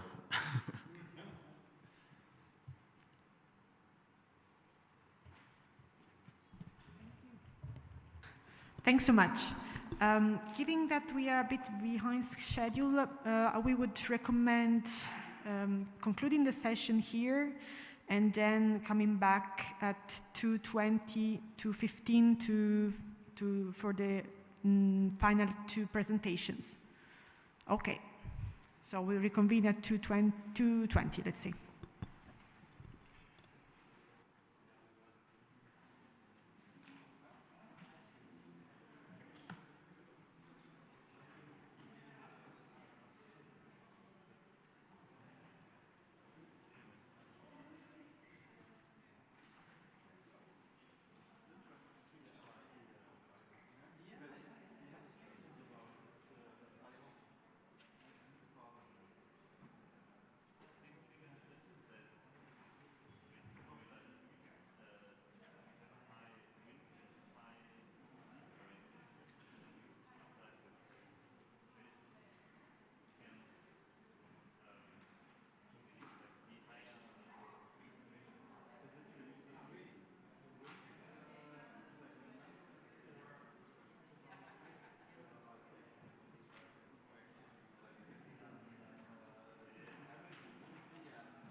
wegmachen, ja? Ja.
Oh yeah.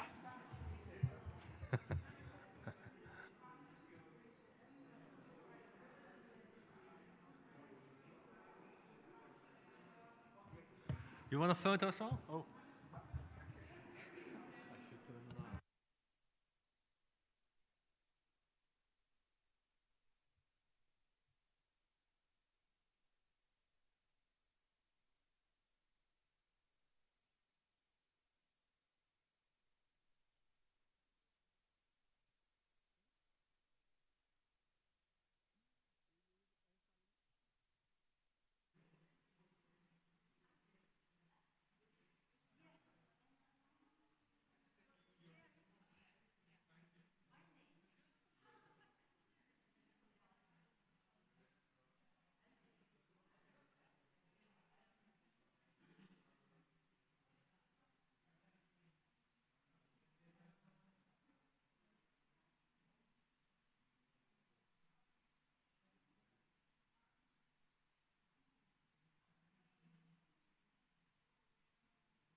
more than 30 minutes of delay from the previous session, we had to interrupt our environmental accounting, so we have still 2 presentations to go. Yeah, very bad. Because we will have 9 speakers for 90 minutes. Yeah, so the idea was to reconvene at 20, so to have a few moments after 2:30. So I would I would suggest to start right now, and so that we. Okay. So we are starting again with the session. We have 2 last presentations. I would suggest skipping the time for the questions because we are very late. So we are going to give the floor to Nina Hofer with the presentation named From Sentinel to National Land Cover Mapping to Ecosystem Accounting, a roadmap for integrating Earth observation data into official statistics for environmental economic accounting in Austria. Nina, the floor is yours. Nina, sorry, your mic is not working. I think you have to turn it on. Hello? Yes. Okay, great. So thank you, Federica.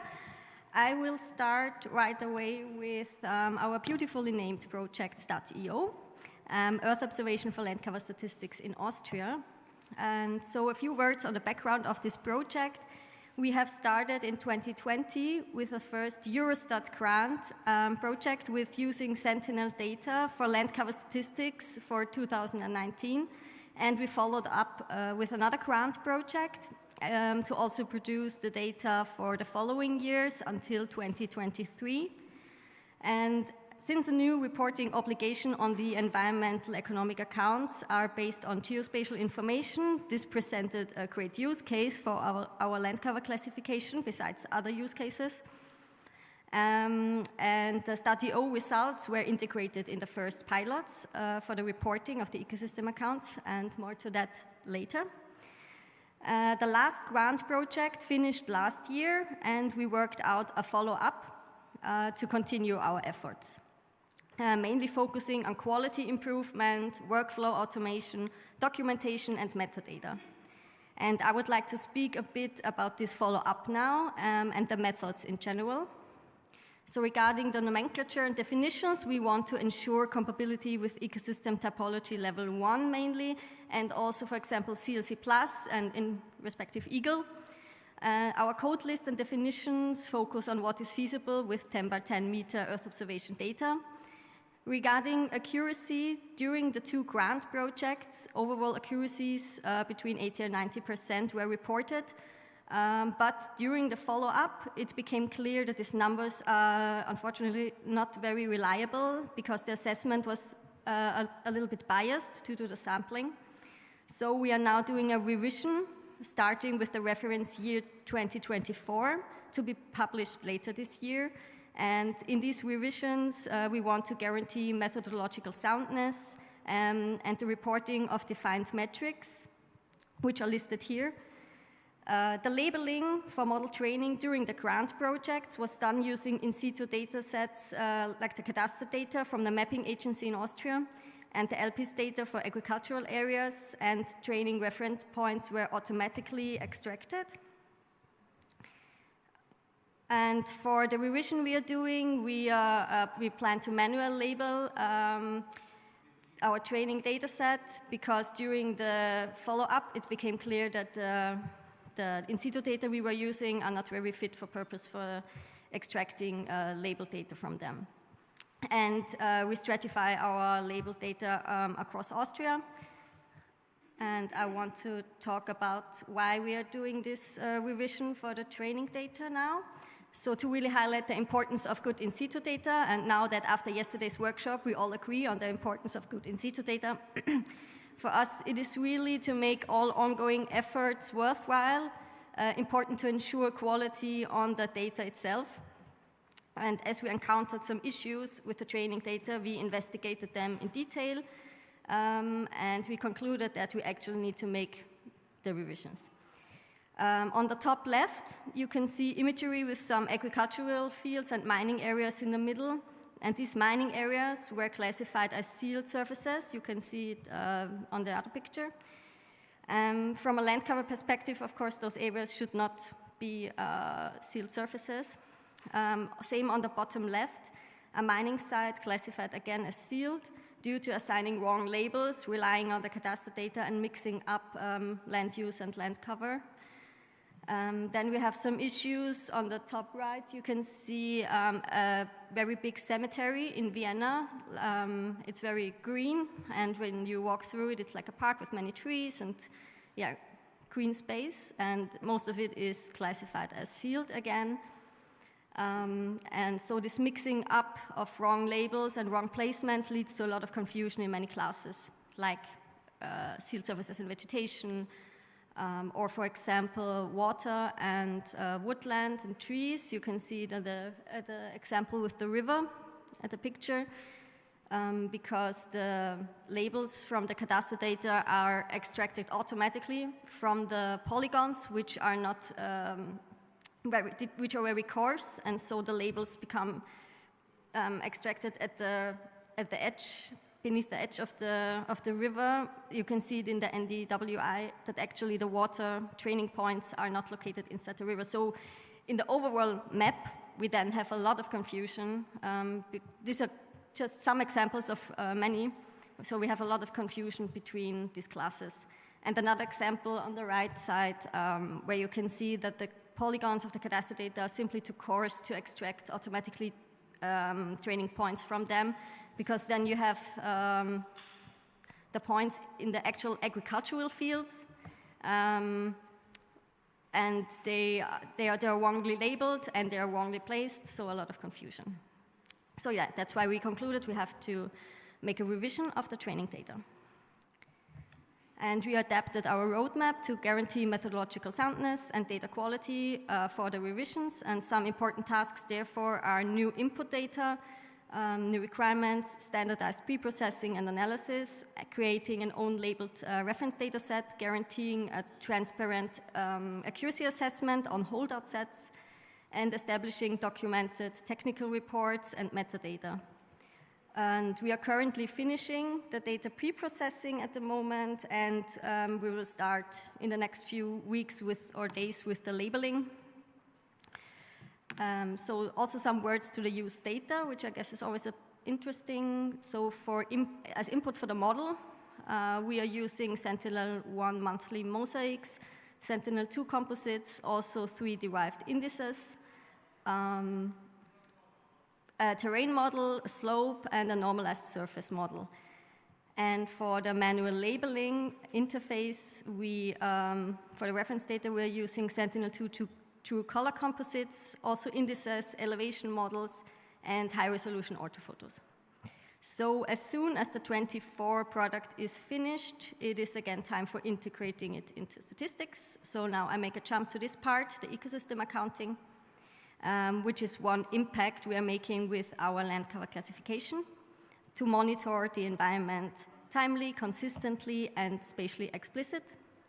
Here you can see the ecosystem extent map for 2021, where StatEO land cover data were included. If you are aware of the topology, you may notice that this is a mix of level 1 and level 2 classes, since at that time this was a first proof of concept, what is possible with the available data.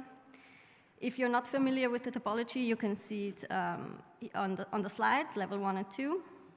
And yeah, there are actually 12 classes at level 1, but we don't have marine ecosystem and coast in Austria, unfortunately. And yeah, you can see highlighted in blue the level 2 classes where StatEO data were included and are essential for the extent map. So ecosystem types which are covered mainly, or at this proof of concept, covered mainly by our StatEO data were heathland and shrubs, bare rocks, sparsely vegetated ecosystem, and ice sheets.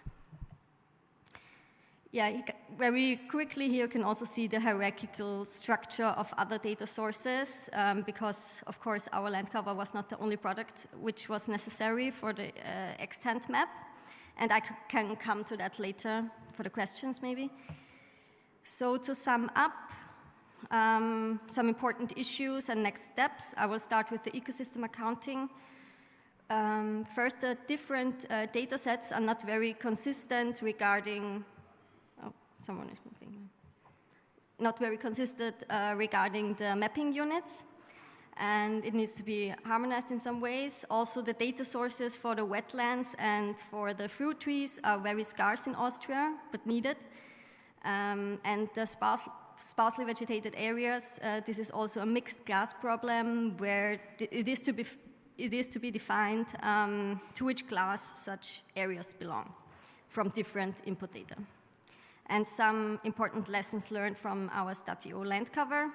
Of course, ensuring documentation and review during all steps to provide trustworthy and reliable data.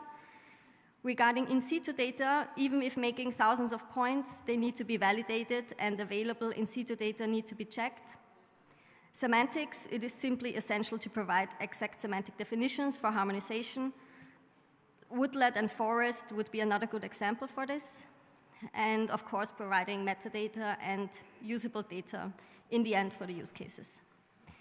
And some 3 recommendations I would have is to harmonize Copernicus products with relevant policies, including ecosystem accounting, regarding available timeliness, resolution, and granularity. Also, at the same time, harmonize statistical requirements with relevant and available Earth observation data and products, also regarding timeliness, resolution, and granularity. And of course, promoting Earth observation uptake and concepts in really domain-specific working groups for statistics. I think especially for the ecosystem account working groups, this is already very prominent, but there are many other statistical domains which would benefit when showing the domain experts in the NSIs what can be done with Earth observation data. Yes, and thank you, and big thanks to the team who are making this possible.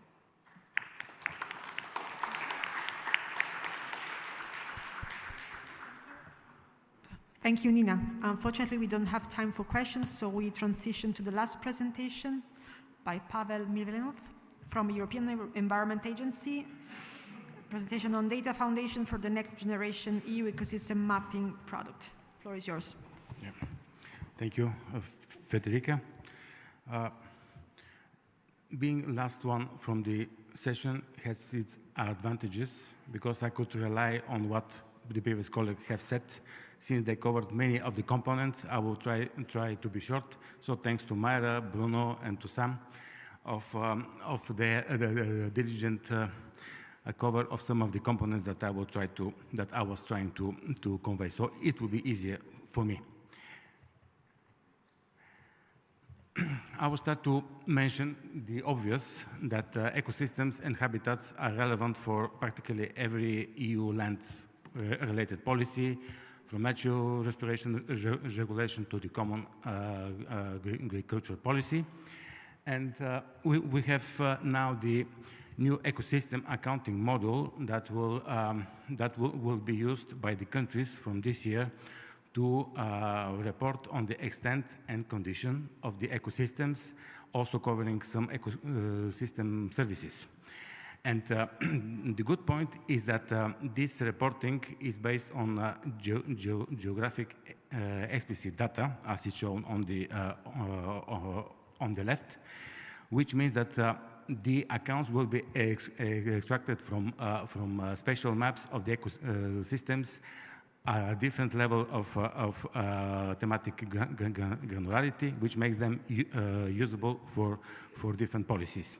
And of course, it's probably not rocket science to extract the accounts from the spatial maps, but the conversion of the 3-dimensional real world into 2-dimensional map is not always trivial. EA has been helping Eurostat together with GRC and the INCA project on setting up and helping countries to get acquainted with the components of the ecosystem accounting module and to fine-tune the parameters through testing and the so-called voluntary reporting. So there were 2 years in a row, last 2 years, when countries were reporting on the ecosystem extent on voluntary basis in order to test and to learn. And there are 2 main findings for us from this exercise. First, as shown on the left, we understood that countries were using basically two approaches. Either they are creating a dedicated account-ready data set, or are relying on similar produced and provided centrally from the Copernicus Land Monitoring Service, like the Korean land cover, or they are compiling and using different national data sets to specific rules of integration and aggregation to come up with the extent of the ecosystems. And the second point was that, which is shown on the graph on the right, we have seen that practically more than half of the countries are using to one extent or another products from the Copernicus Land Monitoring Service portfolio, which was of particular interest to EA. Then we thought, okay, probably it would be good to try to develop ecosystem, EU-wide ecosystem data product that could serve not only the accounting but also other policies. And for that we would need to redefine the product specifications comparing to what Korean land cover provided, being more spatially and thematically granular, and above all more frequent, because the reporting, at least on the environmental accounts, should be on every 3 years. And of course, since the basic concept of the ecosystem typology is somehow rooted in the logic of the Korean land cover, we have been thinking that we could use the logic of the Korean as a concept, as a method, to redefine this new product. And why we thought that CLC-based approach, or let's say CLC-enhanced approach, could work? Because we have found that if we try to use one of the design choices, which is on the left, so taking the CLMS products as they are, of course, we could do a lot of things, but we are somehow limited by the specific concept and product specifications of different products, because they are designed for a different use. While if we have, as shown on the right, a more tailored product chain. So if we design a new product based on the CLC logic, using the new technologies and incorporated Earth observation data, integrated with in situ, and then plug in the CLMS product where needed, then we will have much more tailored and much more complete product in terms of thematic depth, because we have at least 2 levels of typology that we would like to cover in this product, if possible. And so this second option, we call it Ecosystem Data Foundation, because as my colleague Ludwig presented yesterday, it is about a new set of methods and collections that are tailored in a way that, that could provide a new generation of ecosystem products every 3 years, as planned. Then we launched a technical project within our Copernicus portfolio to try to start preparing for the technical proposal for such geospatial product. So our idea was to define and develop some key components of the methodological approach, mostly related to data capturing and feature extraction, to test them on certain pilot sites and then use the results to assess how performant they could be in an operational environment. And then on the right, you have a schematic representation of the whole concept. I will not explain it in detail, just to mention one important thing. Although this approach is meant to be executed centrally by EA and partners, it relies on constant knowledge exchange and interactions with the countries, not only with respect to the required in situ data, but also with respect to the knowledge that we would like to have from the local expert when we define, capture, and interpret the ecosystem. So it's a project based on co-creation in interactive and collaborative manner. Of course, it will cost, although it will be what actually we need. I will not cover the different methodological components that we are covering in this project. Only one thing to highlight: we are spending with our partners, with our European Topic Center, a lot of efforts to define actually whether we could monitor the given ecosystems from space, especially those that are at more detailed level of typology, the level 2. Then we had been lucky to have in parallel this project on ecosystem extent dynamics, and we are.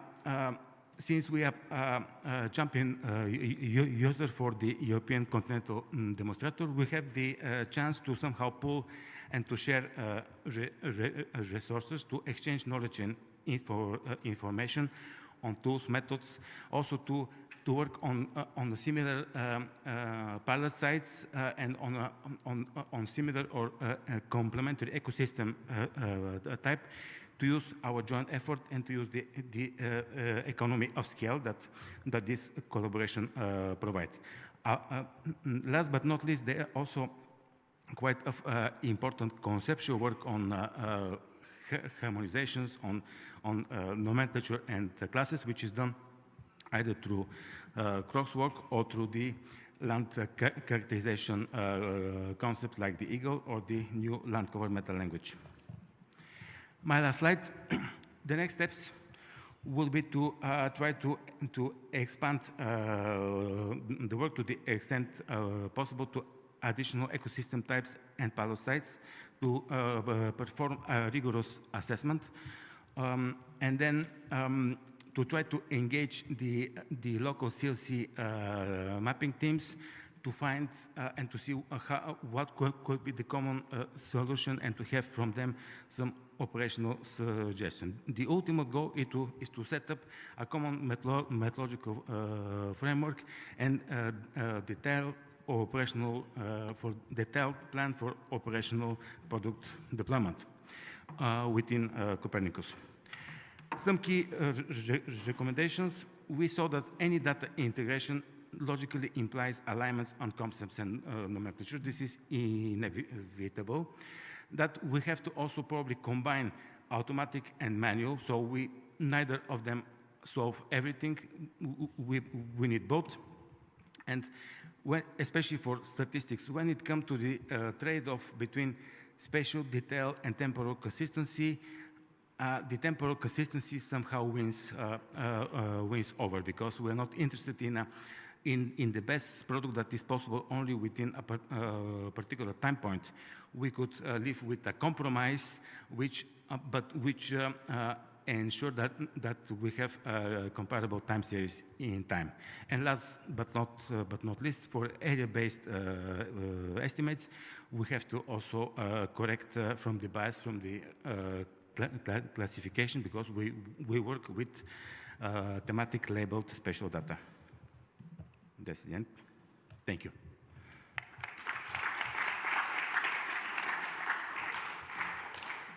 Thank you, Pavel, for the presentation, and I apologise very much for having to rush through the session, but also many thanks to all the other presenters as well. And yeah, fortunately we've caught up quite a lot on the agenda now, so thank you all very much. If we could show our appreciation to the other presenters in the normal way.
That didn't work, yes.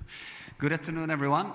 Welcome to the next thematic session on land use and land cover.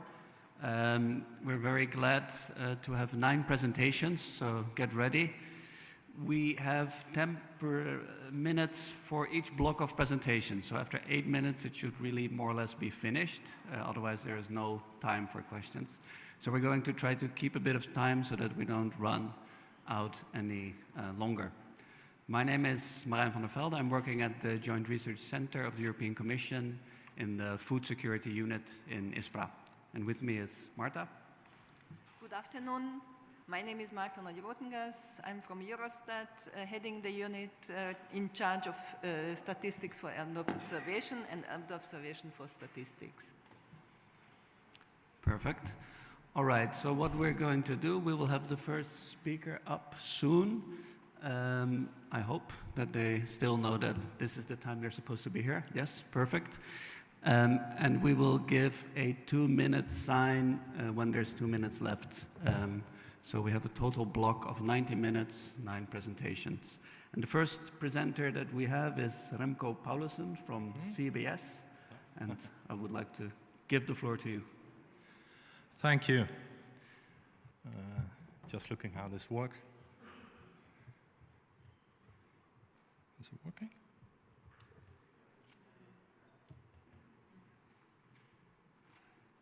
Yeah, there it is. It's a real pleasure being here, and I'm proud to present this project. It's the Artificial Intelligence and Machine Learning for Official Statistics project. And within that project, I'm the project manager of Work Package 7. And Work Package 7 is solely based on Earth observation. That's the focus. As you can see on the top, you see all the logos. So we are working with 8 statistical institutes. And yeah, we are looking at how to generalize existing models. So if one of the statistical institutes has created a model, how can we generalize that and apply that model in the other countries? Before going into detail, I first would like to mention the Warsaw Memorandum once more. We already discussed that a little bit yesterday. It was a very important date because, in my opinion, in my experience, before 2021, we were more working in isolation. And after 2021, after signing this Warsaw Memorandum, the focus really came on collaboration, working together on these models and how to share the knowledge. Next slide I will skip. So the key objective of our project is, can we take a model that has been developed by one of the statistical institutes, can we take it and apply it to other countries? Can we generalize the model in space, countries, and in time, other years? And yeah, what do we need to do in order to do that? Is it possible, and under what conditions is that possible? So what we did, we are working with 8 statistical institutes, and we started with first looking at all the models that are out there, that we are using. There were 25 models, and after a session in Paris, we discussed all these models in more detail. And basically, at the end, we selected only 2 models. One you see on the left, it's a land cover model, and it's from IGN France. And on the right side, you see a model on crop type, and that's a model created by Poland. Just to explain why we took these 2 models, is that we look at also what data do you need, and whether the data is open, publicly available, and available in the countries where we want to apply it to. Now, our project is heavily making use of the Copernicus data space ecosystem. And I really would like to give a big thanks to first Eurostat supporting us, and also the people from the EC, DEFIS, and ESA who are supporting us in using the Copernicus data space ecosystem. It's a wonderful platform. And yeah, supporting us with credits, so we can run our models a little bit for free for now. So that's good. And currently, so the both general pipelines for both the land cover and crop type are now running in the CDSE. So when another country is interested and comes on board, they can use these pipelines. But be aware, the project still will take 2 more years. So we will improve these pipelines and also focus on the validation. I still have 4 minutes, I see, so I have 2 minutes per model. I will go slightly into land cover because one of the next presentations is by Fabrizio. Fabrizio actually, he is the team manager of this model and working with all the agencies within my project. And he will explain this. But we have a pipeline, and again, 5 steps here. Everything is running on the CDSE. It is a French model, so it was trained on French data, and we are not going to retrain it, so we apply it as is on Austria, Denmark, and Italy. And so far, the results are pretty good. You see, for example, here, the Danish result is an accuracy of 99%, but there's also a lot of other measures. And that's one of the things that we would like to incorporate in the pipeline, to have better metrics, better measures. Comparing it to Lucas was a little bit less, but maybe Fabrizio will go in a little bit more detail there. So at this moment, because we are 2 years in the project, at this moment, we cannot say yet that it's fully generalizable. We are very optimistic, but we still need to do some steps in order to prove that it's generalizable. So the next step will be running these models in the cloud environment for these countries, and look more at the validation over these countries. The next is the crop type, and sorry, I know it's a land use, land cover session, but I still go a little bit into detail, just 2 minutes. Actually, this was presented in the previous session, Agriculture 3, by Cristina. She's one of the Portuguese, there she is. She's part of this team looking at the crop type and looking specifically at Portugal. What we do here, we take this Polish model. It consists of all these steps, and we use Sentinel-1 data, and actually the level 1 product, so the raw data from the satellite. We do a lot of difficult process steps. Then we, and that's generic, so you can, it's a generic process. You can run it on any country. And that's the step number 8. There we are doing the training and the retraining of the model. And that it just takes a couple of hours, and then it's finished. So the main part is just a generic part that can run for all countries. And basically what we look at is how crops grow, and we segment the country, so we create segments. For now, we have 3 product families: winter crops, spring crops, and rapeseeds. That's for now. We have pretty good results. As Christina presented, 93% overlap, and with Ireland, even 98%. So we are very optimistic. And there goes my timer. We also looked at the segmentation. So on the left side, you see the satellite. On the middle, you see the segmentation by the model. And on the right side, you see the LPIS, how the parcels look like. So you can see that there is a match. Of course, you have more segments than parcels because sometimes there are more crops on a parcel. 2 more slides and then we'll finish. So generalization seems possible. Also here, we need to prove it. So we need to do some more steps. It's only 3 families now for crop. So the next step is to go to 30 main classes, yes, per country. And we know in Poland it works, so we are very confident that it will work in the other countries as well.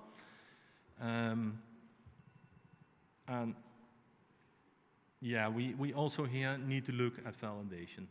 And this is the last slide, and that's the challenges. That's actually Statistics Netherlands, the challenges we face. Earth observation data is very difficult data.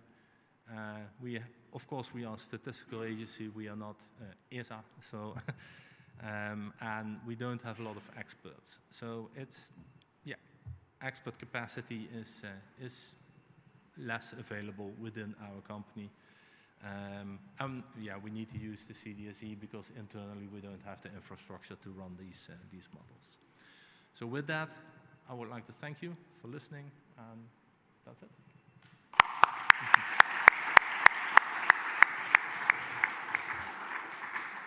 Thanks a lot, Remco. I think that was an excellent presentation. It had a lot of the nice elements to see the long-term value of the Warsaw Memorandum, the use of CDSE, reusable pipelines, but also the collaboration between the statistical institutes. Yeah, good that you mentioned that, because I think collaboration is key. And now it's within the NSIs, plus of course Eurostat and ESA, but I think we should even broaden that, because I saw a lot of beautiful models out there on crop type and land cover, and I think we should join forces in this. Excellent. So we have time for a question. Don't be shy. Yes. Oh, we need someone to bring the mic to Pavel. It's time's up. Oh, time's over. Okay. Thank you. Just a technical question. Have you used, or if not, have you thought using the parcel geometries in the segmentation process? In the image segmentation process, have you thought to use the parcel geometries? No, we created it from scratch. So using the raw Sentinel-1 data. Okay. But do you think there is something added value if you use it, if you use the geometries? Let's discuss during the coffee break. Then I also get my specialist. Thanks a lot, Remco. So, okay. Yep.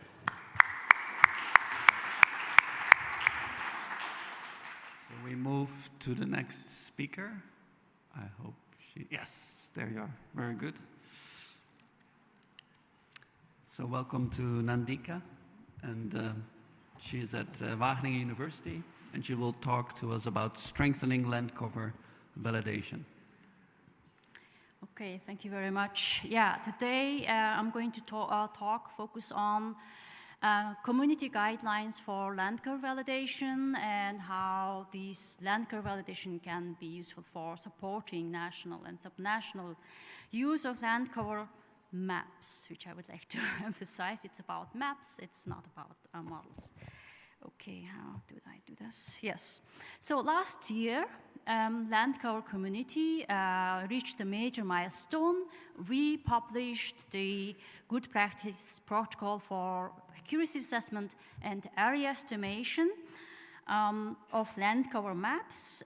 This was a great effort, community effort that was led by CEOs LPV, land cover focus area co-leads, Sasha Tukivina and Sophie Bontam. Along with, you can see the list of authors that are contributed to it, and also excellent researchers in this domain who reviewed this report to make it an excellent piece of advice how we can do land cover validation and accuracy assessment. Yeah, general scope of this product or report was basically to update what has been done in last 20 years, because the previous guideline was done in 2006.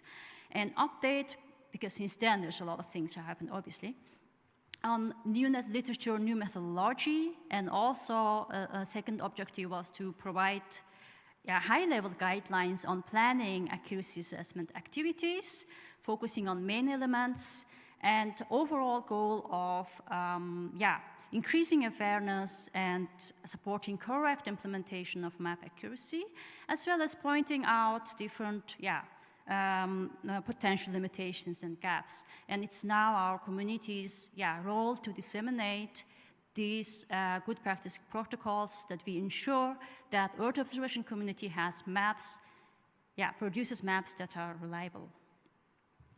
Okay, so if I focus a little bit into this this recommendation, one of the focus that we had was on what we can do to report accuracy assessment activity, so report validation. So here we had some guidelines on metadata, on reporting those. So main pillars of accuracy assessment: sampling design, response design, and accuracy metrics. And you can see the details about this in the guidelines, of course. One thing that I would like to focus on is basically on the independence of validation data, and also the quality of reference data. These are an important thing to consider. At the same time, when we are reporting on the accuracy, we should also not forget to report on the standard errors or confidence intervals. That's, we are always searching that information. At the same time, what kind of estimators that you've used. Another message that I would like to have here is basically on, when we want to estimate area, let's not use the pixel counting. We know that that's not correct. We should use the reference sample for that.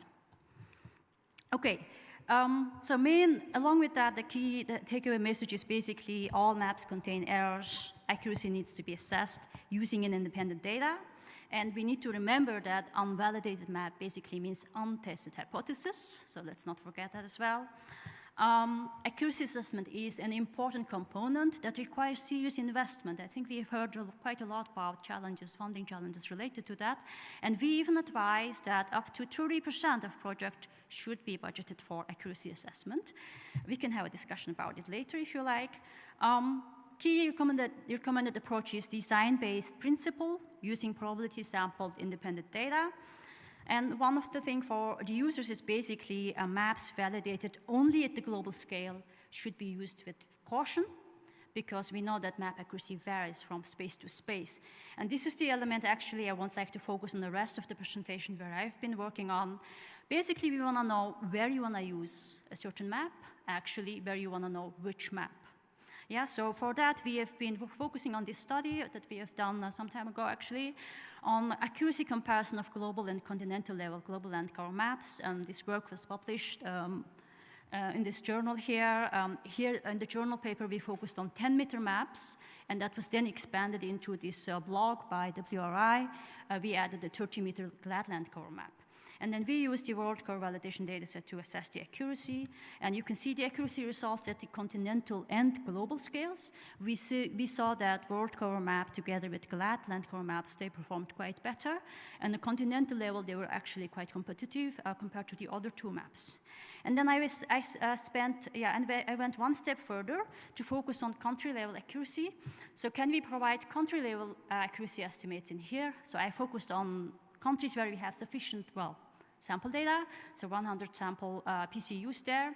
And then you can see already at the country level, there's quite a bit of variation at the country level. It actually shows that we need to start doing a country level accuracy assessment in general. At the same time, with accuracy, we shouldn't forget about the confidence interval here. You can see in the lower level maps, some regions have quite high confidence interval. That means we are not very certain with our estimates.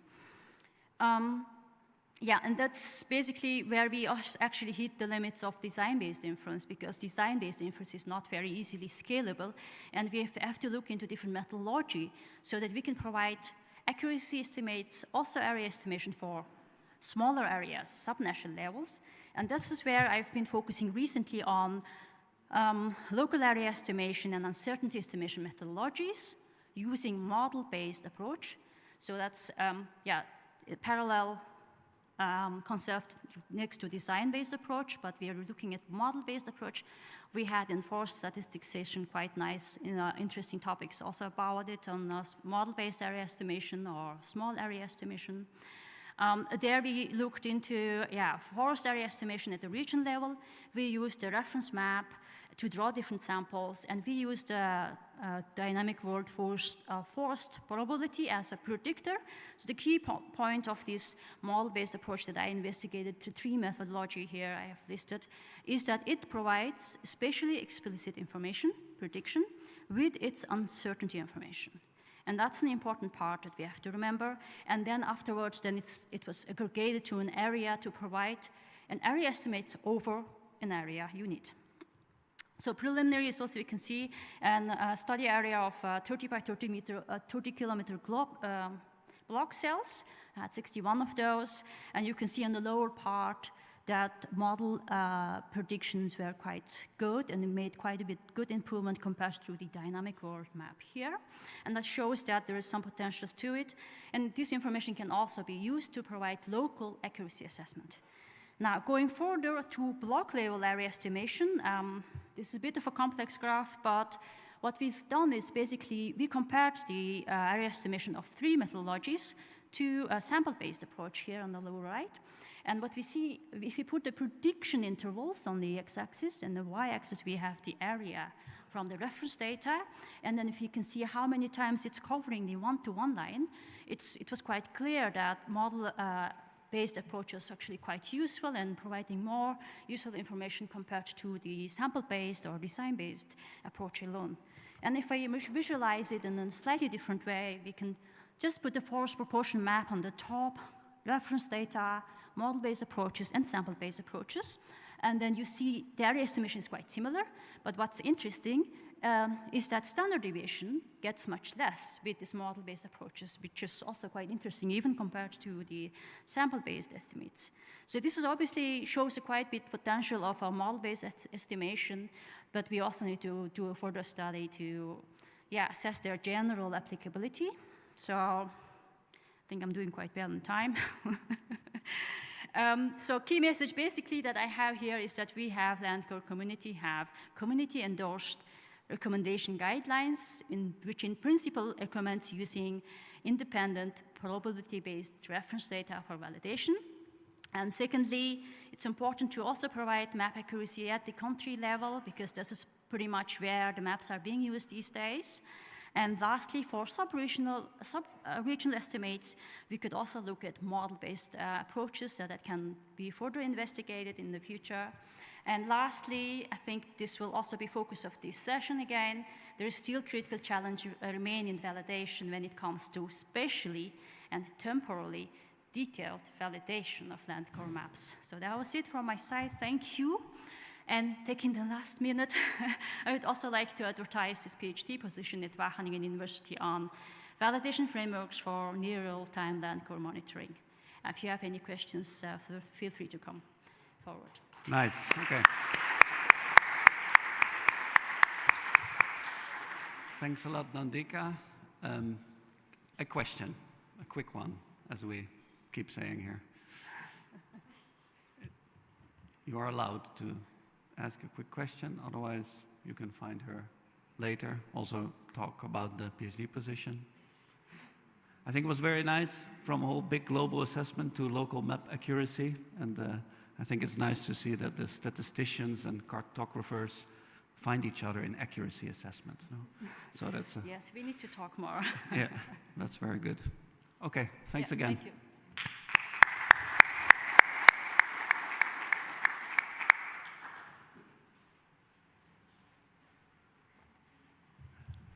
Very good. We are almost on time.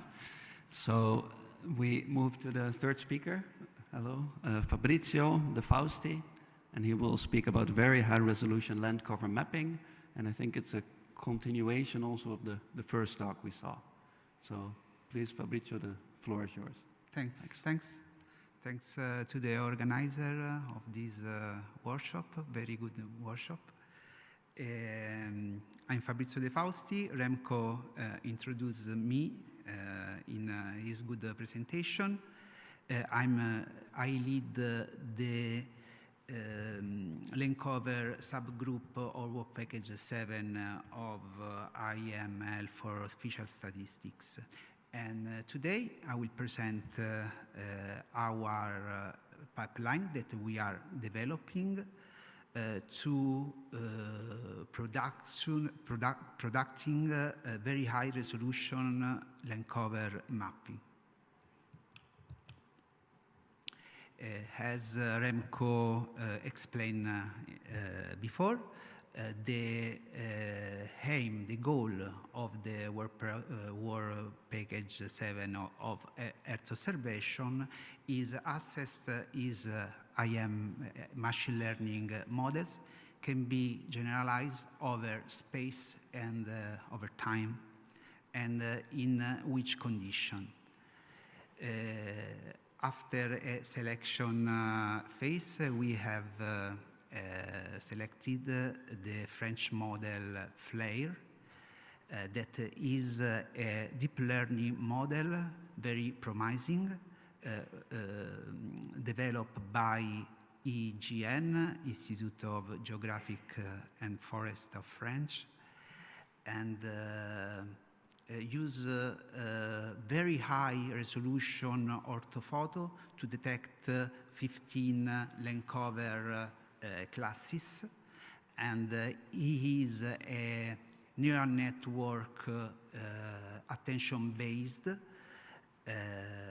and is trained over almost 3,000 kilometers square of annotated French imagery.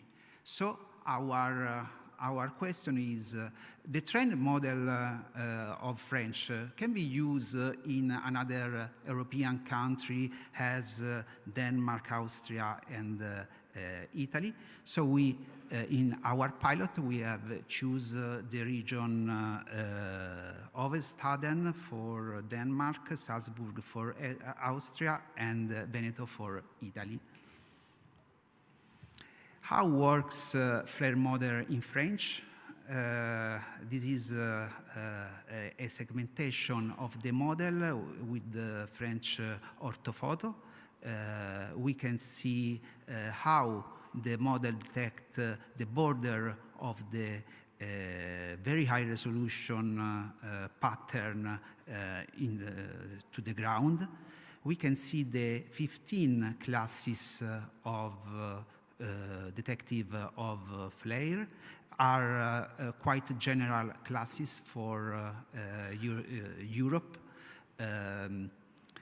Is not a standard taxonomy, but is quite general, so it's a good taxonomy classification.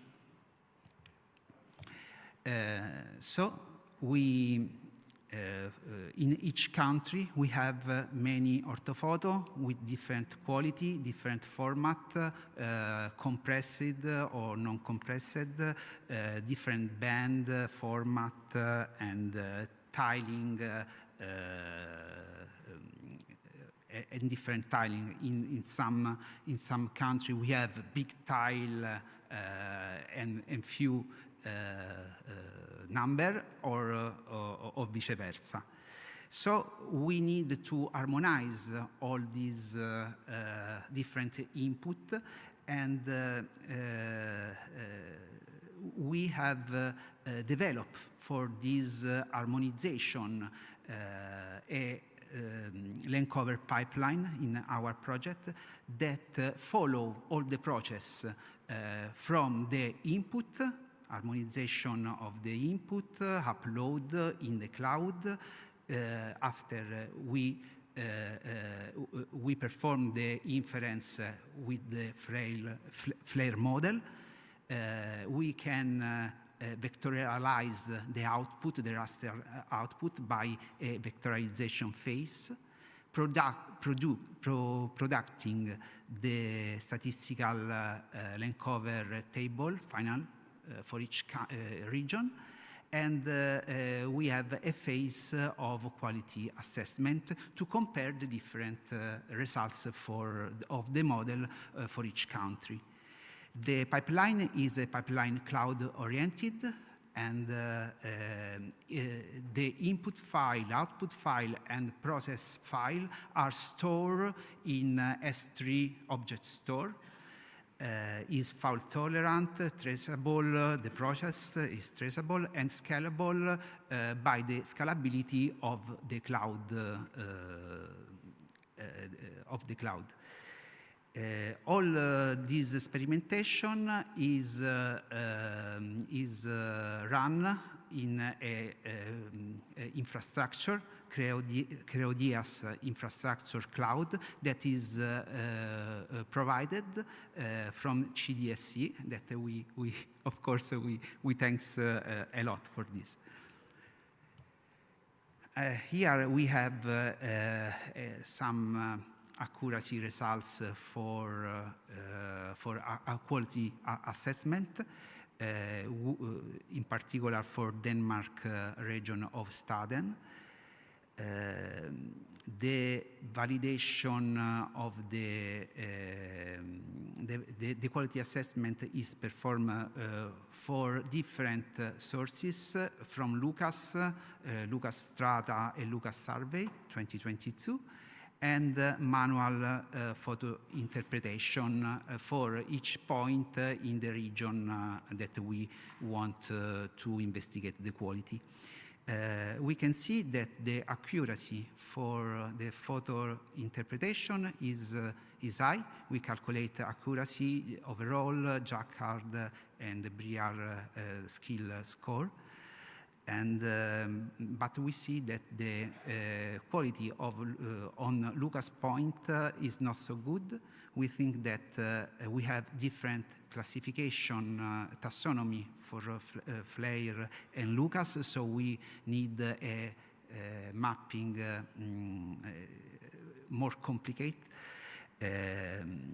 The observation point is different. Lucas is on the ground, and of course the aerial imaging on top, and there is a temporal gap.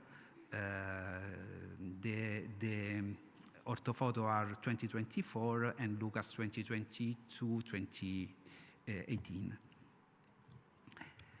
This is another results for Austria. We can see that we have the coverage over the country. The most representative classes is herbaceous, coniferous, and decidus trees. And we can see Austria run the model not only for Salzburg region, that we have the coverage percentages, but also for all the country. And we can see the detail of Vienna and rural area with the vectorialization output. And finally, for Veneto, we can see the flare statistic on Veneto. The more representative class is agricultural land, it's true. And we can see another interesting class is vineyard, because in Veneto we have a lot of wine.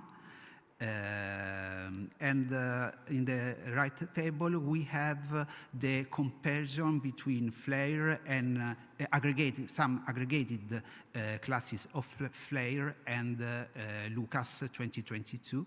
And we can see a good agreement for cropland, for bare soil, but for artificial.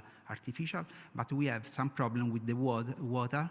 There is a great difference, but we think this is a problem that we can fix by a post-processing or including infrared in the input band. So the conclusion, we have presented a pipeline modular, open source that is available on the GitHub of the project, and we run on the infrastructure provided from CDSE with successful. The result, we have a good agreement for Denmark for photo interpretation, but not so with Lucas. And the agreement with the aggregated for the Veneto was good with Lucas. For the next step, we want to complete the pipeline for each country, because every country has completed a part of the pipeline, but not so the process. So we have to conclude all the process for all the country. And we can consider the possibility to retrain the model with the orthophoto of each country to perform better with the model.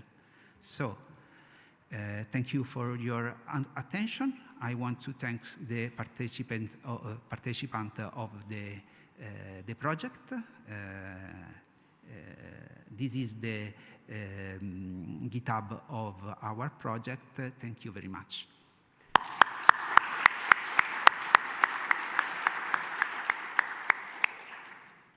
Thanks a lot, Fabrizio. Unfortunately, we don't have time for questions, but please get in touch with Fabrizio should you have any. And I think a very nice example and some very big and promising steps to really incorporate this very high resolution land cover mapping in official statistics, which what this whole conference is about, of course. Thanks a lot, Fabrizio. We move to the next speaker. We're on a tight schedule, as you see. And our next speaker is Daniele Zanaga, who is going to present us on the land cover and forest monitoring service with a big set of co-authors from different institutions that have contributed to this. Please, Daniele, the floor is yours. Thank you. Indeed, I'm going to present today the Copernicus Land Cover and Forest Monitoring Service, the next generation operational land cover monitoring service at 10-meter resolution. So land cover is a fundamental source of quantitative information on the physical and biological state of the Earth's surface, from snow-covered areas, aquatic ecosystems, forests, grasslands, bare lands, and urban areas. In practice, it enables extraction of area estimates, indicator generation, reporting, supporting therefore environmental monitoring, climate and carbon accounting, agriculture, food systems, and so on. In short, it's a critical asset for monitoring our planet's health. This has been demonstrated by the great success of the ESAWAR cover product. This was the first global 10-meter land cover map based on Sentinel-2 and Sentinel-1, and it has been widely adopted in the community for mapping, but also for statistical assessment, area estimation, official statistics reporting, and so on. The main issue with this product was that it was just a demonstrative project, so it was a one-shot map for the year 2020, which was then extended to 2021, but it came with an upgraded algorithm and therefore lacked temporal consistency and could not be used for change detection. This is one of the things that LCFM is going to solve, because LCFM has been developed with a new multi-annual algorithm in order to provide temporally consistent time series of annual land cover for the time interval between 2020 and 2026. Together with the annual land cover products, we will also produce and release other innovative products. The first one, produced by GAF, is the 10-meter pantropical tree cover density and tree cover presence change. And then we also have the sub-annual land cover products, where we're going to produce 10-meter monthly land surface categories products. All of these data sets will be open, and they are produced also from open Copernicus data.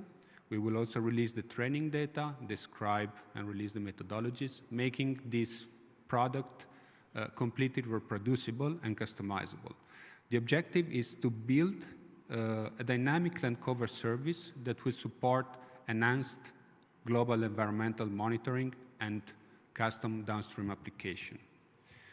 The first milestone of the service was the release of the 2020 LCM10 global land cover map last year in summer, together with the first version of the first map on the pantropical tree cover density for the year 2020.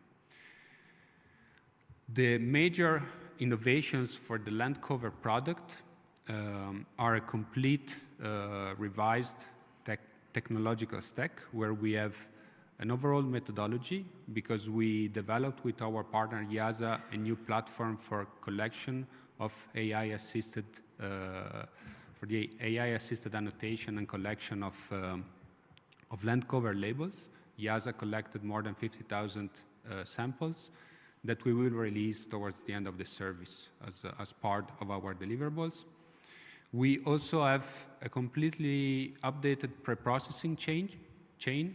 We developed a new deep learning-based cloud detection algorithm, and as well as quality-weighted compositing methods to have better input data in order to obtain a better classification.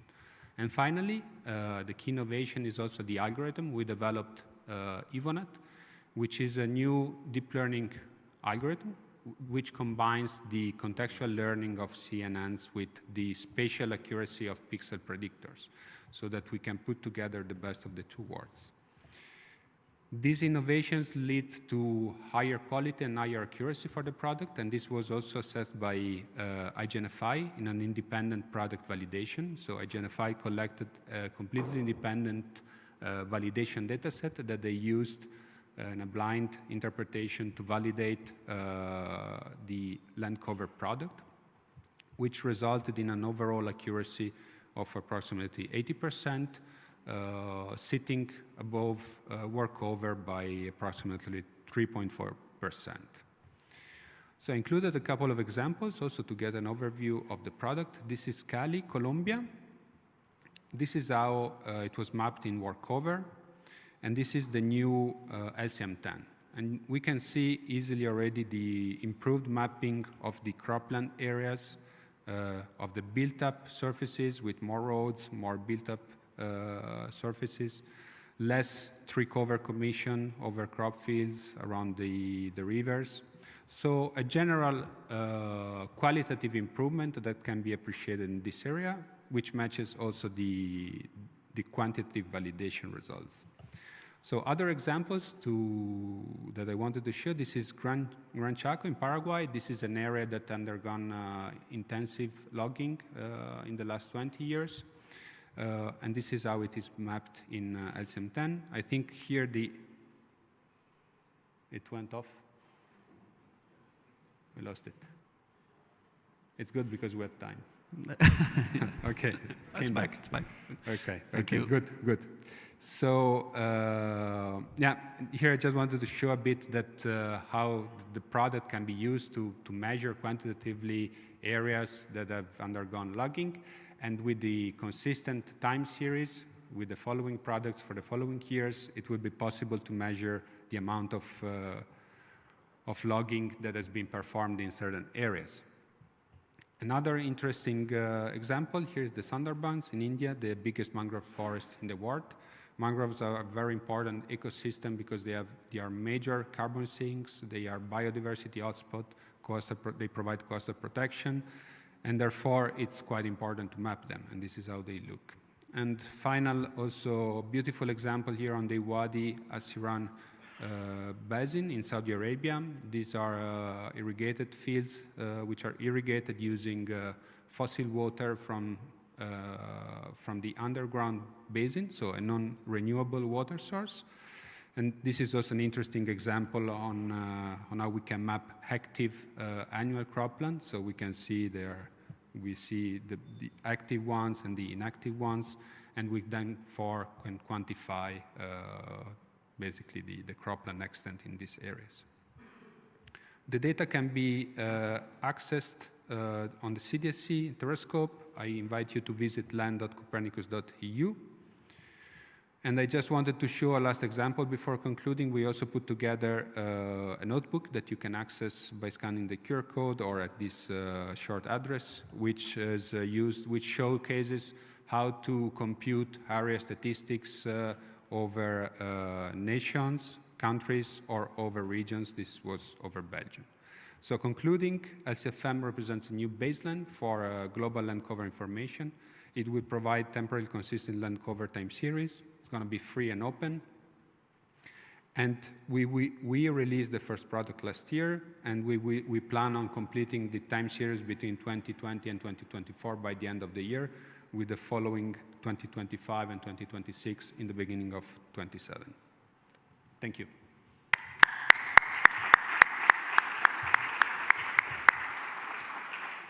Thanks a lot, Daniele. I think this is really the art of global land cover mapping. And it's, yeah, thank you. I always love those things, those photos. We have time for 1 or 2 questions, so please don't hesitate to ask your question. The floor is yours.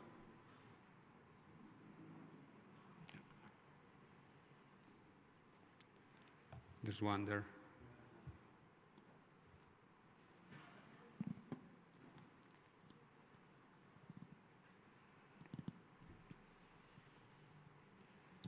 Thank you.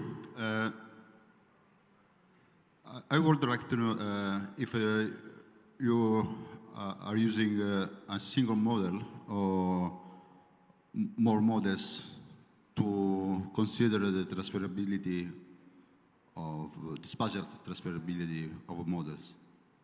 The transferability of models. Yes, we use a single model. You use a single model. Yeah, we have a single global model. We have implicit encoding of localizing features.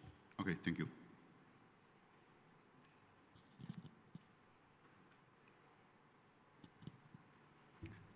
Thanks a lot. Okay, then we thank you again, Daniele. Bravo.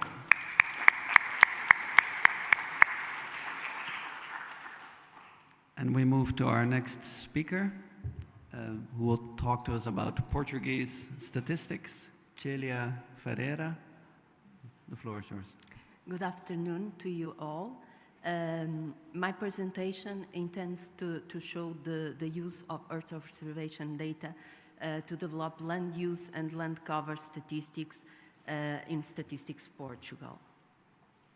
So the main aim of this project, as we are a statistical office, is to make available on a regular basis a set of indicators that allows a characterization and the measurement of the dynamics of land use and land cover at regional and at local scale. Just a brief note, this project has an interlinkage with our SDG indicator set, because 3 of the indicators of land use and land cover statistics are used to report on SDG indicators, namely on 661 and 1131. So as I said, we have a set of indicators, 9 different indicators. We have state and context indicators, like the total area occupied by a certain class of land use and land cover.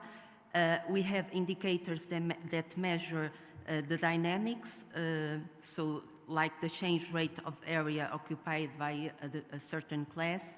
And we have also performance indicators, such as artificialized territories per capita, or another example is the evolution of the efficiency of artificial territories.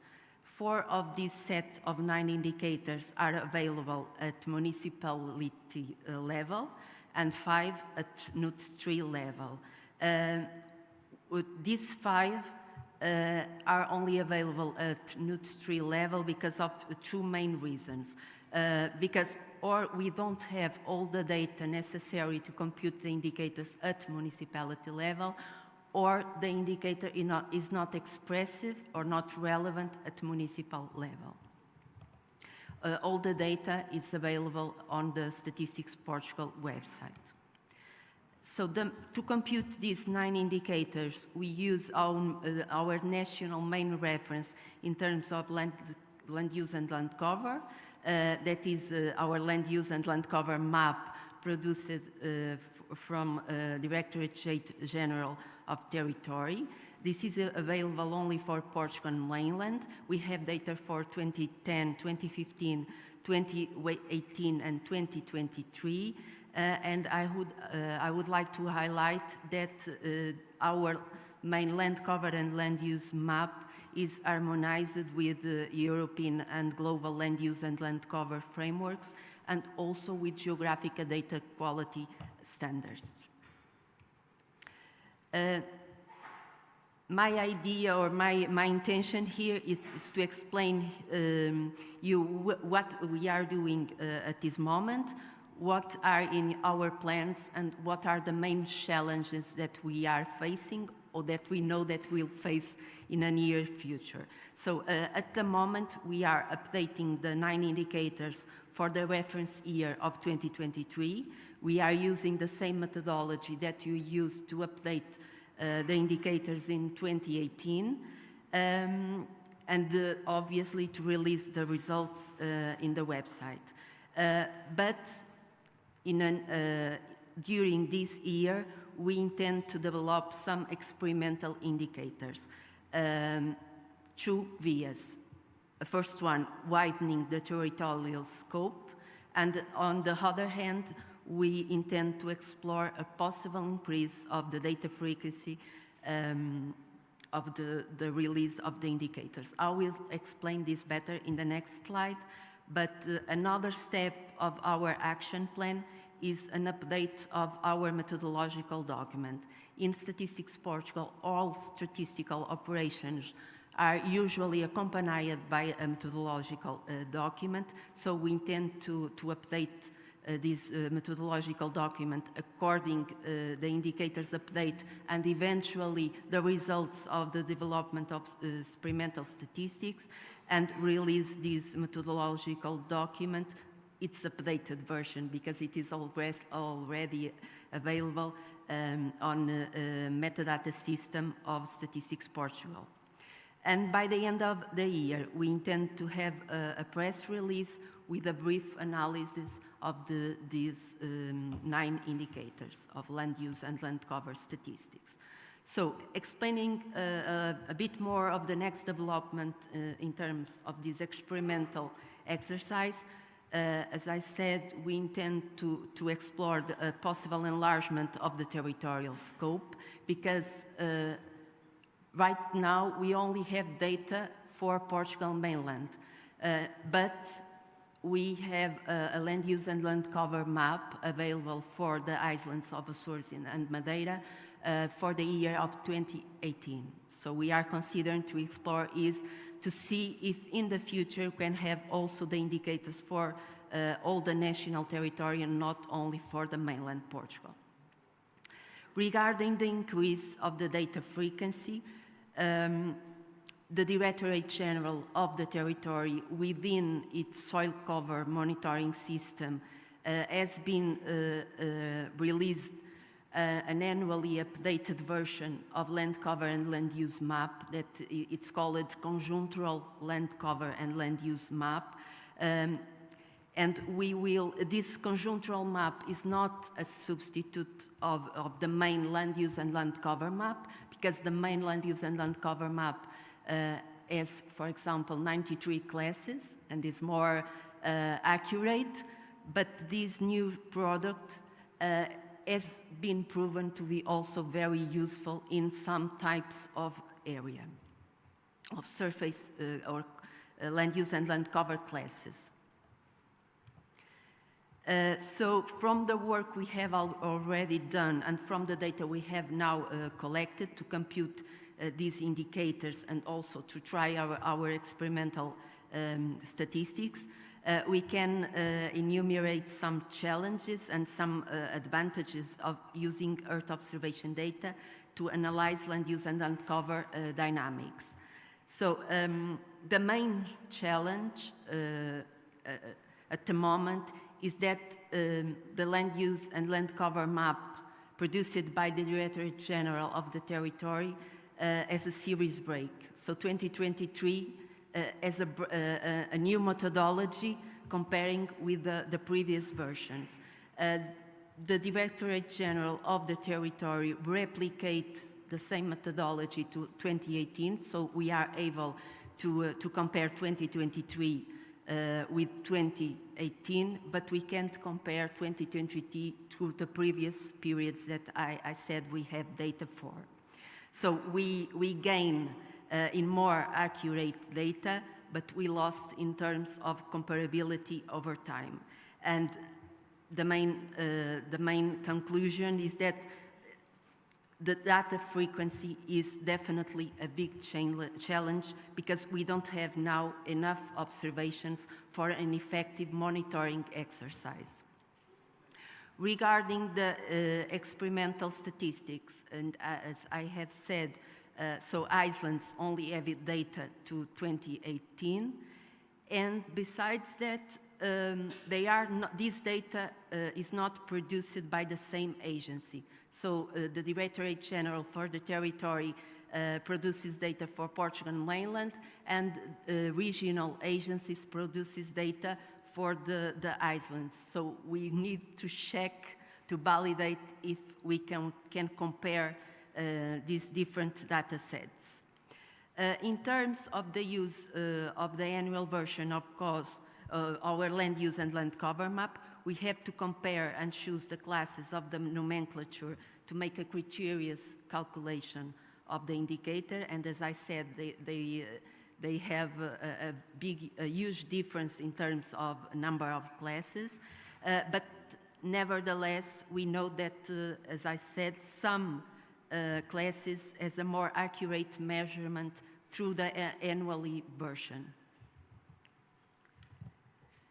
Despite all these, the main advantages of using Earth observation outweigh the challenges. And so the Earth observation data allow us to fill gaps in terms of indicators calculation. We can do more deep analysis because we can extract and explore a more spatial and thematic disaggregation. And so if needed, we can produce statistical indicators that can better inform policy-making processes. And the ultimate goal of statistical offices is the production of quality statistical data. And so our experience is that the documentation of the methodological procedures is very useful to increase the robustness of the statistical derived data. Thank you so much for your attention.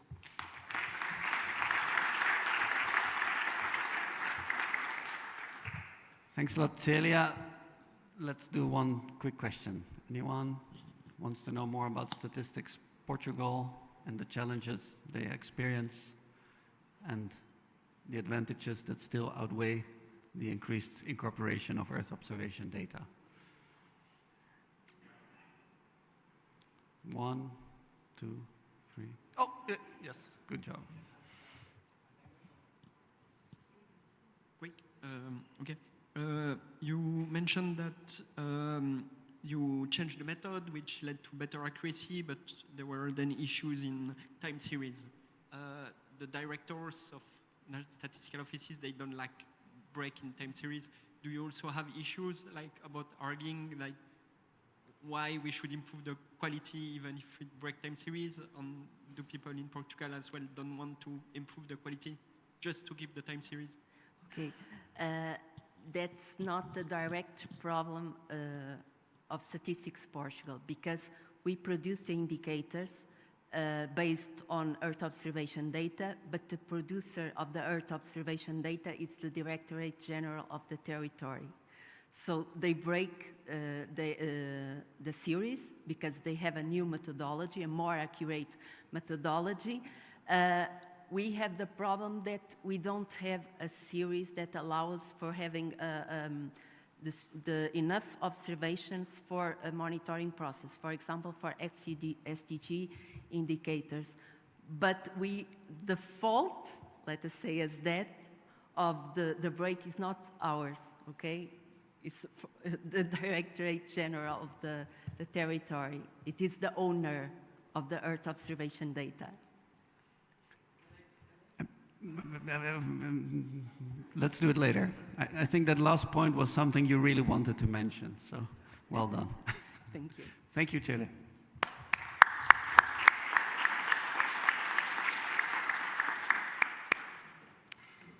Then we move to our next speaker, Miroslava Leziv from YASA, and she will talk about the challenges in validating land use and land cover maps. Good afternoon, everyone. So our team is doing a lot of validation of land cover, land use products. We are doing a lot of developing also tools for in-situ data collection as well. We are doing a lot of visual interpretation of various source information. And like in this particular topic, I will focus mainly on our experience on change validation, land cover, land use change. And I will give you examples from a few projects that some of them already finished, some are still ongoing. And let's start with one of the first projects, it was not exactly the first, but it's already finished. It was Rabbit AI for EU. It was a big project with a big consortium where the aim was to test different models to develop for land cover change detection and land use detection at monthly resolution, annual resolution, also at very fine resolution, spatial resolution, which was 3 and 10 meter. And our particular role was to do the validation, to develop the validation data set and to give some feedback on those different versions of the map. And what we did here, we followed the guidelines and we did our blind validation, we developed the interface, the tool, and we used planet images, Google historical images data, Sentinel time series for visual interpretation. What was interesting, like our foundings, like here I'm looking more from perspective of from people who developed the validation data set, that there were quite some interpreter omission errors in this exercise.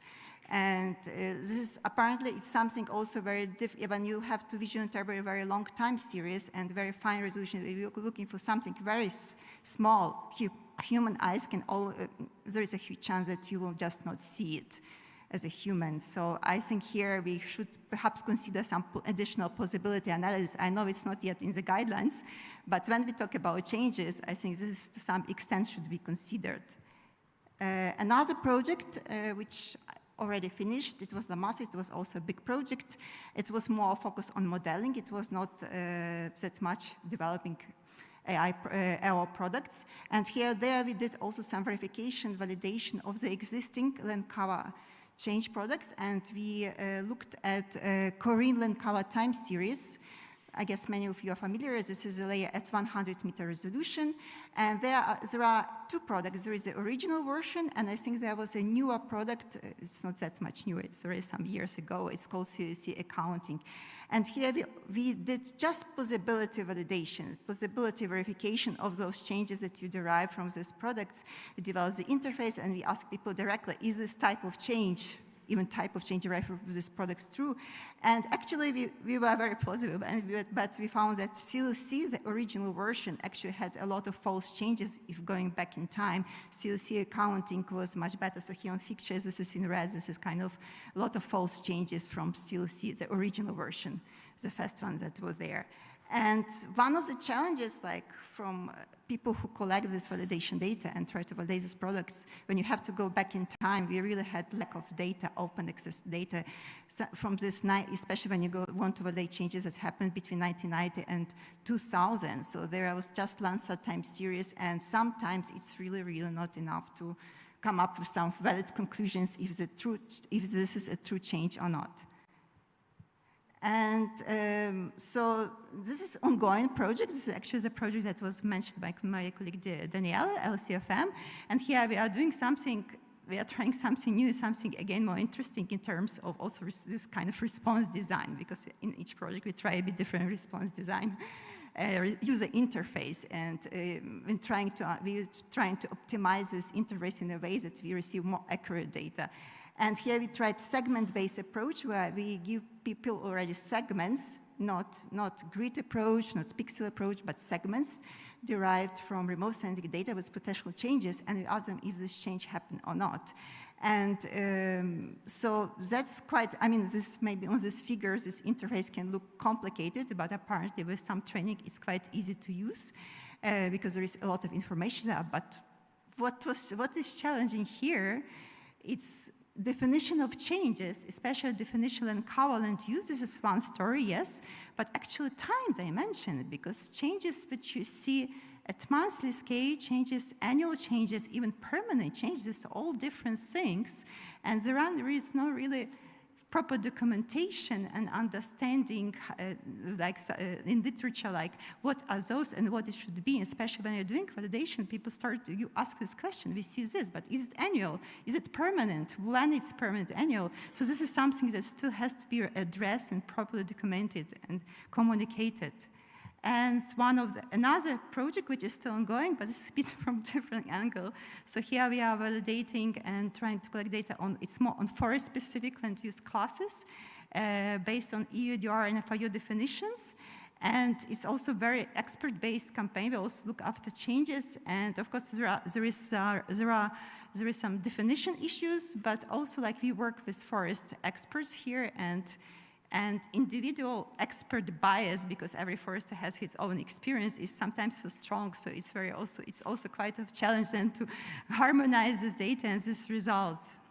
Especially, it's not that easy to understand and interpret those EUDR FIO definitions to some extent when it comes to local scale.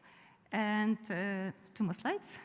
And challenges, so I will not stop. Yesterday, I think we had a very nice, good day. We discussed all the challenges from statistical officers' point of view, from map producers' point of view. But just to add from my side, from people who are collecting validation data, doing validation, either it's easy to really on field, or it's more remote, like this GeoWiki approach that we have. There are challenges related to sampling design, especially if you want to consider omission errors. User interface really has a huge impact. What we call in the validation community, it's response design. It's a specific terminology.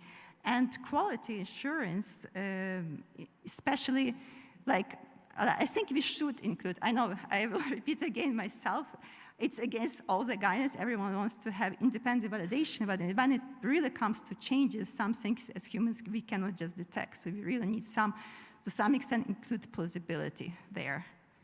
And my last final slide. So I think just maybe to be positive, I think we are in this transitional phase.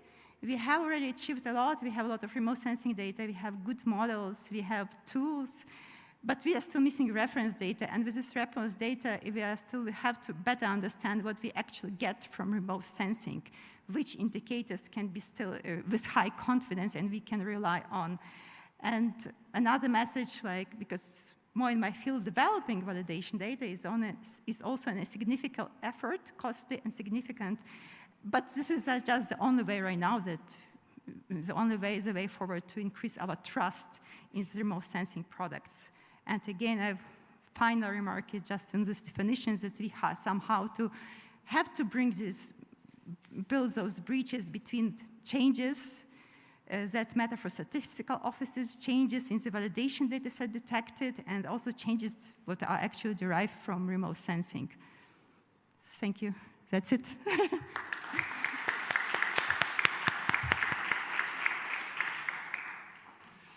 Thanks a lot, Miroslava. We have time for questions. Anything on quality assurance of validation data? You're opening an interesting field. Maybe not too many people. Christoph is an expert, also some experience. We can chat. Yeah. Yeah.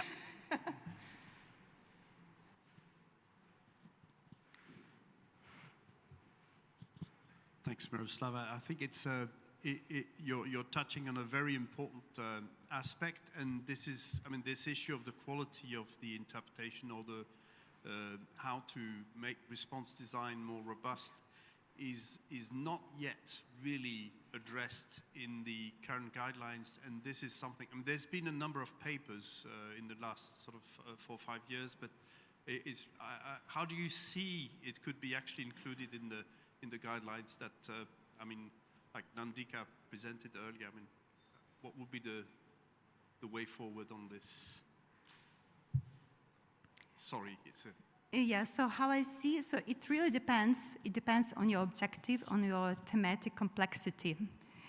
Because there are some changes, types of changes, which are a bit more simple, and you can even, an interface can be much more simpler. You don't need that much of data, but there are, that's simple what I say, it's about recover change detection from interpreter point of view, or like some changes related to what the object, this is something very easy and easy to detect. But there are some other changes to cropland or other things. This is more difficult, and you have really to include a lot of information. And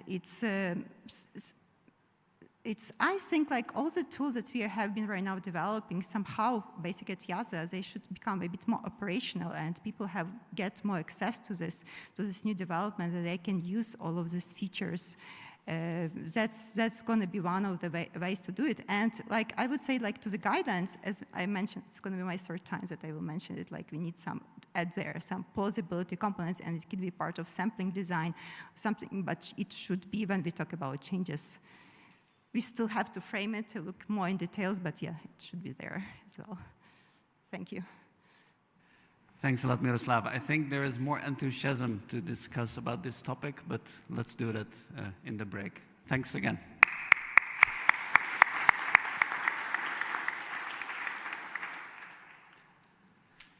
We move now to the Federal Statistical Office of Switzerland. So Gillian Milani, and please, the floor is yours. Thank you. Thanks. Thank you. I'm very happy to be here. I think we get fantastic presentation this afternoon. I hope you enjoyed them as much as I do. So dear friends of Earth observation and statistics, it's a pleasure for me to meet you for sharing the product of the work we carry on in Switzerland. Our group of 7 interpreters work continuously on the survey of land use statistics of Switzerland. The interpreters assign 2 labels for each point, one for land cover and one for land use. Together, they form the so-called land use statistics. Sample points are spread on a regular grid of 100 meters over the whole country for a total of more than 4 million points. On the bottom left side on the slide, you can feel the categorization by reading some of the classes for land use categorization, composed of a total of 46 classes, while the land cover categorization is composed of 27 classes. Both classifications can be mixed together for the so-called standard classification, often used for the international comparison. The land use statistics of Switzerland build a time series of high value. Already 4 complete surveys have been completed since 1980. The 5th survey, that began in 2021 with images acquired in 2020, is still ongoing. The categorization was barely modified along the survey with retro-correction projects carried on to align all survey to the same definition when required. Uncommon for such statistics, but with strong argumentation, the land use statistics represent objects at an exact coordinate without consideration of the surrounding. Note that while this is not completely true, the reality is not far. The important point is that the land use statistic is not focused on a specific, is focused on a specific coordinates and does not aim at a kind of average or majority over an area.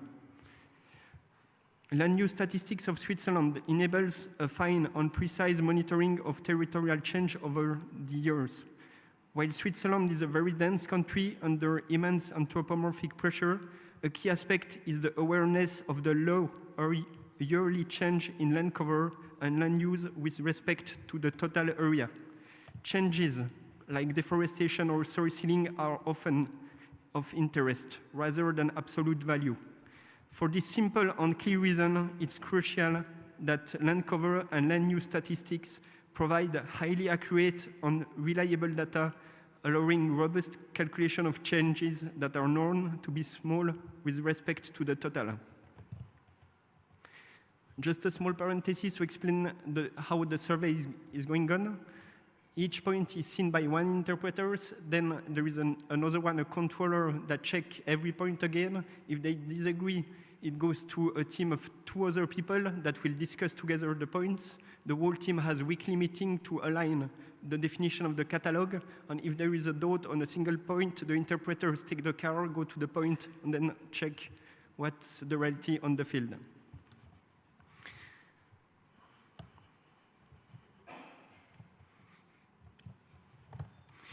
The consideration of changes on their small nature impact automated systems, which should be designed according to this constraint, otherwise being useless for, I don't see the end of my text. Well, for the final use on decision making. The automated system used for the land use statistic in Switzerland is known under the name ADELE. The ADELE system is rather simple, built around CNN or random forest. The automatization is primarily used for change on category predictions, used to lighten and accelerate the work of the interpreters. The target of the whole automatization is to automatize as much as possible without missing more than 2% of changes. On another side, the ADELE system can be and will be used to generate new products that will be published to complete the information catalog available on land use over the country. Aerial imagery stands at the core of the ADELE system, augmented by additional data such as cadastre objects, terrain models, national inventory, etc. One of the next steps in the development of the system is to use register data, such as building register data and company register data. A trial has been carried out to include high-resolution infrared imagery, terrain data, and vegetation height data at high resolution in addition to the RGB imagery. While this prototype showed a slight increase of model performance, the effort required to prepare and manage the additional data balance the gain of precision. The use of such data has therefore not been further investigated for the moment.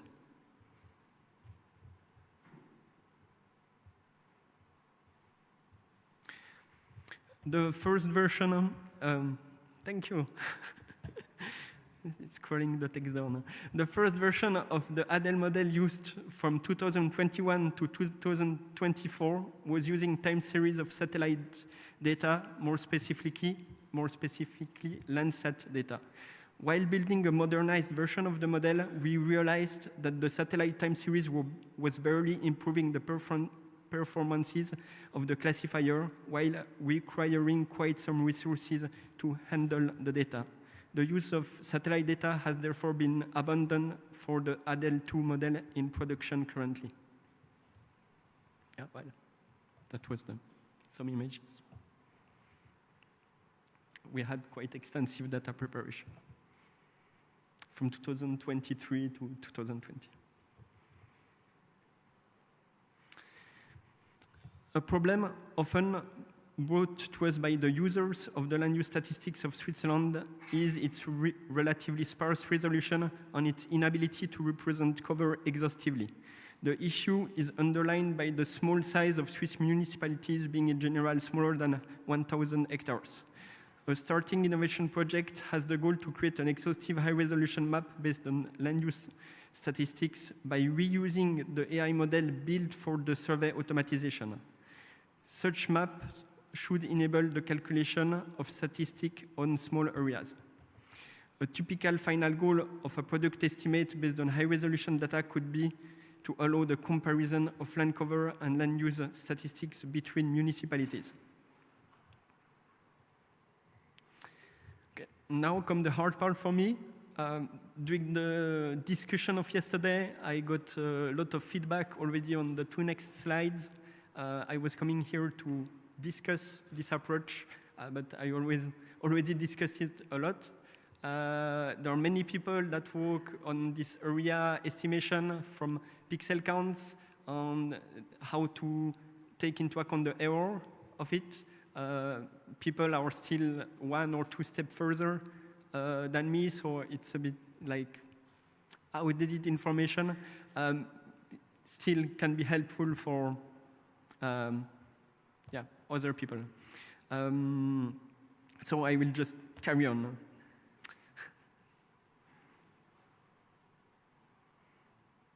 Okay, so the idea is to combine the reference data, the land use statistics with an exhaustive product. So the one we generated at 25 centimeter resolution, and we follow like just academic publication. We started with a specific one, Olofsson 2013, if you know it. And the approach is does not have the aim at correcting the map or correcting any classification, but it adjusts overall aggregation estimates of a region. Here is a simple illustration of the ID of the approach. So the core of the ID is to correct a raw map estimate using information from a confusion matrix from calibration data. Omission can be added while commission can be subtracted. And in addition, confidence interval, really important for us in statistics, can be calculated for the adjusted area, bringing a very valuable information to the users. So still would be very happy to discuss this approach with anybody that already use it, that use a more complex approach of it, or that would like to use it.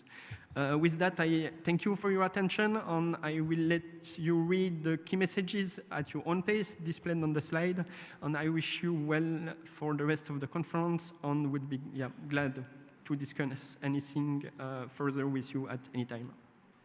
Thanks a lot, Gillian. Big hand.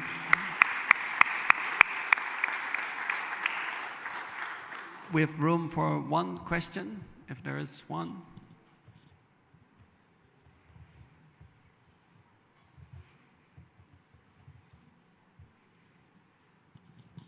Thank you. Very nice presentation. Really impressive, this sample. So I think on your fourth slide, you've shown this Sankey diagram where you see the change from 85 to 2018. I was really surprised by the agriculture part, because it looks like Switzerland has lost 75% of its agriculture. Did I misinterpret the results, or can you explain a bit? Thank you so much. Okay, and coming back to the slide, I think there is just the changes that are displayed on the slide and not the absolute value. Yeah, agriculture, it all flows to other classes. It's just the changes here. Since we just have like over 40 years, maybe we would have like 20% of change overall. We would barely see any details, because most of the classes are just stable. So just the changes here. Thanks a lot, Gillian. I also saw you already had a lot of questions prepared there at the end. Yes, because it's already a shame. It's always a shame when there is no question. So I help a bit the public. So I feel less like my presentation was bad.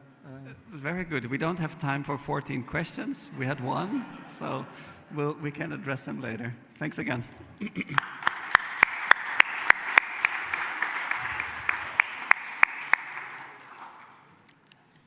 I think the next speaker is Christophe Sagnier. Yeah, you're after that. But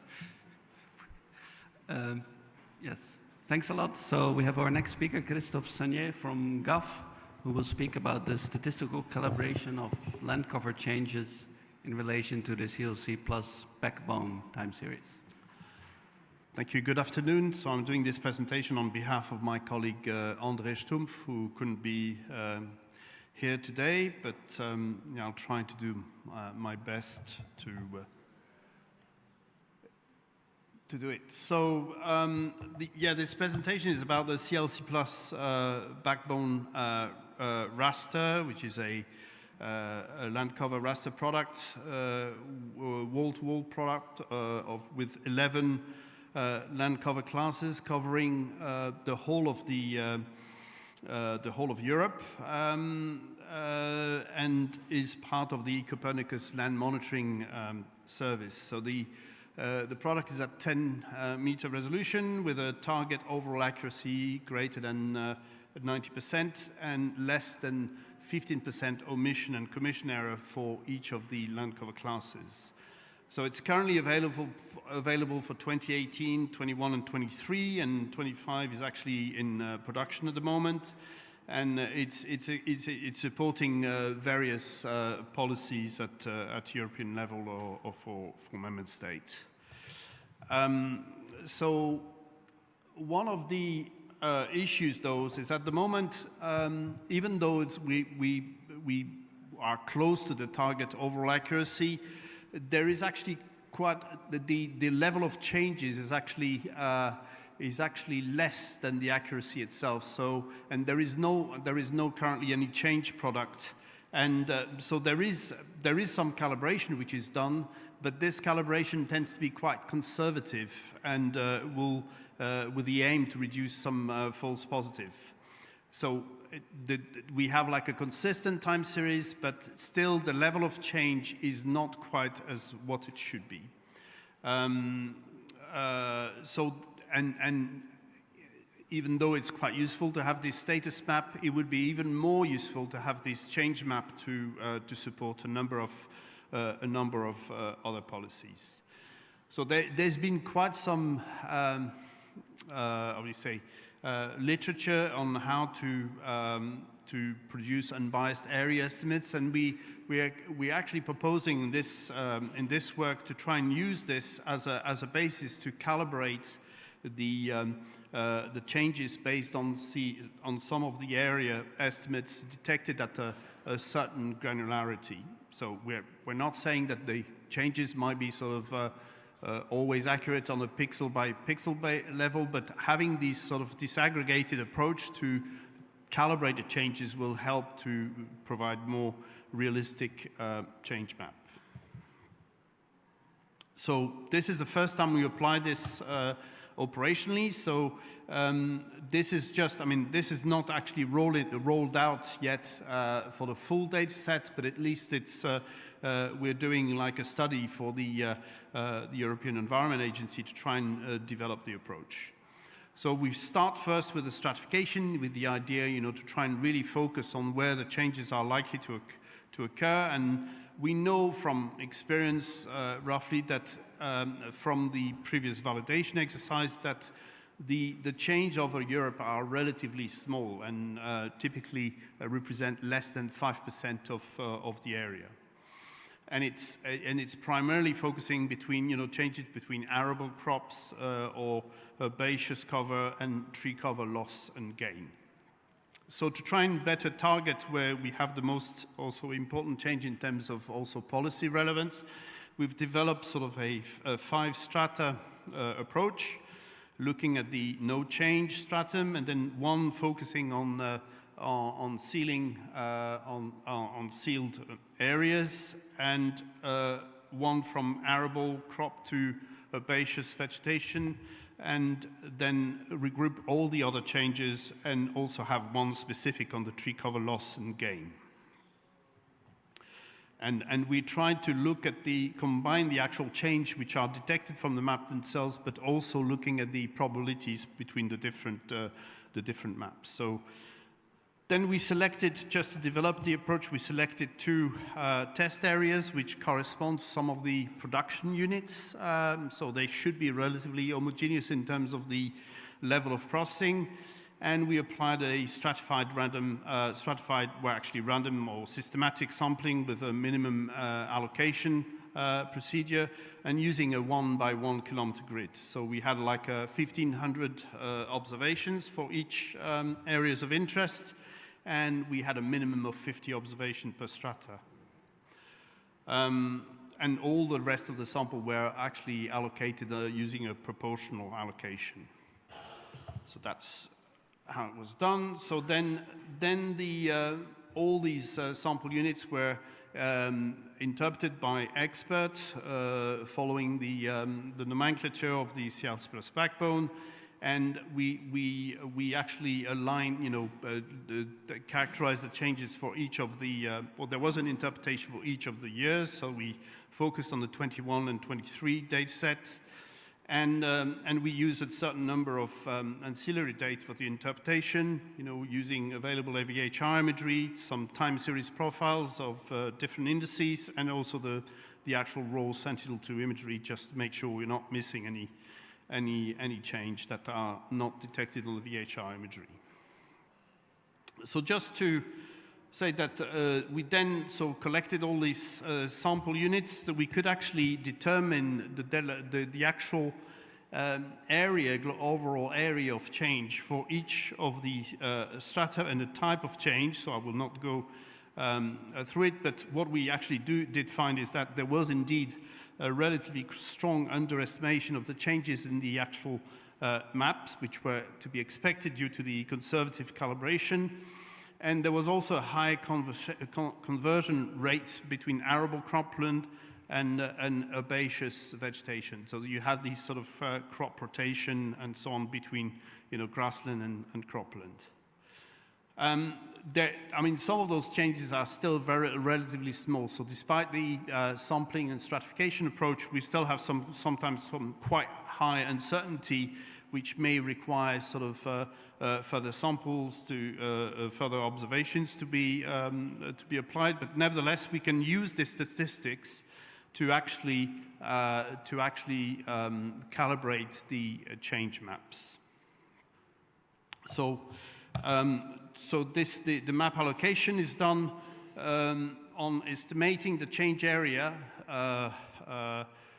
to a given pixel with the highest probability of change. So with each of the status map, we have a probability of class allocation, and when this class allocation changes from one year to the next, we can actually determine that this is a potential change, and we can actually, for each of the strata, apply a threshold to allocate to the highest probability. So we would, I see this is not the latest version, apologies, but so we would just go, increase the number of pixels until we reach the level of change that was detected through the sampling. And this is still work in progress. I mean, we've not sort of fully finalized, but what it's yeah, nearly done. But what we are trying to do now is to try and find the best metrics to quantify the change probability. At the moment, there is a number of combinations we can do in this probability threshold allocation, and we're looking to see whether there could be additional metrics we could use to apply this. And this, at the moment, is done in the first site, but will be replicated also to the second site to try and get consistency across the two sites. And the idea would be that would replicate this sampling approach across the whole of Europe to have like separate calibration for each of the production units. And with that, I will Thank you for your attention and happy to take some questions.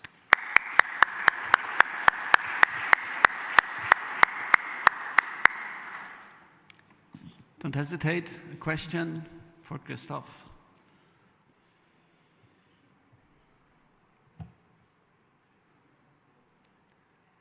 Someone would like to ask a question to Christophe? No. Could you expand a bit on the herbaceous crop change? I think it's just, I mean, first of all, there could be some spectral similarities. So it could be that depending on the phenology, that it could be classified at a particular date as herbaceous vegetation, and the next time it's classified as cropland. So, I mean, some of those changes are actually real, but some of them are just due to the spectral differences.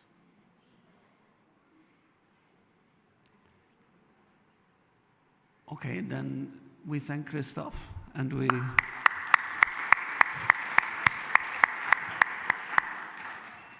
we move to our last presentation of the session.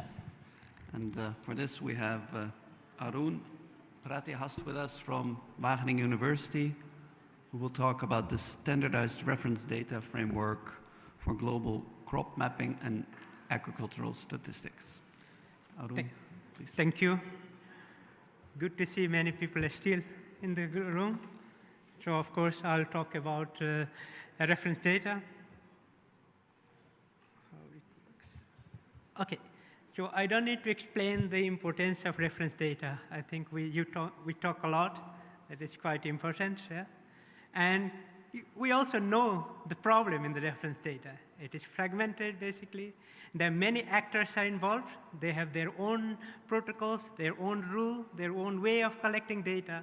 So it is a puzzle. How, if you want to use all this data together, then it's always puzzle. And its puzzle varies from different fit for use. So within the GeoGLAM, basically, we're trying to make a common language. We call it essential agriculture variables. So try to see if the common language can talk together, basically. Yeah? We try to define some standardization in terms of different variables from crop type, area, condition, yield, how we can define, how the indicators can be systematized so that it can be used. Of course, the figure is quite complex here, so I'll not go to the detail, but I'd like to summarize a bit. So in terms of now, like global scale, there is 4, of course there is many more, but 4 main data collection protocols going on. GChem sites, for example, they have their own data set, they have their own protocols, and there's 10 countries collecting all kind of data. There is also FAO, Acrostat, World Food Program, CMIT. So these all are the big institutions, and they're collecting quite a lot of data in their own purpose. But these all purposes have the standardization gap. First is taxonomy. They all have different type of crop classes, inconsistencies. Metadata standards are not matched. Geolocation varies from 5 meters to sometimes 1 kilometer, so it is difficult to use for the Earth observation. And then temporal accuracy, seasonal versus yearly or different time lag in terms of crop mapping.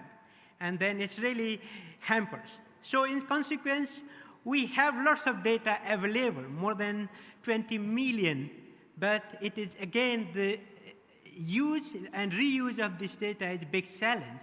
There is a standardization gap. And within World Serial Project, basically we try to fill this gap.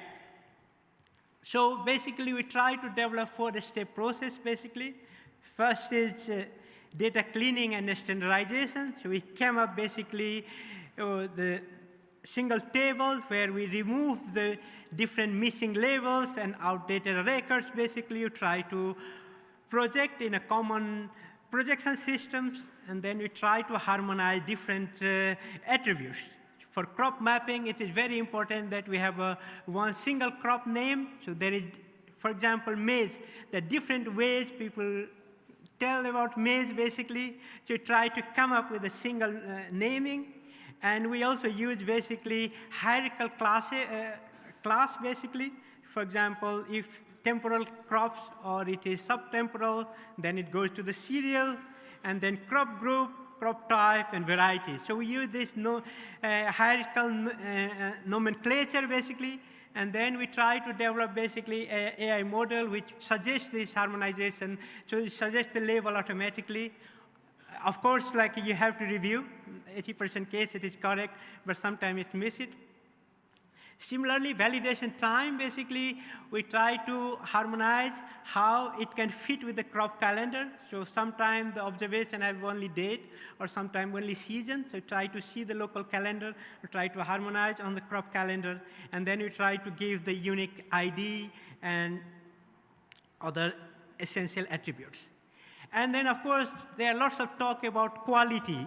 And that's also we address a lot within this framework. We develop basically semi-automatic process that looked at it as spatial, temporal, and thematic quality, and then we assign overall confidence interval. One simple example, if we are doing crop mapping, so any label which is on the road or infrastructure, we remove automatically.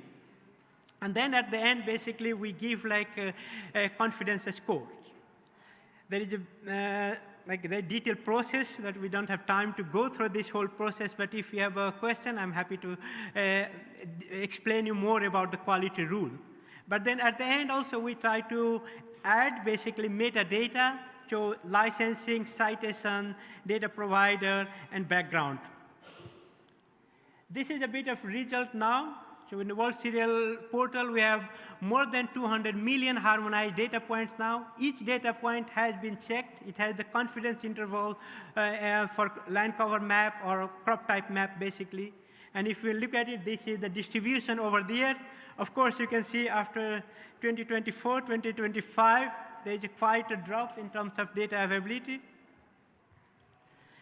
If you look a bit more detail, then we have fairized all these data sets. So data set have like title, unique ID, who create the data, licensing, so on. But also we have a detailed information about basically how the harmonization has been done. So what was the original creation and like what is the confidence, everything is there. So I'll rush to the conclusion. So of course, this is the first step in a global level where we try to harmonize this reference data basically for crop mapping purposes. And now it has basically 5 dimensions. It is harmonized crop labels are there. It has the minimum metadata standard. It has basically a quality matrix, and it can be reproduced. But this is the first effort. It is a project-based effort, so we have to understand that when the project is finished, basically, the effort will also finish. So as a community, basically, we need to continue. So within the GeoGLAM, we are trying to revise the data collection protocols, basically, GCAM guideline, which is available there, and then try to add some other variables, for example, phenology, yield, and irrigation types, and how we can collect it more.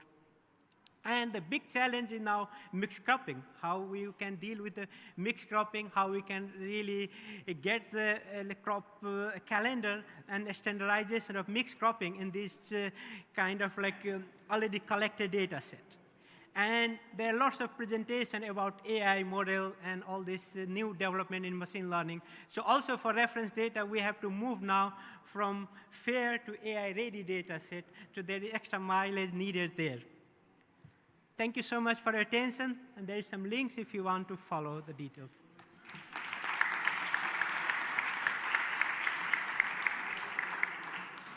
Very brave, Arun. You kept going, although most people were already at the coffee or talking, but you did a great job. Is there a question for Arun, please? Very important topic, community effort to gather reference data. If anyone has a question, this is your chance. Oh, yes, good. Thank you for presenting and for the effort. So having such a big amount of data, especially on the crop type, it's important also to maintain a good distribution, a good representation of what is on the ground. So we know that Earth observation can support in situ, is not only the opposite. And so I wonder if the data set, you consider this, in the data set building, like that the in situ data are representative to what is actually what is the overall distribution of the crop type. You see, if the distribution of the in situ data is in agreement to the actual distribution. So I didn't understand your question properly. Can you rephrase your question? If I want to rephrase it. So in a given country, you have a certain amount of field survey for maize, wheat, and all the crops. In order to run proper models, we need that this distribution follow more or less the actual distribution of the crops over the full country. And I wonder if it's something you consider when you build the data set. Are the in situ data set representative for the actual distribution of the crops? So actually, so of course, so if you go there is a crop type, so you can select. So there is, so what are the, of course, this is basically, we just harvested what is available what is available in public or the people who want to support this consortium. So we just get what is available. And then but all the data are here, so you can see from this reference data portal how the distribution of different crops. And this will be used to produce the crop map in world cereal. So this will be the training data set to produce the global crop type maps. Thanks a lot, Arun. Thanks for the question.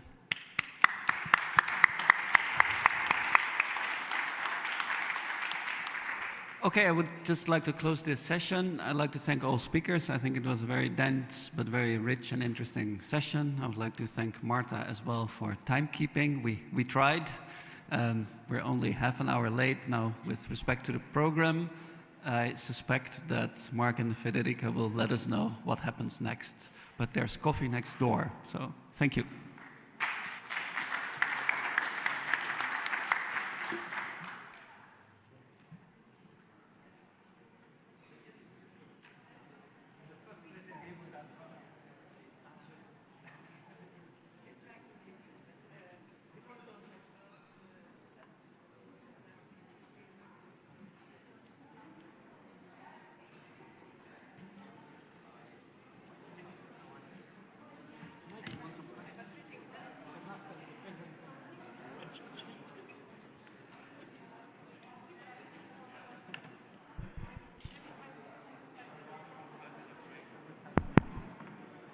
Okay, so we are going to have very, very short coffee break, 5 minutes. Sorry about this, but we need to keep up with the timing. So 5 minutes and then we reconvene for the wrap-up session.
d'acqua, Lula, scusa, per favore. Sì.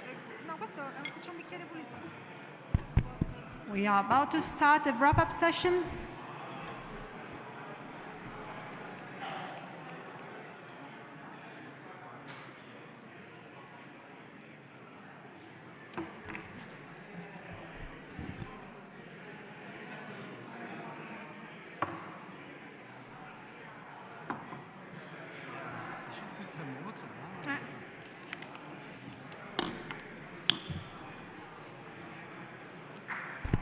Can we please take your seat? We are starting in a minute.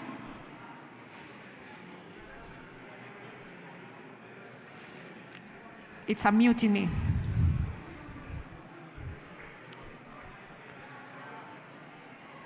Grazie.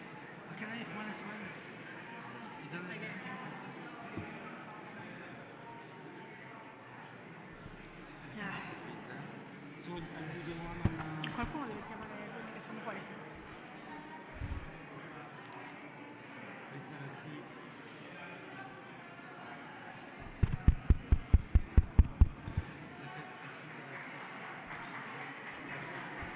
Can you please have a seat?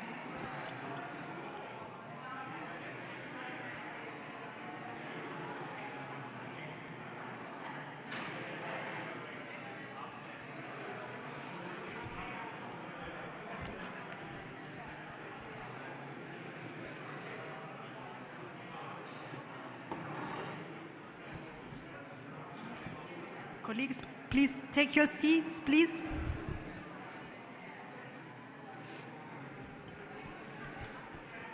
We're almost there to the end of the day. Hang on, right?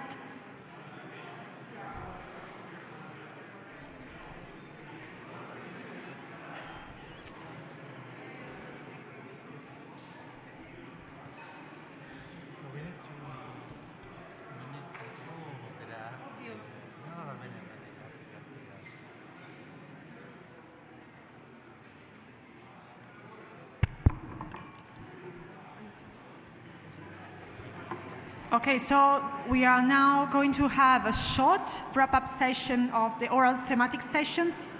So we asked the chairs of the different thematic sessions to provide a short summary. Sorry, just a moment of attention, please. Thank you. So we asked the chairs of the different thematic sessions to provide a short summary of their session with a few highlights of the key themes discussed during the session, but especially some key outcomes and recommendations for ESA and the partner organization for our future activities. So we are going through the different sessions in a time order, starting from yesterday's sessions. And I would ask the chairs to provide a very short, given the time, which is tight, presentation, 2, maximum 3 minutes per each session. So we are going to start with the first one, the session Agriculture 1 of yesterday. The chairs were initially Zoltan and Katja, but they are not available, so Jonas will be providing the summary. The floor is yours, Jonas. Thank you. Yes, thank you. I'm here on behalf of Zoltan and Katja. Session 1, Agriculture 1, was dealing with 6 talks. I would say 2 or 3 more on a regional focus, 2 on an Africa focus, where we stated that it's important to have those regional studies, especially in high complex regions or in high complex topics like with minor crops, mixed crops or intercropping systems. And then we had one from World Cereal and one from GeoGlam, where we had more or less a very hands-on application for non-experts of the for non-Earth observation experts. And key recommendation or key messages were, of course, the continuity of high-resolution and high-temporal Earth observation missions like Sentinel, and also on the focus not only on those wonderful global products, also on high complex regional studies. and on capacity building. Capacity building of non-experts, but also capacity building of young scientists, also in West Africa and African context, to keep the outcomes, the applications on a long term in a local perspective. So, thank you. Thanks so much for very quick summary, Jonas. So I'd like to call on stage the chair of the next session, which is People and Urban Areas. So I guess it will be either Francesca or Taike. Taike, yes, please, thank you.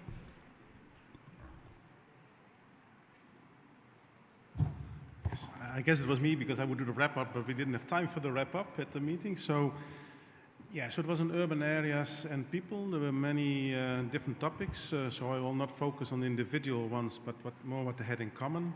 So, of course, all the drivers of the projects were cost savings, increased timeliness, granularity, and new data indicators. But what is very important is that the traditional statistics enriched urban observation data and the reverse. So all of them, except maybe for one, they used from both sides the information to enrich each other's information and to come to more valuable data. The importance was also mentioned then, of course, to link. You need grid data or location coordinates. So obviously a lot of census data was used as survey data doesn't have the coverage that is maybe needed. So all projects were implemented or the concept was proven, but in all cases a lot of refinements and fine-tuning was needed. So we also saw that in all the other sessions, so there's probably a very general common thing. So what was also interesting that at least 3 of them, they used citizen science or crowdsourcing. So it can also be a solution to reduce missing data or for in situ checking. And well, the last presentation was also on this, so I think it's also a more common topic. Then all had the potential, they were all focusing on certain countries or areas, but all had the potential for upscaling or expanding, even though it might need tweaking again, and situations are always different, but they all had the potential at least. So there is a possibility, or is a clear possibility for using it in other cases and in other countries, so that's also very good, so it's not the one thing. But it's also overall a conclusion maybe is that data for statistics, you have data for statistics and you have operational data, and these are, the boundaries between them are blurring. So in all the cases that were in the session, the information was very useful for high-level policy making, so how much money has to be made available for planting trees in urban areas or for playgrounds, etc. But also at the local level, the information can be used for the planning. So this is really where statistics and operational data are merging. So from one exercise, you cover both. And before, these were two completely different worlds. So that's also a very good development. So that's the main conclusions. Thank you. Thank you so much. So we move now to the morning sessions. So first the session that is responsible for the 1 hour delay, which is my session.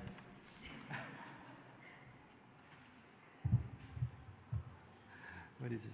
Oh, sorry. We had a very long session, so that's the reason why I was so late.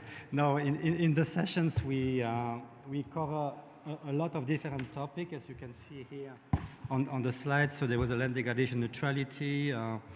The second one was quite generic on the policy relevant indicators for global environment frameworks, but then we move into climate change, to renewable water resources, to UDR, the carbon farming. Then there was a portal developed in Germany for nature. Some ensemble approach to do a global land cover mapping. This one could have been moved into the land cover sessions, of course. And then we had a presentation of blue carbon. So as you can see, we were, but that's the principle of SDGs. We cover a lot of different domains. I'm going to skip, for questions of time, this outcome summary, because it basically says about the obvious, that Earth observation can provide consistent, repeatable, and scalable observations, enabling cross-country comparability. But I want to go to the key messages. So sometimes it's challenges, sometimes it's recommendations.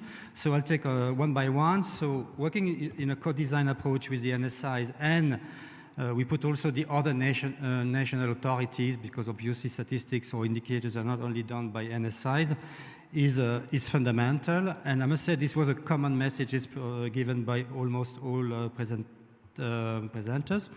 And of course, it's important if you want to have an effective integrations into statistical processes. So we need to, and that's the recommendation, to continue and deepen the stakeholder engagement in our projects. So we need a continued dialogue between the EU data producers and the policy community, which is, by the way, the core of all our activities. But it's good that actually that you said this, because it confirms what we are doing.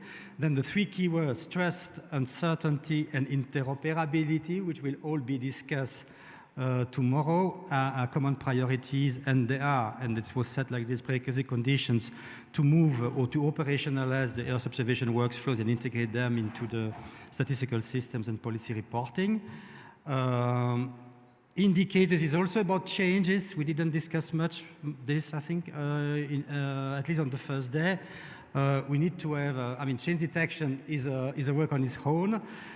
So we need to put more efforts dedicated to have reliable change detection methods. Obviously, it doesn't apply to all statistics, but to a lot of them. Standardization of baseline, we discuss a lot of the baselines, because sometimes they have been defined not taking Earth observation as into consideration. So we have cases where the baseline years are prior to the Sentinel time, so big problem, of course. So if we can participate to the standardization of the baseline, and this was also mentioned in the greenhouse gases accounting, that would be great. So we should be there in defining the next generation of the indicators. Policy relevance required that EO data is often linked to non-EO data, so that's a key point, for example, socioeconomic data. But that brings, of course, an issue when we talk about uncertainties, because you are moving data sets that have been produced in a totally different ways. So what is the uncertainties on the results? Big question marks. We'll discuss this tomorrow. So uncertainty estimations and level of confidence really need to be reported. That was strongly set. And that's a point for us that we as a observation community, we need really to give great attention to these trust and uncertainties issues. Sharing of data, so especially reference data, is a necessity, and you know how reference data are important for AI.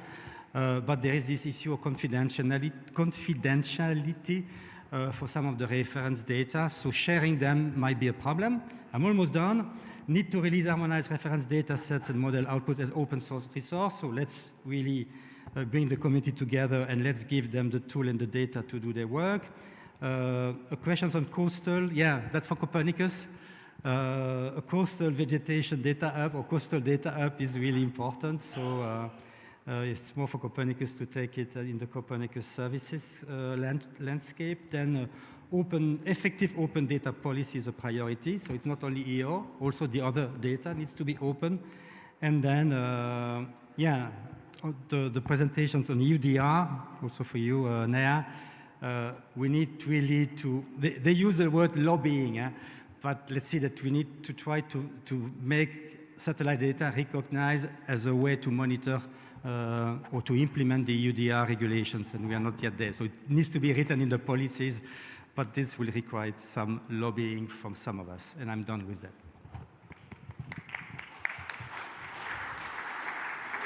Thanks, Mark. We move to the next one, the second one on agriculture. So it's either Sophie or Zacharias. Zach, I guess it's you. Oh, Sophie. Sophia.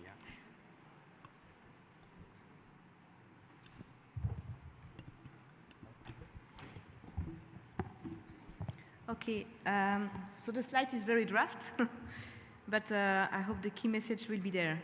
So we had a very interesting session this morning, the second one on agriculture. All the talks were quite innovative, I would say. The first observation is that there are still a lot of activities on crop mapping with an intensive testing of the HRL CY product, which is a very good news. So this product has been tested for different applications, including the statistics. And the way to test this product is, in many presentations, this was through intercomparison. So intercomparison of products with reference data from Eurostat, ACS, and IFS, and also with the Eurocrop data. And so there were intercomparison in terms of, let's say, accuracy, but also in terms of interoperability. What are the challenges in terms of typology, in terms of spatial extent, etc. We also had a very, let's say, innovative presentation from the GRC, where there is a, well, we put prototype alternative. This is not really the wording. This is why I say this is draft. But where there is a prototype for a near real-time crop type mapping using Sentinel-2. I think this was quite interesting to hear that, because we hear also that with the HRL, the timeliness was a challenge for the statistics. So I think this is to be considered. And we had also a very nice demonstration in Germany, where it was how to use a long-term time series of crop data to support also crop statistics analysis. So these were ready for the crop mapping activity. And then we had another aspect in the presentation from the session. It was how to use EO for policy. So how to make the link between these EO activities and the policy. So from the presentation of Katja, what we have learned is that we can have different steps when we want to use EO. Agenda setting, policy definition, implementation, and then evaluation. And for now, EO is mostly used for the agenda setting and the policy evaluation, and there is room to push EO more also to support the implementation of the policy. We have also heard that we have new opportunities for the use of EO for the stat with the new regulation in the stat, which is the SAIO, so for crops area statistics and grassland management. We had also the opportunity to use more and more EO to compute indicators for the evaluation of policy, and also to make the link of EO products or indicators with no farm data which are available at farm level. So these are new opportunities. In terms of perspective, some avenues for improvement. The first one is a clear need for more ready-to-use information, if we want that they are used by policy makers. So not maps, but tables, graphics, easy to understand and easy to include in reports. In terms of improvement of the methodology and the products, there is still improvement to do for increasing the quality of the product in terms of the nomenclature, so expanding the nomenclature of existing products, and also focusing on the accuracy of minor crops, cover crops, other things than the main crops. But still, despite this challenge, what was really good to see is that there is really a clear interest for the adoption of the technology in the different policy, and a steady improvement of the EO products by this community was recognized. So this was quite positive at the end. And I think that's it. Okay, merci Sophie. So we move to the third thematic sessions of the first slot of today on the sustainability indicators. That was in James Cook, and it's Gracia.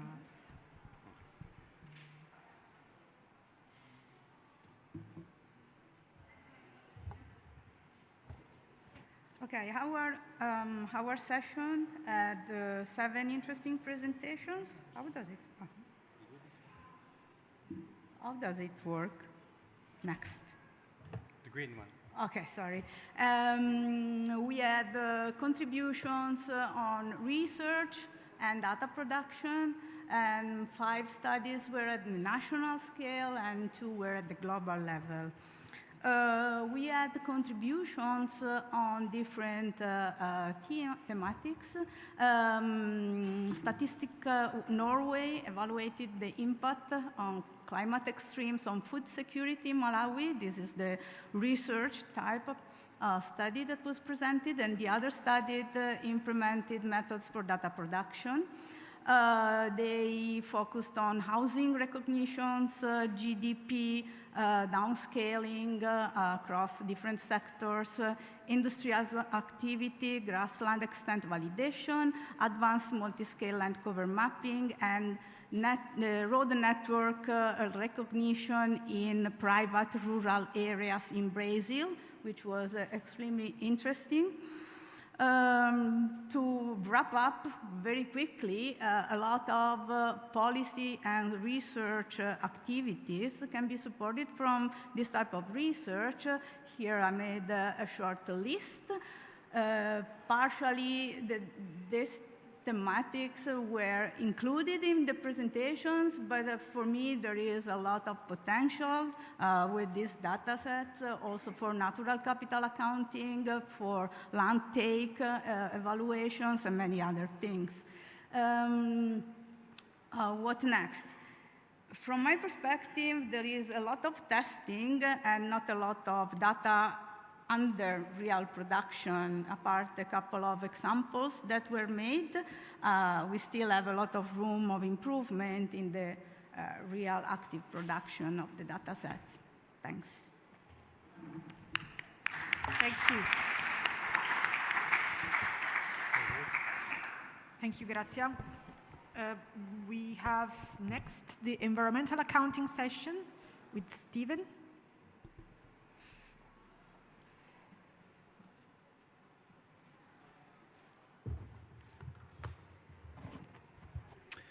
Hello. So we were very grateful to the presenters in the environmental accounting session for a rich set of presentations really from the Earth observation, environmental assessment and the official statistics community.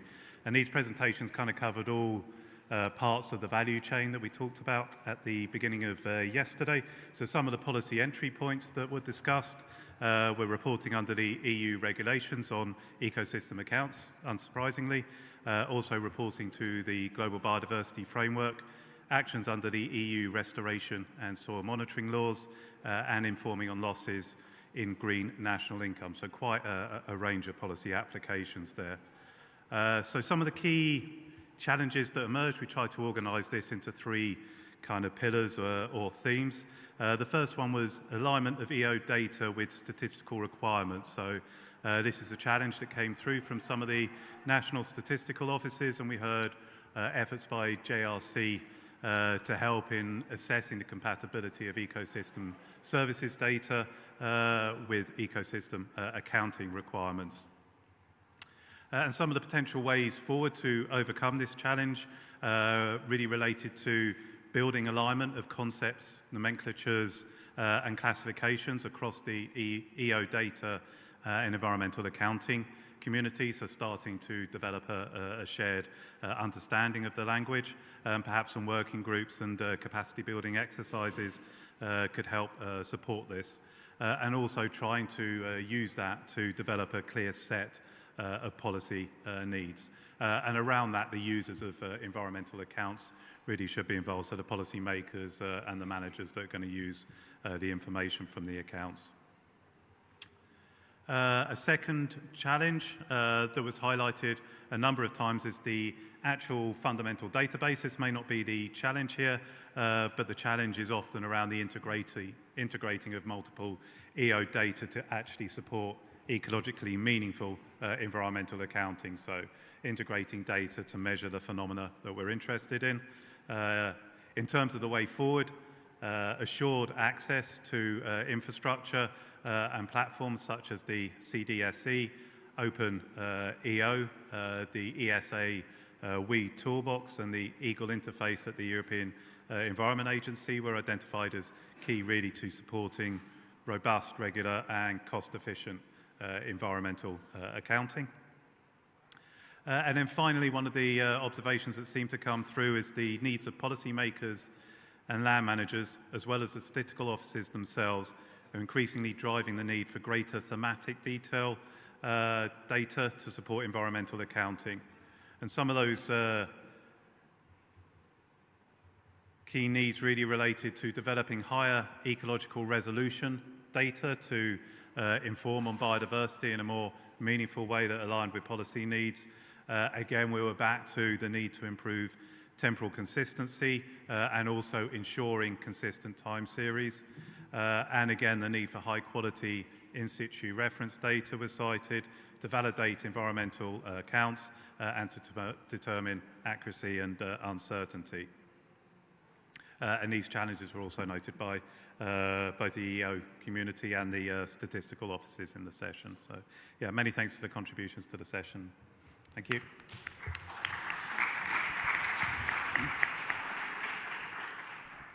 Thanks, Stephen, for this exhaustive report. So we move now to the other thematic sessions on the same slot on agriculture. I think it was the last one.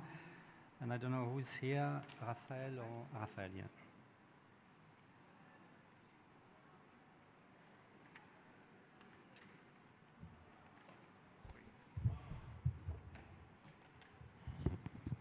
Thank you. So I will try to wrap up. I think the key highlight, according to us, was that it was a really well-balanced session for two aspects. First, because we had half of the presentation from the National Institute of Statistics or statistician, and the other half was more remote sensing researcher. Well, they could be both, of course, because they are sharing the same interest. And also, I think it was well-balanced because we had a strong part on crops, but also on grasslands. And so I think this was really one of the key messages there, that I think it's very interesting for the different communities, if I may say, because they have to learn from each other, and this is really the core of the workshop here. In terms of learning lesson, we had, among the statisticians, if I may, we had 4 presentations, so from a German lander, from Sweden, Latvia, and Portugal.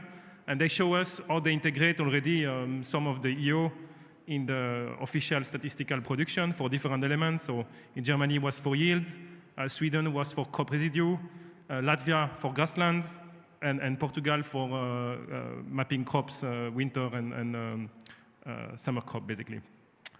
Well, maybe we will repeat it again. Sorry for this, but in situ data is essential. We had a few presentations also using Lucas and Ajax data again, and they refer at some very important data. There was also very interesting consideration is in more longer time series, because often the presentation looks at Sentinel data, which start 12 years ago. But of course, for many applications, we need longer time series. Here, there was a nice presentation from the Tuning Institute about the grassland age, where they back to the, let's say, the late 90s or the early 90s. Something also quite worth to mention is the seasonal forecast presented by the GRC ASAP team, where they do subnational yield assessment and also national. They've, quite interesting, starting on working on including weather forecast for the next 7 months. I think this is also, I mean, I've not seen that so much so far. And they are covering 91 countries. So this is one thing that also strike me, but maybe because I'm not going enough in the conference, is that there is a lot of use now on these foundation models. Of course, we see that a lot, but for me it's quite, it seems that it's state of the art for most of the people. So these spatiotemporal embeddings, we had at least 2 presentations. So the people show on Western Canada, and also there was another one on this. And then the last but not least is about the scale-up. I think this is also very important. We've seen some studies at local scale that they just consider on how to scale up. And also we had a presentation from a company that explained also the challenge to scale up and how they could do that for commercial services. So yeah, that was the wrap-up in a nutshell. Thank you so much.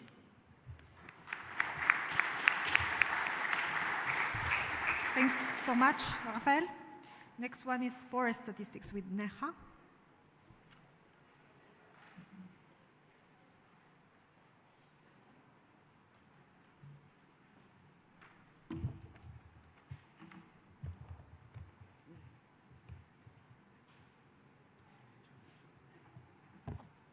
Good afternoon, everyone. So I have to balance my laptop right here.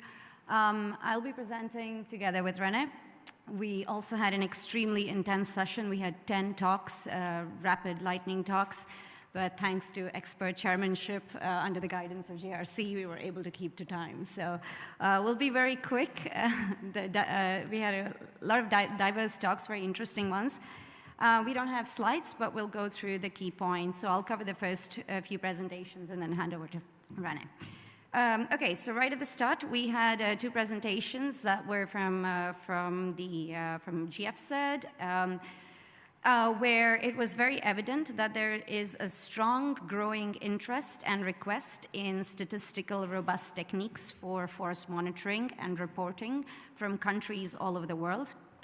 While incorporating Earth observation in biomass estimates and in national forest inventories, model-assisted techniques and model-based estimates have shown an increase in precision and have shown that they can result in more efficient sampling designs. It was also clear that countries are now interested in investigating more complex techniques.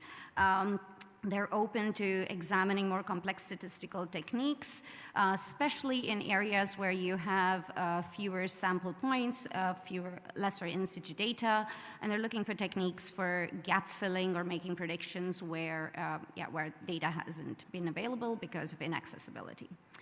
The GFOI has published a guidance module on specific techniques to integrate Earth observation data with NFI data, considering different sampling designs. So I recommend you to go and check it out if you're interested. There's also an upcoming scientific publication, still to be published, which does a systematic literature review of forest inventory and Earth observation. And it shows that there are a lot of national and case studies, a lot of policy relevant case studies, which advance the use of Earth observation in their monitoring systems. The study will analyze and show to us today a summary of the techniques that are being used, including artificial intelligence, the kind of data sources that are going into forest monitoring systems, and also the rate at which this data is being uptaken. So all positive news. We had a presentation from the ESA EO4 Resilience project, which was very interesting because it dove into specific regional studies on estimating essential biodiversity variables related to forests using hyperspectral data. So it showed the potential of hyperspectral data, or at least highlighted the need for more hyperspectral data in forest science. And also, highlighted the need for consistent monitoring of these EVBs in forests. Okay, I'll hand over to René. Yeah, then we had two presentations which came a bit more from the traditional statistical angle on the NFIs, but they also then looked into, we looked at the pros and cons of the NFIs, National Forest Inventories, but then also looked into solutions. So model assisted solutions could speed up, for instance, the efficiency, so speed up the inventories in terms of time, bring down the precision, and the results would be bias-free. One presentation focused on the difference between what is land use versus land cover in terms of forest, and looked specifically into identifying from Earth observation areas of unstocked forest, which is quite a challenge. They proposed some solutions, but also showed then the downside if the products used are not of the highest quality, so then the approach doesn't quite fully work. And there was a presentation also quite interesting, and I guess also very important, from the Forest Resources Assessment Remote Sensing Surveys from the FAO. The presentation explained the approach. In the forthcoming to be released remote sensing survey report, there will be 340,000 samples interpreted globally. Certainly we are all looking forward to seeing the results soon. Don't want to put any pressure. The good news is that some countries may or will even provide the interpretation of those samples publicly. Thank you very much.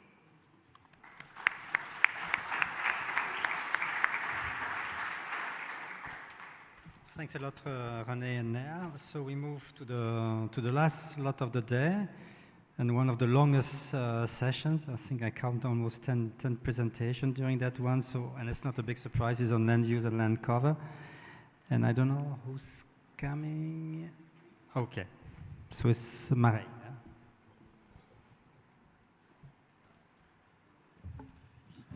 Thanks a lot, Mark. So yes, we had a long presentation, but we were also excellent in timekeeping. So I'm going to also keep this rather short. I don't have any slides, but we had, I think, 9 or 10 presentations in this session with a wide range of topics. This came from, let's say, global assessments of land cover, land use mapping products that we would like to bring down to subnational level, and also even ending up with examples of really local map accuracy assessments, which was very interesting. Another big one was, of course, the increasing use of AI and machine learning pipelines across skills, because we want to connect the pixels to the administrative statistics. And then another big one, validation. And there I think we had 2 main points. One which was actually on the quality assurance of the validation data. And the second one was actually making this reference data fair, yes, but then also making it AI ready. But what I thought was the more interesting thing is that we had really enthusiastic communities coming together. So we had several NSIs, National Statistical Institutes and organizations that really presented how they work and try to incorporate EO in their statistical workflows. I think this was very important. And we, of course, had a lot of institutes and scientists more from an Earth observation background. Then, yes, big steps in AI, big steps in these operational pipelines. And one very interesting thing there was also that the NSIs also do this in collaboration. And I think this is also in coordination with some projects and some work together with Eurostat. That's very important because that's where you want to go in the end. And what is good, of course, for everyone here is that there is a big use of the CDSE, and that's something to be increased. And finally, yes, some titles were things like artificial intelligence for reliable land use statistics. But there remains, of course, a big need for robust statistical frameworks to actually frame all these accuracy assessments. And that's also where I think EO scientists, map makers, and statisticians can find each other. So we had a nice session, long but sweet, and we tried to keep it short. Thanks. Thank you. Thank you, Mari. So we are coming to the end of this wrap-up with the last summary from the emissions and air quality thematic section. So we have Anthony. The floor is yours. Thanks. Yes, so last session, right? So it was much more relaxed than others, I understood. So we had 4 presentations on emissions related to greenhouse gases reporting. So very diverse set of presentations, ranging from land use and change estimations in Belgium, or the monitoring of greenhouse gases fluxes of grasslands in Ireland and their management of the changes there, and 2 other presentations related to methane emissions monitoring, let's say at the facility scale. So very diverse set of presentations here. Some challenges identified were ensuring that the quality of reference data would be important. This was especially for the land use, land change estimation. Integrating different sources is a challenge when we talk about greenhouse gases estimations, and especially with the satellite information or ground-based information. And related to methane emissions, we had this example where we tried to reconcile what were the reported emissions and what were the observed emissions. And we saw that sometimes an order of magnitude in the emissions is seen. So this is clearly a work where we have to reconcile these two links, let's say. In terms of monitoring at facility scale, a big challenge is the scalability of this endeavor, because, like, of course, you have limited revisit time, so you really need to have a lot of observation in order to have the scalability over Europe or the rest of the globe. I think as an outcome, we have to continue to link these different communities from, like, facility scale monitoring or let's say more regional estimation of land use and change, and integrate this facility scale with also, like, national reporting. So that's it. Thanks.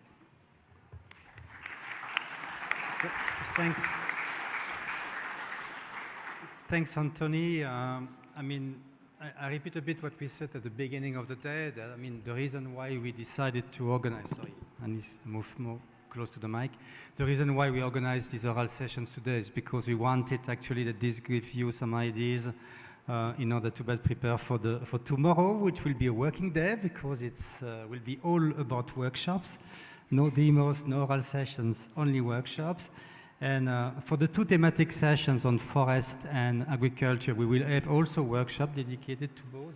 And then the other one will look at the cost-cutting issues, and so about trust, about uncertainties, about standardizations, data access, interoperability. So all what has been raised as a strong recommendations from all of you. But we hope that by being exposed actually to what you heard today, you will come with new ideas during this workshop that we'll organize today. That's one thing we wanted to say. So tomorrow we will repeat a bit and we'll guide you a bit to the different workshops. But look at the program and try to think a bit where you want to go tomorrow, because you will have not much time to decide tomorrow. That's one point. About the wrap-up, the summaries of the session. So we know that there's been very little time to all of you, but they are very important. They are very important because these provide also recommendations for us and our partners, for Eurostat, for EEA, for Copernicus in general, to act on it. It's about acting on your recommendations. This will not stay in our cupboards. So it's very important that we give time to consolidate your summaries. We don't want to give you too much time because we know that you have a lot of other things to do when you come back to your office. So try to do it as soon as possible. We'll send a reminder, probably on Friday. If you have time tomorrow, you can also, but priorities to the workshop and not to the summaries tomorrow. And probably will give you about 1 week to finalize your summaries and give it to us, and then we will publish it, of course, on the website. Okay, so with just 15 minutes of delay, we can move finally to the refreshment. So thank you. And post sessions, of course, the second one. So we thank you very much again for your effort today, and see you tomorrow or after in the post session.